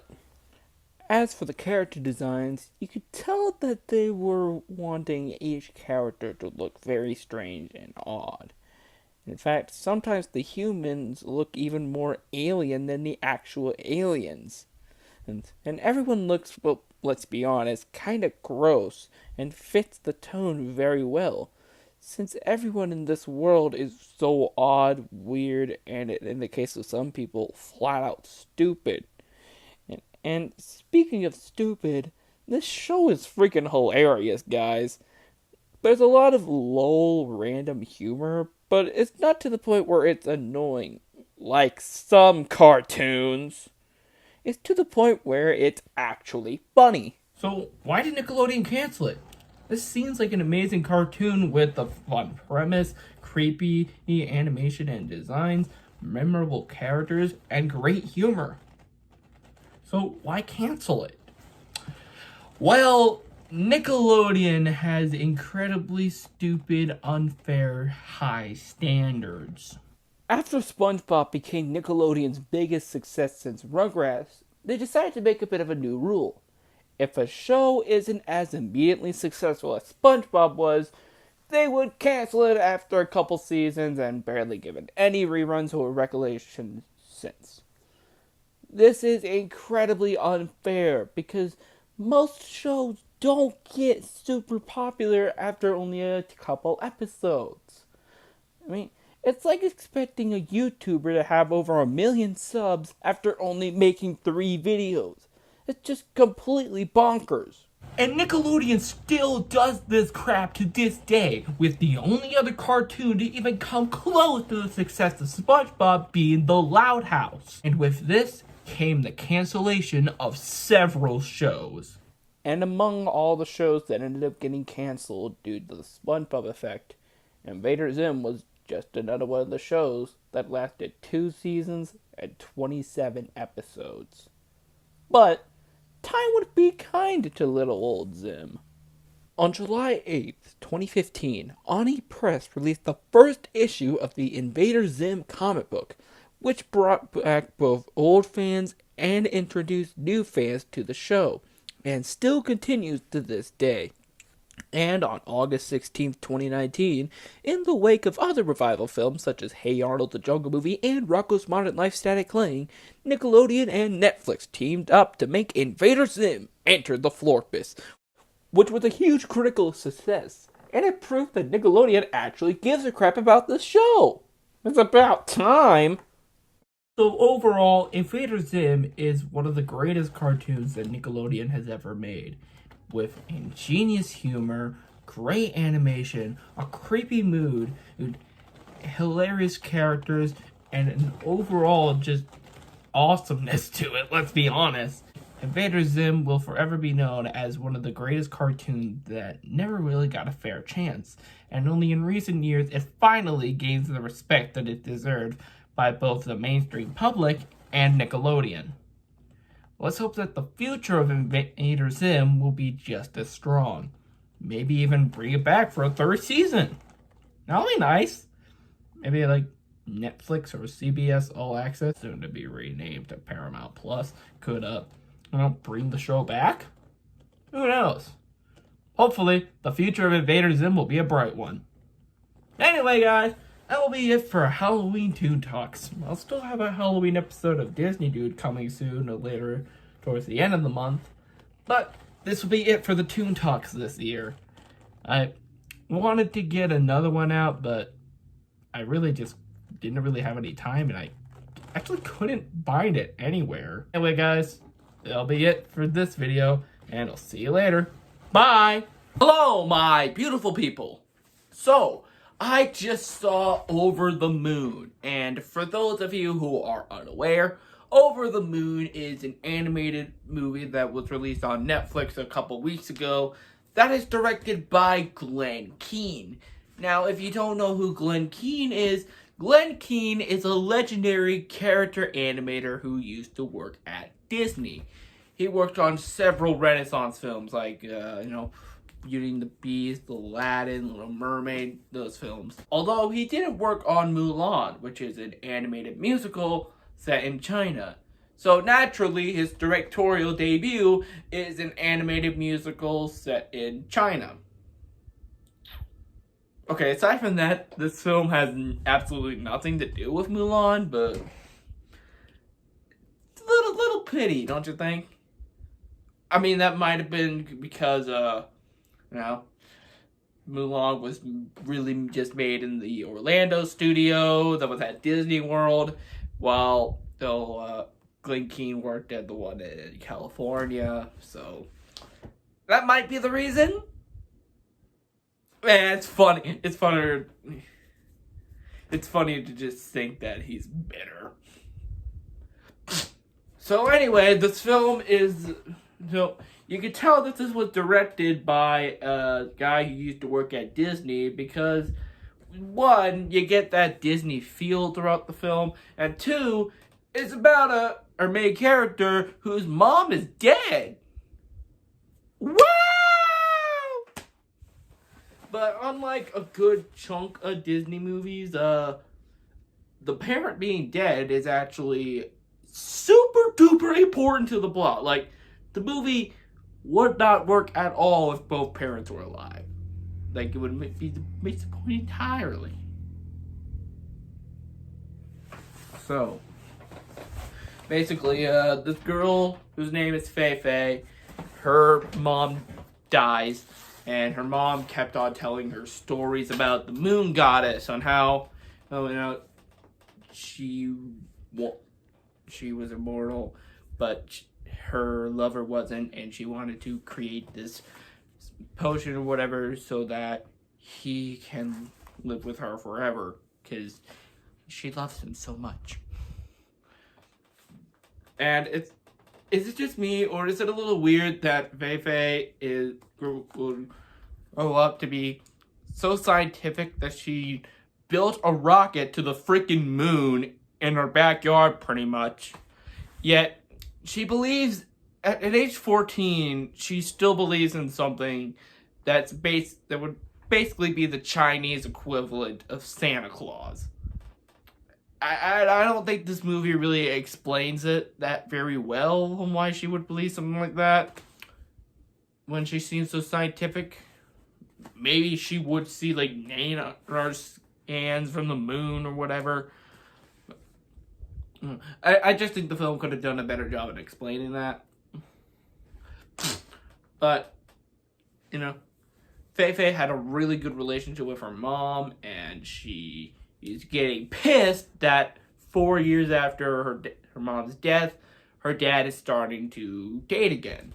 And he's possibly getting remarried to this other woman who has a son who Fei Fei finds really annoying and does not like. So Fei Fei builds a rocket to the moon, you know, as most kids do, to prove that the moon goddess is real, to show basically some proof that, you know, her mom can be out there too. But the little brother, who I actually forgot the name of, he stows away and they end up on the moon. And yeah, the moon goddess is real. Big old brightly colored moon kingdom, which is freaking beautiful, by the way. My God, it looks absolutely amazing. It's like candy for your eyes. It's amazing. I love it. Like visually, this film looks freaking amazing. Mainly when you get on the moon. But I'll talk about that when we get to the animation. So basically, the moon goddess basically wants Fei Fei and everyone else who lives on the moon to go ahead and find the gift, which is later revealed to be the second half of an amulet that Fei Fei finds in a mooncake. Okay. So that's basically the plot of this movie. Which, you know, if there's one thing, but there's a theme that goes on around the film, and what is ultimately the moral at the end of the day is to let go of the people that you've lost, to move on and accept that your loved one is gone. It can be a bit hard to handle at first, but eventually you're going to have to let the past go behind you and just move on with your life. There will be other people that come in your life that you might love just as much or even more, probably. Well, probably not even more, but still, you gotta move on. And which, it's a really good moral, to be honest. I said, I don't think it's really seen a lot in kids' movies, to be honest. So, I think that's a really good moral to teach the kids, to basically help them cope with a loss that they recently had. Like, say a kid watching this and they lose like a grandparent or something like that, or a pet or whatever, but that could help them cope with the loss, because both Fei Fei and the moon goddess are dealing with similar losses. Fei Fei with her mother and the moon goddess with her lover, and the two of them have to learn to let go of the past and move on with their lives. And Fei Fei pretty much and Fei Fei eventually accepts her later to be stepmother and stepbrother, which is very beautiful, to be honest. And this film got me a little emotional. My eyes still remained dry, but they were very close to becoming wet. Now, speaking of wet, let's talk about the animation. I don't know why I did that, but hey, let's talk about the animation. It is beautiful. Freaking beautiful, as I previously stated. Particularly when you get to the moon, the colors are so bright and beautiful, and the designs of the characters on there, most of them are living mooncakes, is weird. But you also get like these blobby little creatures, like the one voiced by Ben John, that's how you spell his name, Ben Jong. And you got these some chickens who ride motorcycles. They call them biker chicks. Yeah. And yeah, it looks beautiful, and even China kind of looks pretty cool. It looks like a normal Chinese area, although it kind of reminds me more of Chinatown than actual China, to be honest. But I don't know. But then again, I haven't been to either places, so I'm not the best person at all to say this, really. Basically, the animation's good, and the designs of the characters are very well made. I mean, it's directed by someone who used to be a character animator, so clearly the character designs and the movements on them would look pretty dang good. So, yeah, props on the animation. The characters are fun. I really like them. I will admit the little brother kind of does get annoying, but he's kind of supposed to be that way. Fei Fei basically just wants to prove that the moon goddess is real, so that her father won't remarry. And she's determined. She wants to get things right. She's annoyed by the little brother at first, but eventually it grows to get a friendship, a brother-sisterly bond, pretty much. Siblingly bond. And the moon goddess is actually very similar to Fei Fei. She also just can't let go of the past, and she wants to see her lover. She wants to be with him forever. But the love will still be there, but eventually you're gonna have to move on and find someone else to love. There's also this, as I mentioned, this slimy little comic relief thing, which I don't even know how to describe it. Basically like a lizard dog thing, which glows up all over the place. He's voiced by Ben Jong, the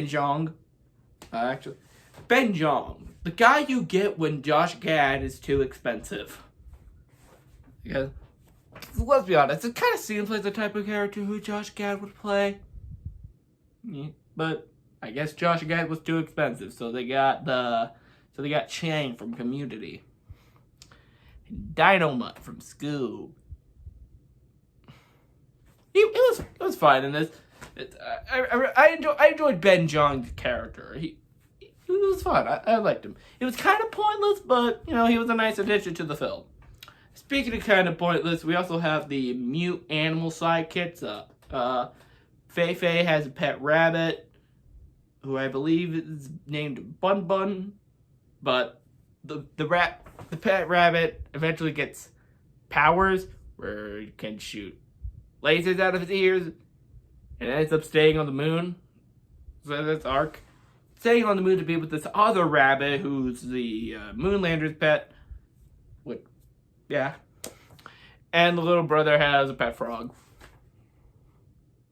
Because little boys gotta have gross pets. Alright, so now let's talk about the songs.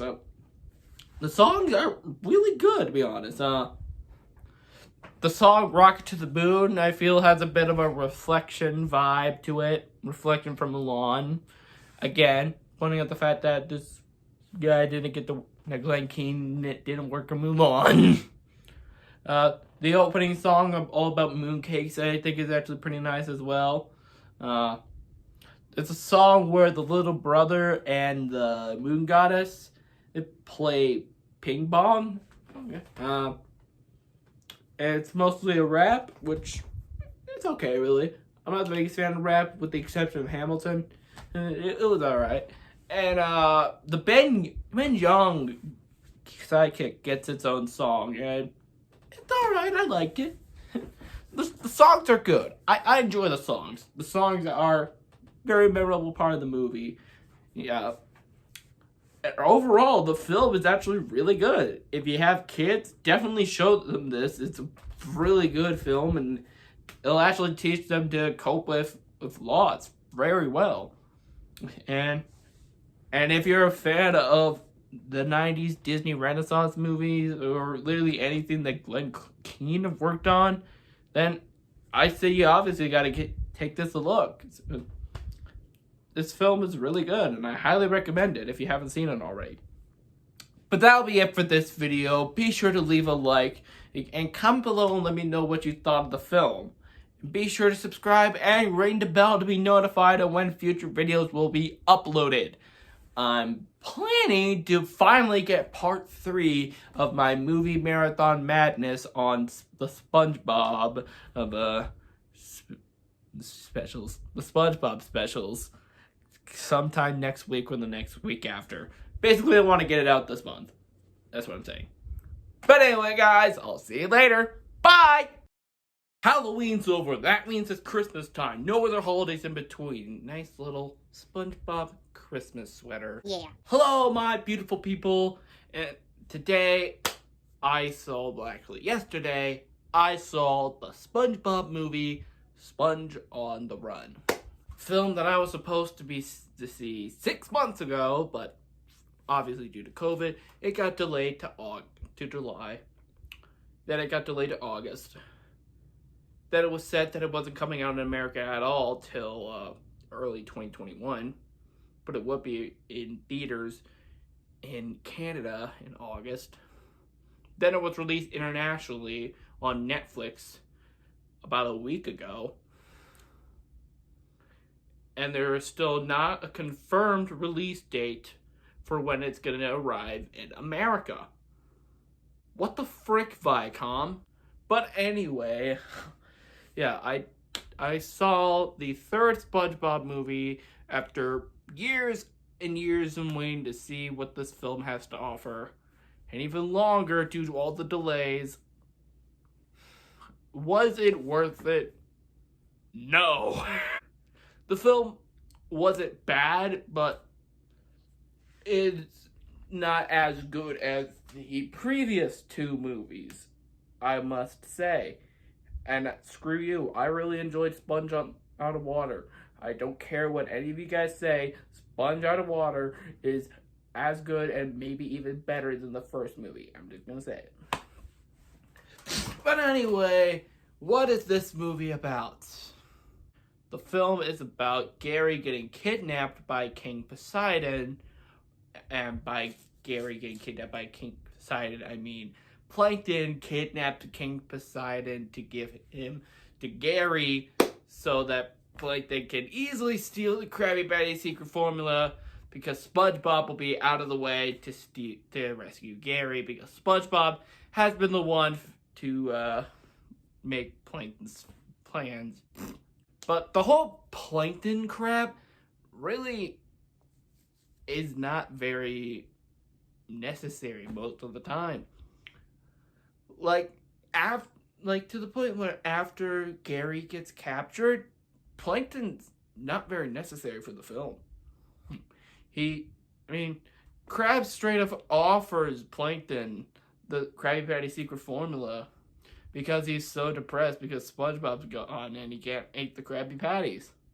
And he just and to quote him, "I just missed the boy." Obviously, from the day one of when the plot was revealed, everybody has been complaining on how the plot is similar to a season 4 episode of the show, Have You Seen This Snail? If you want to know my thoughts on the episode, I'll leave a link in the description below to part 2 of my movie Marathon Madness on the SpongeBob specials, where I talk about that episode, along with The Sponge Who Could Fly, Dunces and Dragons, and Friend or Foe. Now, anyway, the fact that it's similar to an episode of the show isn't really a bad thing. In fact, the second movie had lots of elements that were similar to episodes of the show, even elements that were similar to the first movie. Like Sponge on the Run had key points from Fun, Mermaid Man and Barnacle Boy 5, and Pressure. Now, this film has key points from the first movie and Have You Seen the Snail, which isn't necessarily a bad thing. But the Phineas and Ferb movies have actually proven that just because your movie is similar to one random episode of the show, it doesn't necessarily make it a bad thing. It's mainly what you do with that concept. In this case, Gary is missing, and see what you do with it. And I think they did alright with the story. Now let's talk about one of the elephants in the room. The Camp Coral side. Now, if you don't know, Nickelodeon and CBS All Access have a spin-off of SpongeBob SquarePants in the works called Camp Coral, which will follow all of the main characters from the show at summer camp when they were kids. Despite the fact that Mr. Krabs is supposed to be a few years older than SpongeBob. Like, enough to date Mrs. Puff, who is the counselor in, or the head of the chef, or the head of the camp in Camp Coral. And presumably Mr. Krabs is viewed as like, I don't know what Mr. Krabs is supposed to be. I think Mr. Krabs is supposed to be older, but I don't know, man. I don't know. And the obvious retcons that the show has played. Now, early on, it stated that SpongeBob met Gary at Camp Coral, that Gary was stray. Although, despite the fact that in the season 9 episode Plankton's Pet, SpongeBob says that he adopted Gary at the shelter.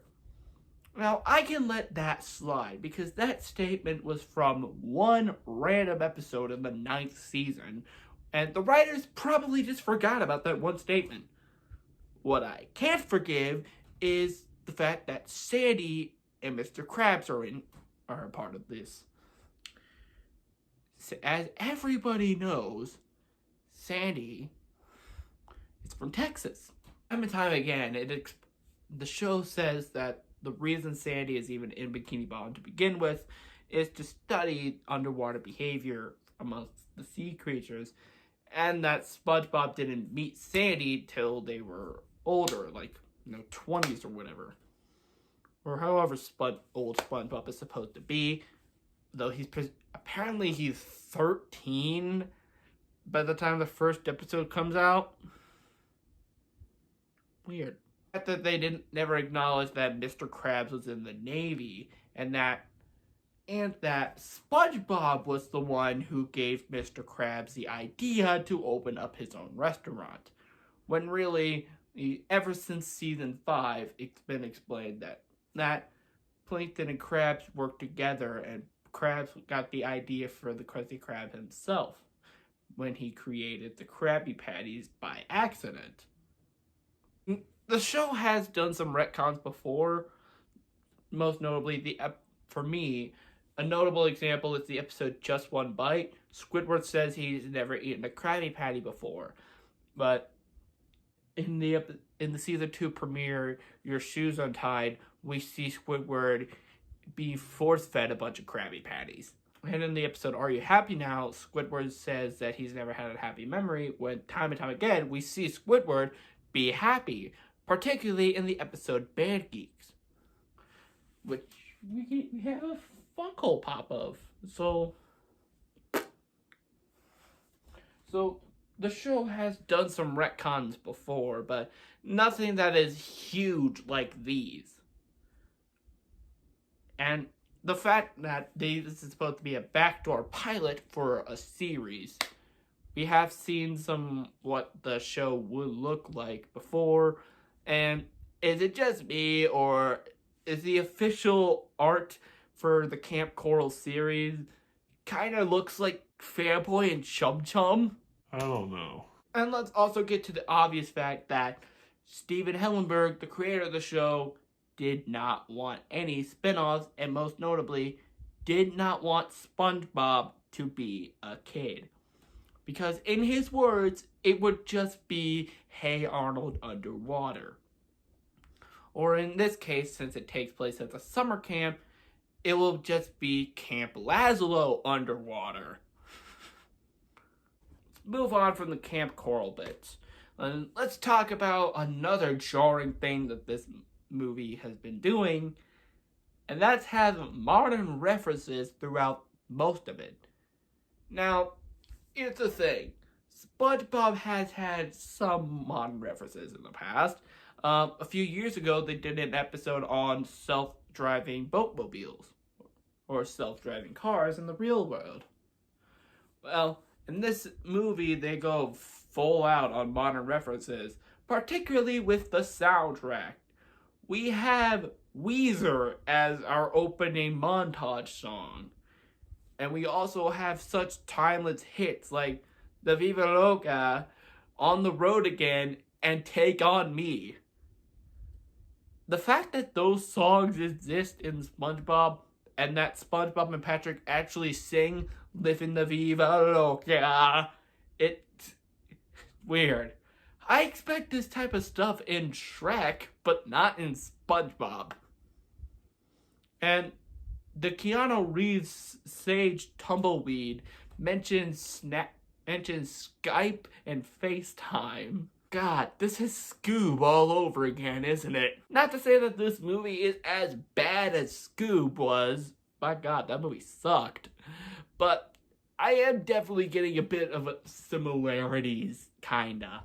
Now let's get to what was actually pretty controversial when people first heard about it. The animation. Now, many people have been pissed that the film wouldn't feature the traditional animation that was seen in the show. The computer animation was a big selling point and sponge out of water, so naturally, the next big step for a SpongeBob movie would to make the entire thing, with the exception of the live action scenes, computer animated. And it's actually really good computer animation. It continued the tradition that films such as the Peanuts movie and Spider-Man Into the Spider-Verse tried to do. Take the 2D designs of the characters and make them seamlessly in computer animation. Not to the point where it looks or nearly looks like 2D, but to the point where they did a dang good job of translating it. Gone are the days of Timmy Turner looking like a freaking monster in the world of Jimmy Neutron. I'm loopy. It doesn't look as good as your average Disney or Pixar movie. In fact, the budget is around the same as an Illumination movie, but for the budget that they had, it's actually really good. And for the character access, and for the designs, they went for quality over quantity, because there are a lot of repeated character models, but the models that they do have look really good, and they translate the 2D designs to CG flawlessly. The cartoony humor that they were able to do on the show looks flat out amazing in CG. I'm very curious on how Camp Coral will translate the cartoony as frick humor that the show has been doing a lot recently into computer animation on a television budget. Now let's get to the characters. For the most part, the characters act like themselves. They're exactly the same lovable type of characters that you would expect. And they do a great job of trying to introduce the characters to a new audience who don't really necessarily know who SpongeBob or Patrick or Squidward are. And nearly all of the main characters from the show get some time to spot in the spotlight. Mainly SpongeBob and Patrick. Let's get into some of the new characters. There's a robot named Otto, who's voiced by Aquafina, that Sandy built to be a worker at the Krusty Krab, and she sells it to Mr. Krabs. But her gimmick is that she keeps on firing everyone, and she fires Mr. Krabs. So Mr. Krabs throws her into the garbage, and Plankton picks it up and makes it his own. And she's basically just SpongeBob and Patrick's Uber driver. Surprised they didn't make a reference to Uber, since Keanu Reeves makes references to Skype and FaceTime. And speaking of Keanu Reeves, he plays a character named Sage. He's a sage, and he is made a sage. By that, he lives in a tumbleweed. Now, Keanu Reeves has been getting a bit of a boost lately with the John Wick movies and Toy Story 4 and Cyberpunk 2079. Man, I guess Bill and Ted Face the Music. But I feel like Keanu Reeves in this film gets a bit more of his old way of acting, where he just looks bored and confused and doesn't really know what to do. Not the fun and entertaining Keanu Reeves that we've been getting a lot lately. So, Keanu Reeves just looks a bit confused most of the time. Which I get fits with the character, because Sage is mostly just tired of SpongeBob and Patrick's bullcrap and just wants them to do the thing right. And thinks that they're stupid. So, really, he's basically just a calmer Squidward. Yeah, Sage is SpongeBob and Patrick's spiritual guidance.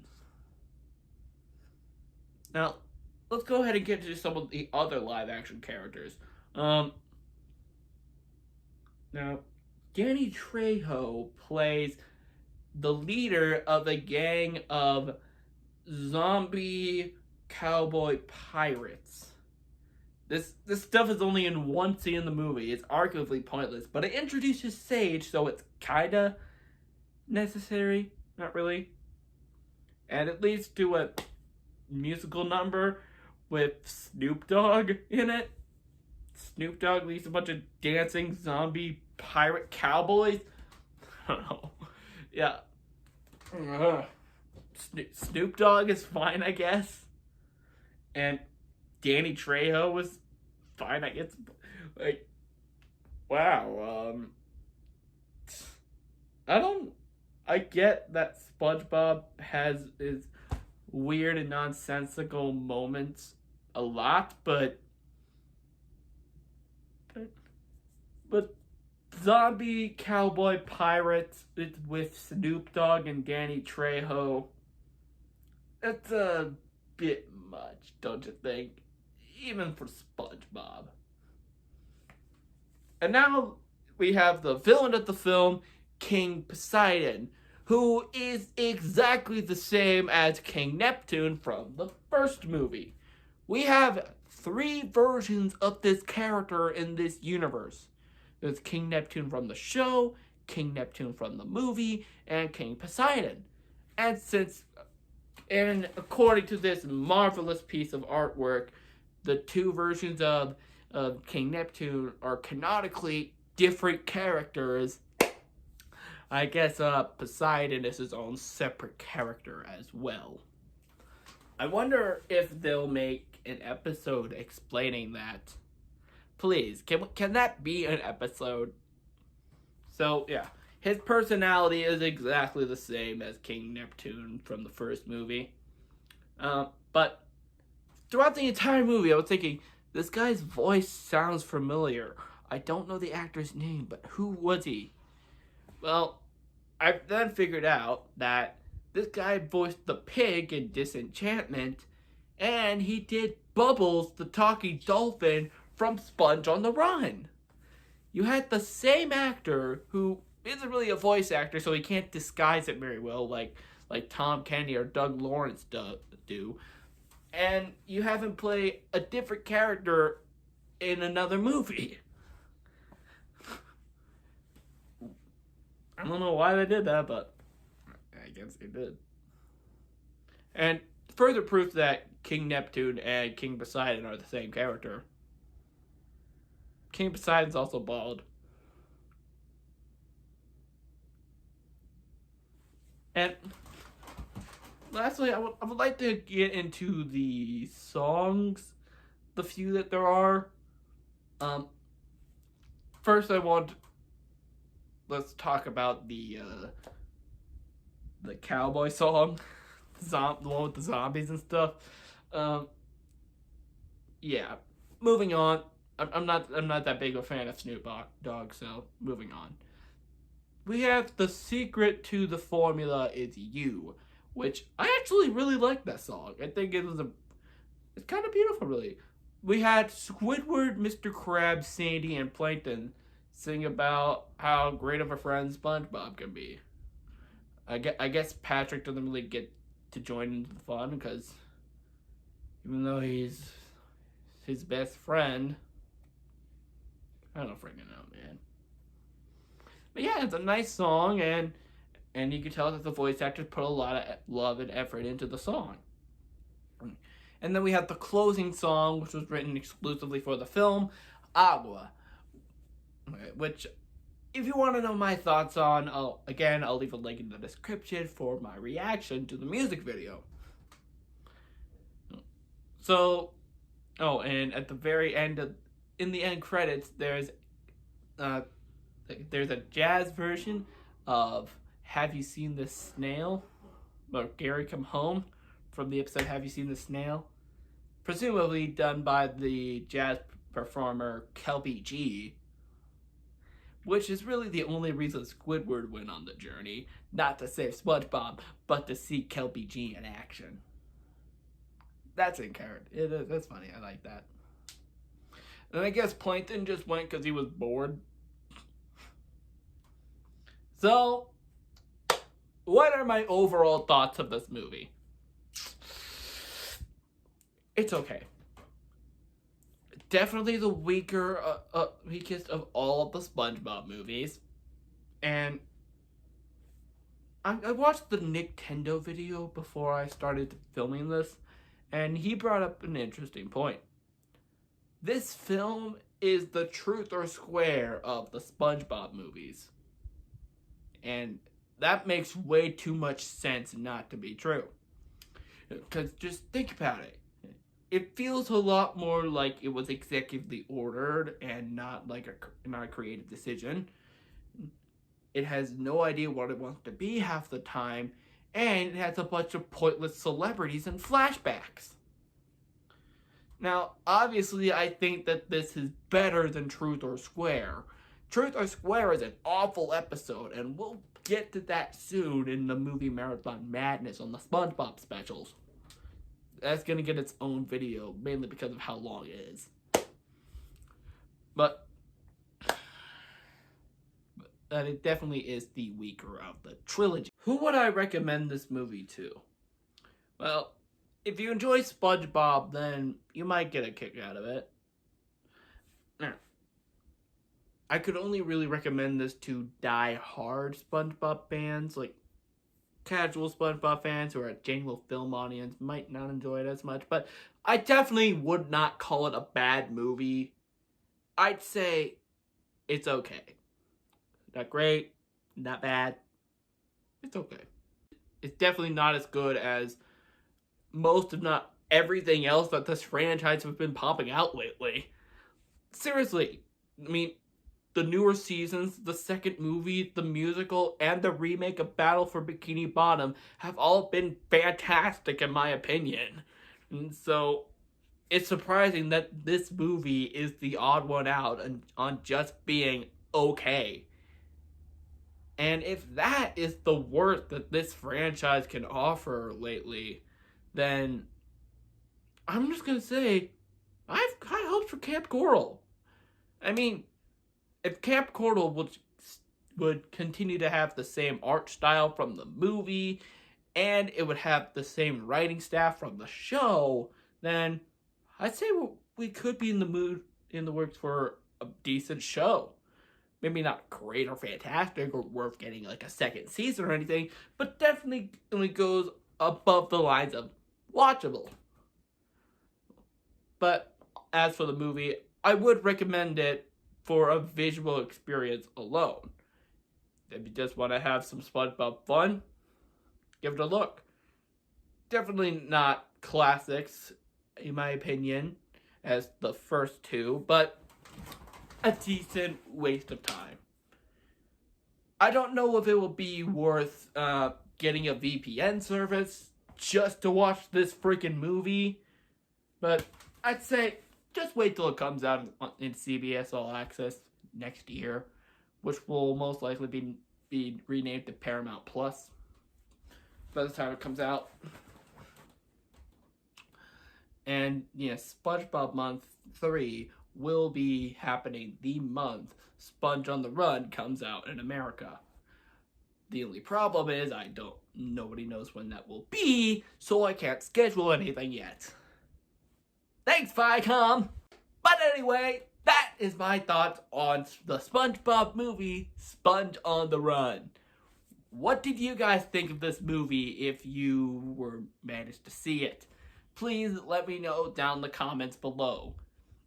And are you looking forward to either of the 2 movies that are in the works for Netflix? The 2 SpongeBob movies? Yeah, because apparently those are still happening, I guess. Please let me know. Also, be sure to leave a like on this video if you did enjoy it. And click that big ol' red subscribe button and ring the bell right next to the subscribe button to be notified on when my videos will be uploaded. And I will see you later. Bye! Well, I've been avoiding this for months now, but it's finally time for it. Atlantis SquarePants is sometimes referred to as the episode that killed SpongeBob. Sure, there were some bad episodes before this, but many people often point to this episode as the day that SpongeBob died. It's about SpongeBob and Patrick wanting to find a bubble that will last all day. So they find an amulet for the lost city of Atlantis, and they take it to the Bikini Bottom Museum, where Mr. Krabs, Squidward, and Sandy just so happen to be there, along with the other half of an amulet. They put the amulet pieces together, and a van arrives to take them to the lost city of Atlantis. And what follows is just a bunch of filler and really bad songs, which resulted in nothing more than just a Willy Wonka ripoff.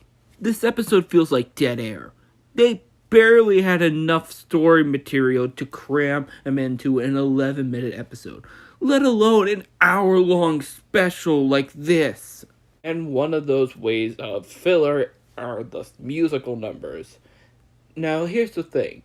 The SpongeBob voice actors were never known for being spectacular singers, but they definitely did put a lot of effort and passion into their performances. Here, though, they act like they just want to get it over with so that they can get a paycheck. And what's even stupider is that they had David Bowie be a guest star in this episode. You had David Bowie, an actual singer, in your musical episode, and you don't give him a song. What the frick? Much like the other bad specials that we talked about, the best thing about this episode are the Patchy segments. Patchy's hometown of Encino is lost, so Patchy's just surviving in the desert, and he even hallucinates a weird-looking SpongeBob. But it turns out that Encino wasn't lost, it was just shrunken by aliens. Okay. But regardless of the patchy segments, Atlantis SquarePants is still a bore, and easily the worst episode that we have covered so far. But here's the thing. We still have even more bad episodes to come. And this entire video is filled with them, so strap in, folks. In this episode, SpongeBob learns about his great-great-great-great-great-great-grandfather, SpongeBuck, and on how he saved the town of Dead-Eyed Gulch from the evil Dead-Eye. This episode surprisingly wasn't that half bad. I expected going into this to be one of the bad ones, but no, I actually thought it was decent. I like the Old West theme. It's very rare that we get westerns in children's media or animation in general. Now, even though this doesn't go full-out western, there's no gun duels or anything, it still is a decent, fun little western. Now, is it really a good episode? I don't know. I think it fits more into the okay category. Even though these are technically different characters, the characters do stay true to themselves and they act appropriately in a Western setting. Oh, and instead of using Sandy, they used Mrs. Puff as their standard female character. Because, they remembered that Sandy is from Texas and wouldn't appear in Bikini Bottom's Western past. Unlike some pieces of SpongeBob media, overall, the episode is okay at best. Not the best episode that the show has to offer, and certainly not the most memorable. But after watching Atlantic Square Pantis, okay is a blessing. SpongeBob manages to piss everybody off, and in return he gets called an idiot boy by just about everyone. So he decides to run away from Bikini Bottom. Then he gets amnesia and becomes the mayor of what? Okay, oh my god. This has the exact same problem as the lost episode. Everyone being mean to SpongeBob for no reason in the opening. It seems incredibly out of character for these people to call SpongeBob an idiot boy. And SpongeBob having amnesia serves no point to the story at all, because he acts the exact same way either way. So what is even the point of having SpongeBob get amnesia? I feel like I watched 22 minutes of nothing. In fact, the only thing that anybody really remembers from this episode is this face for how disturbing and ugly it is. So SpongeBob ends up staying at a place called New Kelp City, where blowing bubbles is deemed stupid scary because of a gang called the Bubble Popping Gang, who pop the bubbles, get people whenever they blow bubbles. Oh my god, this is stupid. This episode is stupid. Everything about it is just dumb. This is just a dumb episode, man. I'm not even going on a script or anything. Wow, none of the characters that SpongeBob meet are memorable. It's just SpongeBob shouldn't even have amnesia to begin with. Like, what is even the point?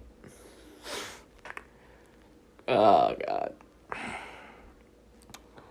Next one. SpongeBob, Patrick, Mr. Krabs, Squidward, and Sandy all get stranded on various different places. SpongeBob, Patrick, and Squidward on a deserted island with a bunch of college dropouts. Mr. Krabs in the Bermuda Triangle near Davy Jones's locker. Oh, and the Flying Dutchman is there. He's the best part of the episode. And Sandy gets deserted on a completely different island where she managed to build a hotel and even a coffee shop before actually deciding to build a helicopter to get out of there. In order to get back to Bikini Bottom, SpongeBob, Patrick, and Squidward try to learn how to surf by this buff-looking tan dude voiced by Johnny Depp. But it seems that Johnny Depp is no help and is very vague with his advice on how to surf.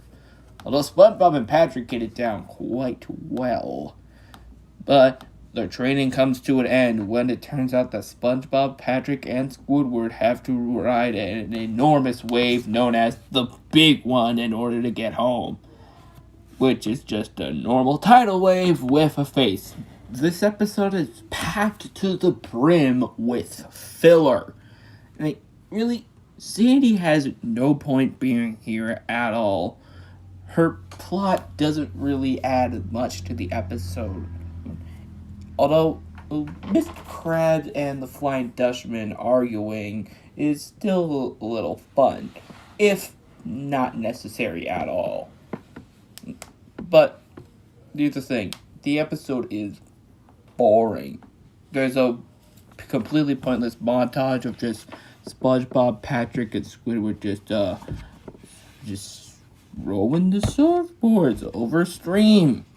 Like, they're not even doing anything funny. We just see the surfboards just across the stream. So yeah, there's a lot of the slow, dry fillery boredom that accompanies a lot of season 6 episodes. The only really memorable parts of this episode are, once again, Mr. Krabs and the Flying Dutchman's banter, and a scene where the Flying Dutchman gets sent to Davy Jones's locker. But it's Davy Jones from the Monkees, and he's throwing socks at the Flying Dutchman in a locker room locker while Daydream Believer is playing. But at the end of the day, this episode is still just, again, 22 minutes of nothing. They were desperately trying to fill that 22 minutes, and this clearly just should have been 11 minutes. Don't watch it. It'll be a waste of your time. Just skip it.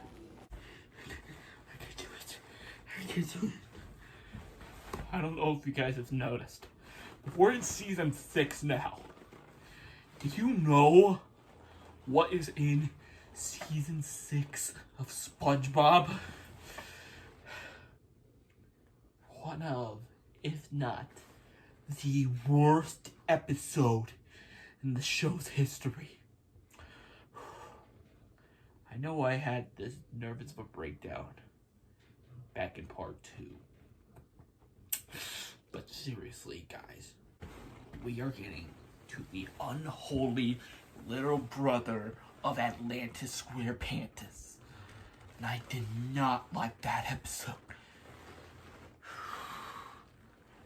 So,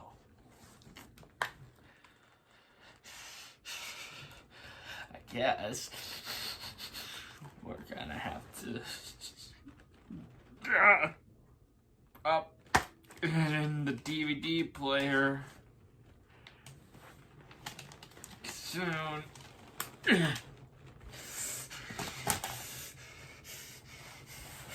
Wait a minute. I took the last couple months off. Next month is December. Okay. Take December off. But in January, I have to look at this episode. Just this episode.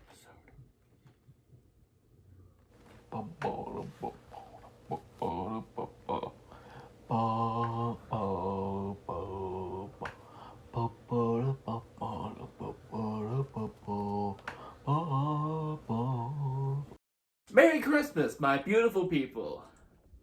So, let's talk about the Minions holiday special. Let me just quickly give my thoughts on every Despicable Me movie. First of all, I really enjoyed the first movie. I thought it was a pretty good, funny movie, and it's a film that I don't mind revisiting every now and then. Apparently, I drenched the DVD because it's all stained and nasty looking. I don't know what happened, but it looks disgusting. And I'm not just talking about the fact that it has Minions on the cover. Despicable Me 2, I also thought was a pretty good movie. I really enjoyed it. Maybe not better than the first one, but I still enjoyed the film. Minions, on the other hand, I remember enjoying it when I saw it in theaters, but as time went on, I did not enjoy it at all, really. And Despicable Me 3, I just thought was okay. Definitely the weakest of the trilogy, unless you count Minions, which... So basically, I'd rank the films from top to bottom. Despicable Me 2, Despicable Me 3, and Minions. We'll just wait and see on how Minions The Rise of Gru fits into that later. But I guess we can include that holiday special in there. And me personally, I'd put it right in between Despicable Me 3 and Minions. Now, when I first saw commercials for this special, I initially thought, oh, this will be either about the Minions saving Christmas or the Minions trying to destroy Christmas since they're villains and all. But no, that's not what it's about. This is a collection of 4 different Minion shorts, mini movies, which with the exception of one of them, none of them have anything to do with Christmas in the Minions holiday special. Many of them take place in the summer. At least the Star Wars holiday special, there wasn't really a lot of Christmas stuff going on in that weirdness, but at least it took place during a holiday that was the Star Wars equivalent to Christmas, since, you know, heaven, hell, Jesus, and Satan don't exist in Star Wars. So this special, the only things it has to do with Christmas are the first short. The first short, or the mini movie, I'm just going to call them shorts from now on. The first short is about the Minions invading the North Pole. It's the same cast of Minions from the Minions movie, and they're just, they're elves in training, and they try to, you know, they're just being the Minions. They ruin Christmas, and they steal Santa's sleigh. It's a fine short. The one thing that really made me cringe kind of is that we had a teddy bear, like a normal teddy bear, fart glitter. Why would a teddy bear fart glitter? Just why? That's the only short that is Christmas related. And this is supposed to be a Christmas special. The frick, man? Why would you do that?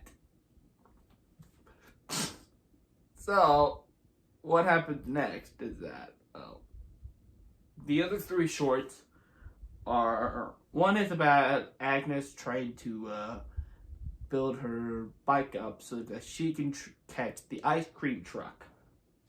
Like, she makes this very high-tech bicycle just to catch an ice cream truck.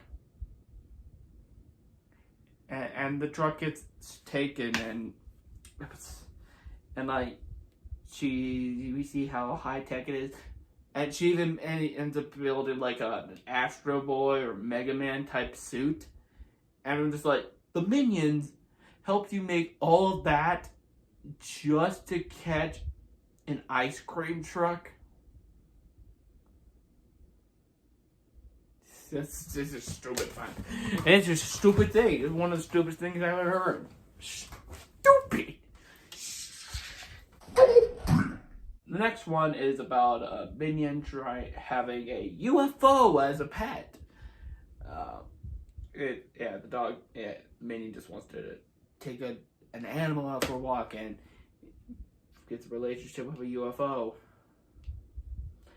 Next short is about the Minions going to camp with Boy Scouts, whatever. Like, what does this have to do with Christmas? This is the Minions holiday special. I expect holiday-related materials. And the way the special is structured, it's just a mess. A complete mess. Like, there's this random narrator that introduces all the specials and stuff like that. Like all the shorts. And the fact that they call them mini movies is freaking annoying. And in between some of the shorts, there are cameos of characters from other Illumination movies. Characters from Sing, The Grinch, and Secret Life of Pets. And these are the only other Christmas-related things in the special. The cast of Sing are ice skating. The Grinch is just there because he's from a Christmas movie. And the cast of Secret Life of Pets are getting Christmas photos. And, yeah.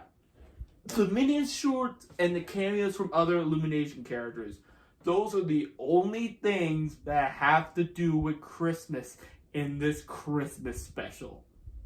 That probably takes up like 5, maybe 8 minutes or 6, I don't know. But less than half of the Christmas special is actually Christmas related. Like, what? Now, this special aired in November. I'm filming this in November. But But if you're gonna promote something as a Christmas special, deliver it as a Christmas special. Like, why not make... You could have just made like a special where the Minions try to save Christmas or whatever, and it might not have been very good, but at least you wouldn't have lied to people and say that it was a Christmas special. Well, it clearly isn't. And another way that this was a mess is that they had ads for other Illumination / Universal properties in the actual special. Yeah, I watched it on Hulu. I didn't catch it live on NBC, and there were ads that were actually part of the special itself. There were 3 of them.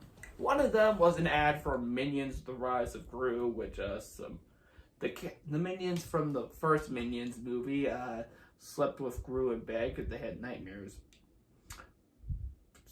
Cute, I guess. The second one is an ad for the Illumination 10-film DVD collection, which consists of all of the Illumination movies. Must have the precious. There's probably like 2 Illumination movies worth owning on DVD, but come on, I need to own the complete set. The complete set, man. The complete set. And the third one is an ad for Universal Studios Hollywood or Orlando, I forget which one. They got quarantine stuff. They're wearing masks and stuff. Don't know why the frick you would open a theme park in a pandemic anyway, but hey, they let that into the actual special. This is the 10th anniversary of the Despicable Me franchise, and by God, the Minions are 10 years old, so clearly they just wanted to have something out, something Despicable Me related out for the 10th anniversary, since Minions: The Rise of Gru was delayed to next year because of COVID. That might not be the official reason, but I would be completely surprised if it turned out otherwise. But the special that we got, it's a mess. If you plan on showing your kids this special this holiday season, don't. It barely has anything to do with Christmas, and most of the shorts really aren't that good to begin with. And structurally, it's all over the place. Like, there's shorts, commercials, random Illumination characters that otherwise have nothing to do with Despicable Me doing random Christmas things, and a cringy narrator. It's a mess. It is a complete mess. Just like my life. Yeah, just show them any other Christmas special, really. Because at least they'll actually have something to do with Christmas this holiday season. Or just show them more Despicable Me content. Specifically the first 2 movies. Those are the really good ones. But anyway, guys, that's all I have for this video. And, what did you guys think of the Minions holiday special? Did you like it? Did you think it was a mess like I did? Please let me know down in the comments below. I guess the Grinch musical is next. Be airing December 9th on NBC. Oh God. Yeah, that'll be it for this video. Be sure to like, comment, and subscribe. And ring the bell to be notified of when videos will be uploaded. Especially more Christmas related content. 2020 has sucked. This special has sucked. Let's hope that we can end the year off on a high note with some Christmas fun. Anyway, guys, I'll see you later. Bye! Hello, my beautiful people. So, earlier today, I saw the Grinch musical. Oh God, that was a mess. So a little context first. This is the 4th adaptation of The Grinch. The 4th! There was the 1966 animated TV special, the 2000 live action movie directed by Ron Howard, Oh, I forgot to mention the director for the animated one. Directed by Chuck Jones. There was the 2018 animated movie by Illumination Entertainment. You know, the Minions people. And there is this movie, or special whatever, which is an adaptation of the Broadway musical from the mid-90s. Now, full honesty, I have not seen any live performance or pre-recorded performance of the actual musical itself. So I have this special to judge it completely, really. But this is part of a big trend that NBC has been doing a lot lately, and some other networks have started to do as well, mainly Fox. Although ABC is kind of doing it as well, kind of, but not really. I don't know, it's confusing. For the last few years, networks have been really obsessed with the musical live shows. I believe it all started with The Sound of Music Live on NBC, which I have not seen that particular version of The Sound of Music, but I heard it so. And a lot of the other live musicals aren't really that good either. I specifically am aware of the Peter Pan one with Christopher Walken forgetting all of his lines. Like, I haven't seen a lot of these, but I do know that there is a scene in the Peter Pan Live where Wendy sings an emotional song, and Christopher Walken just does not know his lines at all. Christopher Walken, Peter Pan, not Captain Hook, and he just really dead air with mumbles and coughs, being like, Peter Pan lost his mother. Oh my god. And yeah. But I hear there are some decent ones, like I hear that Rent Live was pretty good. Jesus Christ Superstar Live I heard was good. I don't know if I heard anything good about The Wiz Live, but I don't think I've heard anything bad about it. But, you know. And going into Fox territory, I also heard that Grease Live was pretty good as well, but I also heard that there were some bad ones as well, like Rocky Horror Picture Show, Let's Do the Time Warp Again. I've seen that. That's the only one of any of these that I've seen. And yeah, it sucked. Especially coming from a Rocky Horror Picture Show fan myself. Yeah. Just watch the movie. Just watch the 1975 movie. It's on Hulu right now. Go watch it if you have not seen it already. And also A Christmas Story Live. I really enjoy A Christmas Story, but from what I've heard from this live show, oh god, what people still put into this category, which barely really counts at all, is The Little Mermaid Live. Now, when I initially saw ads for this, I initially thought that it was just going to be like a live performance of the musical. And I've seen the Little Mermaid musical, and it's actually pretty good. But no, it's actually just they played the movie and live actors perform the songs. Yeah. But anyway, I got way off topic, so I guess it's time we focus on the latest installment of this trend, The Grinch Musical. Not even The Grinch Live, just The Grinch Musical. That's the title. I initially thought that this special was going to suck from the get-go. One, because it's one of those musical specials. Second reason, because it's a Dr. Seuss adaptation, people. The exception of like television stuff, when has the Dr. Seuss adaptation really been that good? Specifically in like movies and stuff. I can only think of one other example, and that's the 2008 Horton Hears a Who movie that I actually thought was pretty good. But yeah, I also really enjoyed the live action Grinch, so I guess you could say that those are exceptions.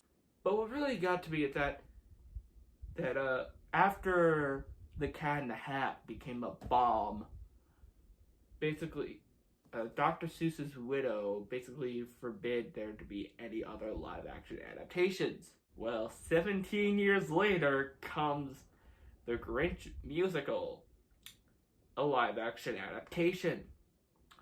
Now, technically, it probably wouldn't count because, it's a music based on the musical, not really based on the book, so...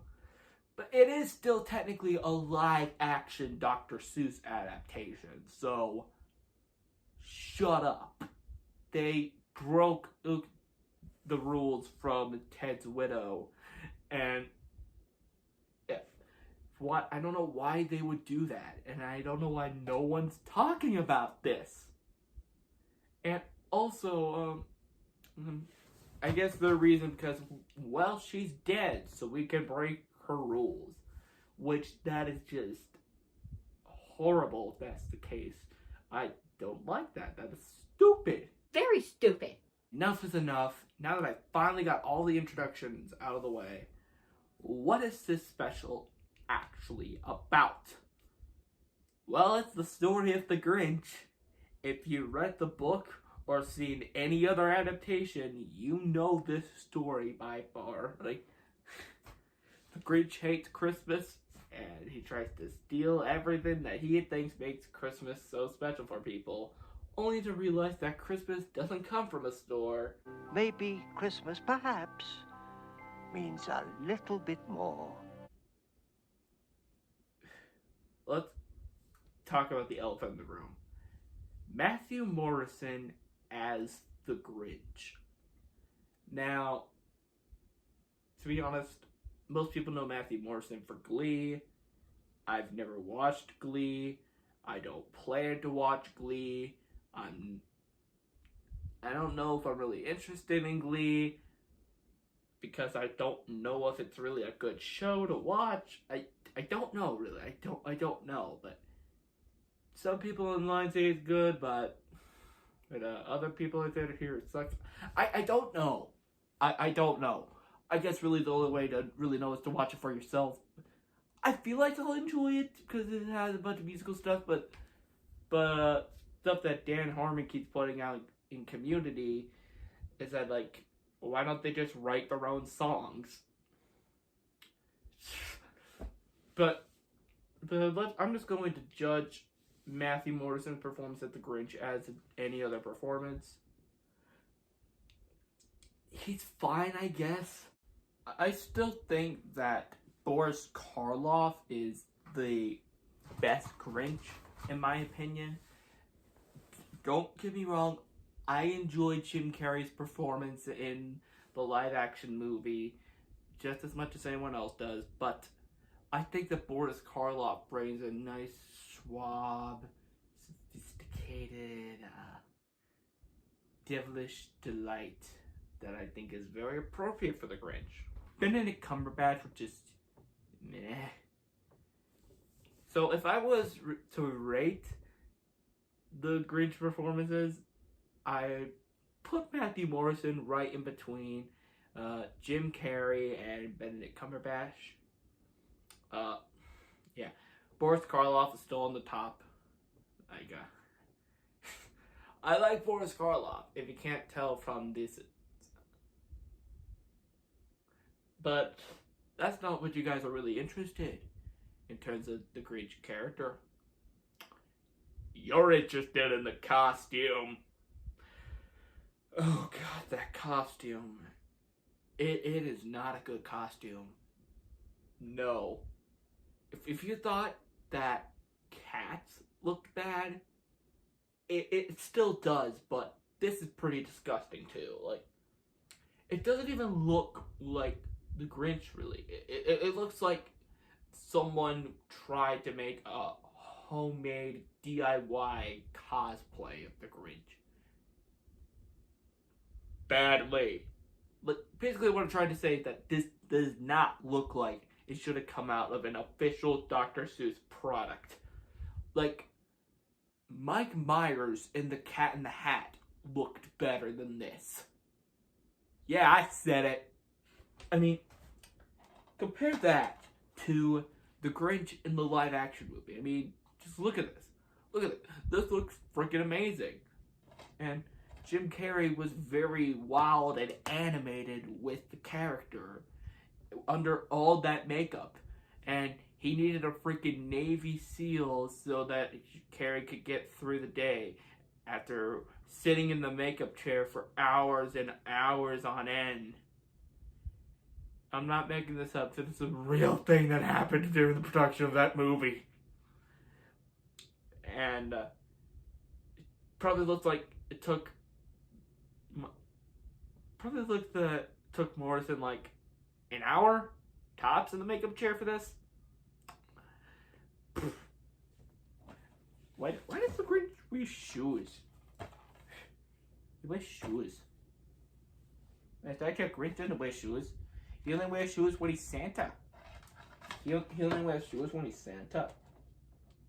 The Grinch doesn't wear a scarf and a vest. The Grinch is naked. Grinch is butt naked. Butt naked. The frick am I doing? Oh, and can we talk about Max, the dog? Yes, Max the dog. Oh god, what did they do with Max? I never thought I'd had to talk about Max the dog in such a detail, but yeah, so this is not really anything against the special, because apparently they did this in the actual musical itself. Max is the narrator. What? Why the dog? Why make the dog the narrator? Are you high? Are you high on some hardcore substances? But it's not just Max. It's older Max. An older Max from after the Grinch became good. The younger Max talks too, and he is annoying. I do not like the actor who played Max in this. I'm sure he's a fine guy, but by God, I thought he was annoying in this. Here's what it's weird for your narrator to just be a random side character. Like, not even like a main character, like an older version of a main character recounting what happened. Like in Christmas, like in A Christmas Story. Like, just Max the dog being the narrator? Like, why? Here's what they should have done with the narrator. They should have had it either be some Who, just the Who, some random Who, or the Cat in the Hat. I mean, I think having the Cat in the Hat as the narrator probably would have been a good idea. And I think they were going to have the Cat in the Hat as the narrator, because you throughout the special you see narrator Max playing around with these two weird little Who's who seem to act nearly identical to Thing 1 and Thing 2. And I'm just wondering, like, was this supposed to be the Cat in the Hat? Like, you could replace Max with the Cat in the Hat and those two Who's with Thing 1 and Thing 2, and it would be better. Like, you could lose some joke ideas, but it would make a lot more sense. And before you go away, oh, the Cat in the Hat wasn't in the book, so it wouldn't make sense. Yeah, well, Max didn't talk in the book, so shut up. And yeah.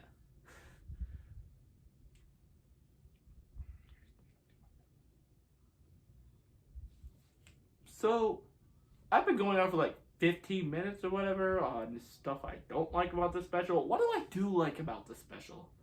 Well, I like the set. I think the set looked pretty dang good. Makes it actually look like the pages from the book. In result, there's not a lot of color, but the colors that you will definitely see a lot are blue and white. not necessarily Christmas colors. Well, with the exception of white, kind of, because, you know, snow and Santa beard. Nah.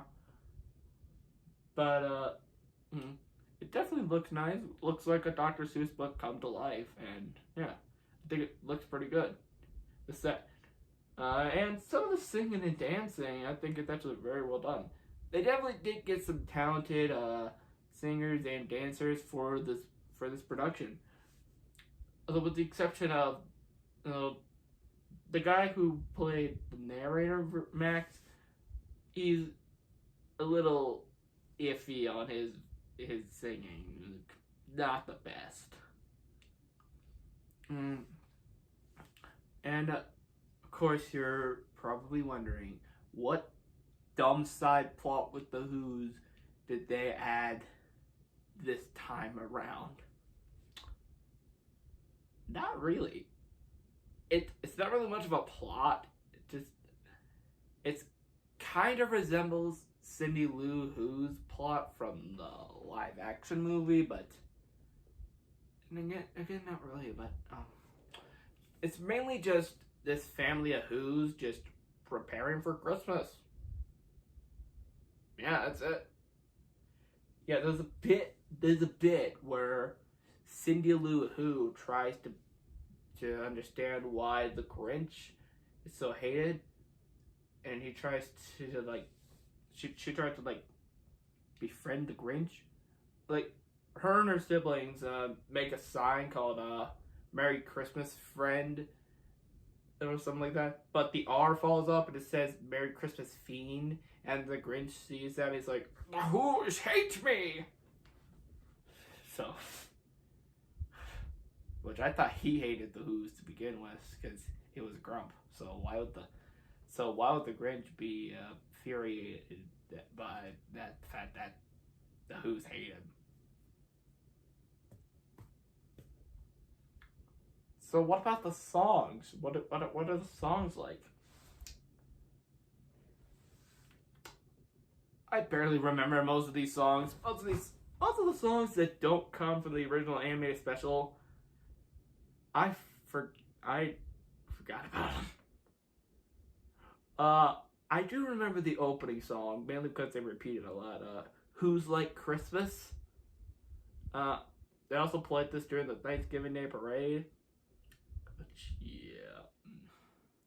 Where we got our first look at the Grinch costume.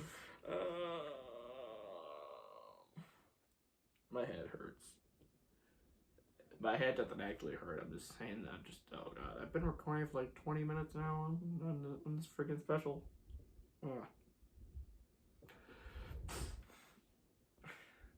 So yeah, most of the songs are forgettable in my opinion, and they added in the song from the live action movie, Where Are You Christmas? Initially I thought, oh, so that came from the musical? But no, I looked it up. The song was made for the movie. They just decided to add it in there because it's a famous song. And also they do the same thing that some of the other versions have been doing. Like, oh, the Who's noticed that all their presents are gone and they have to learn about the true spirit of Christmas. Kinda, yeah. I kind of like it on how the Who, like in the original book and TV special, where the Who's don't notice that their presents are gone. They just are so excited that it's Christmas and they know the true spirit of the holiday. I just think that the ending from the book and the special is beautiful.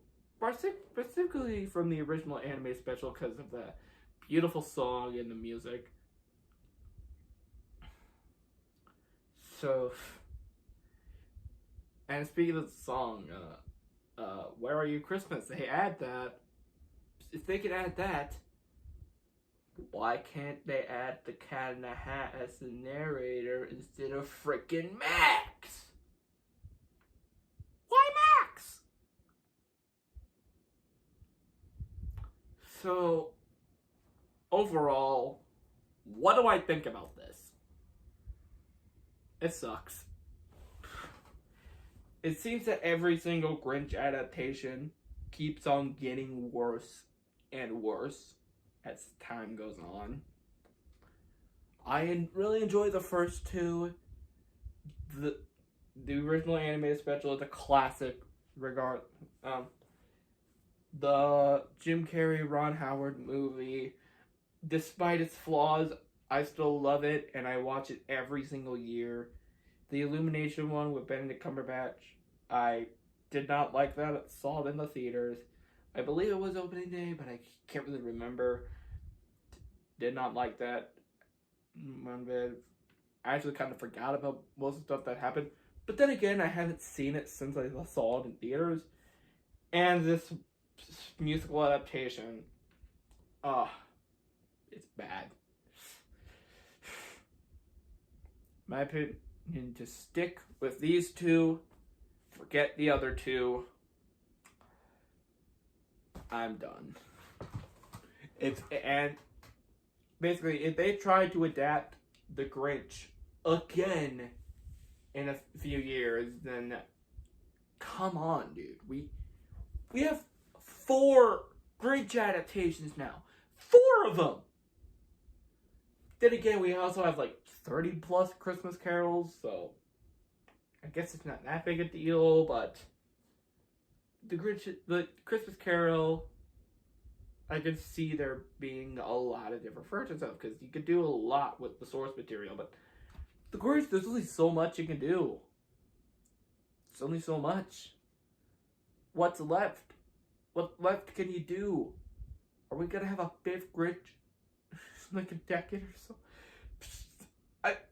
I'm Grinched out, man. I'm Grinched out. Why the Grinch out of all the other Dr. Seuss properties, with the exception of the Cat in the Hat? Why the Grinch? Is it because Christmas? It's because Christmas, isn't it? Oh, God. Anyway, that's all for this video. What did you guys think of the musical? Be sure to like, comment, and subscribe. I'm sorry that I've been slacking this week, or this month in general. I'm gonna try my best to get back on track in the coming weeks. I'm sorry. Very sorry, actually. Anyway, I hope you guys have a Merry Christmas. And Hanukkah's going on, so hope you guys are having a happy Hanukkah for all my Jewish viewers out there. And just a happy holidays to everyone. And hope you just a happy holidays to everyone. Be safe out there. I'll see you later. Bye.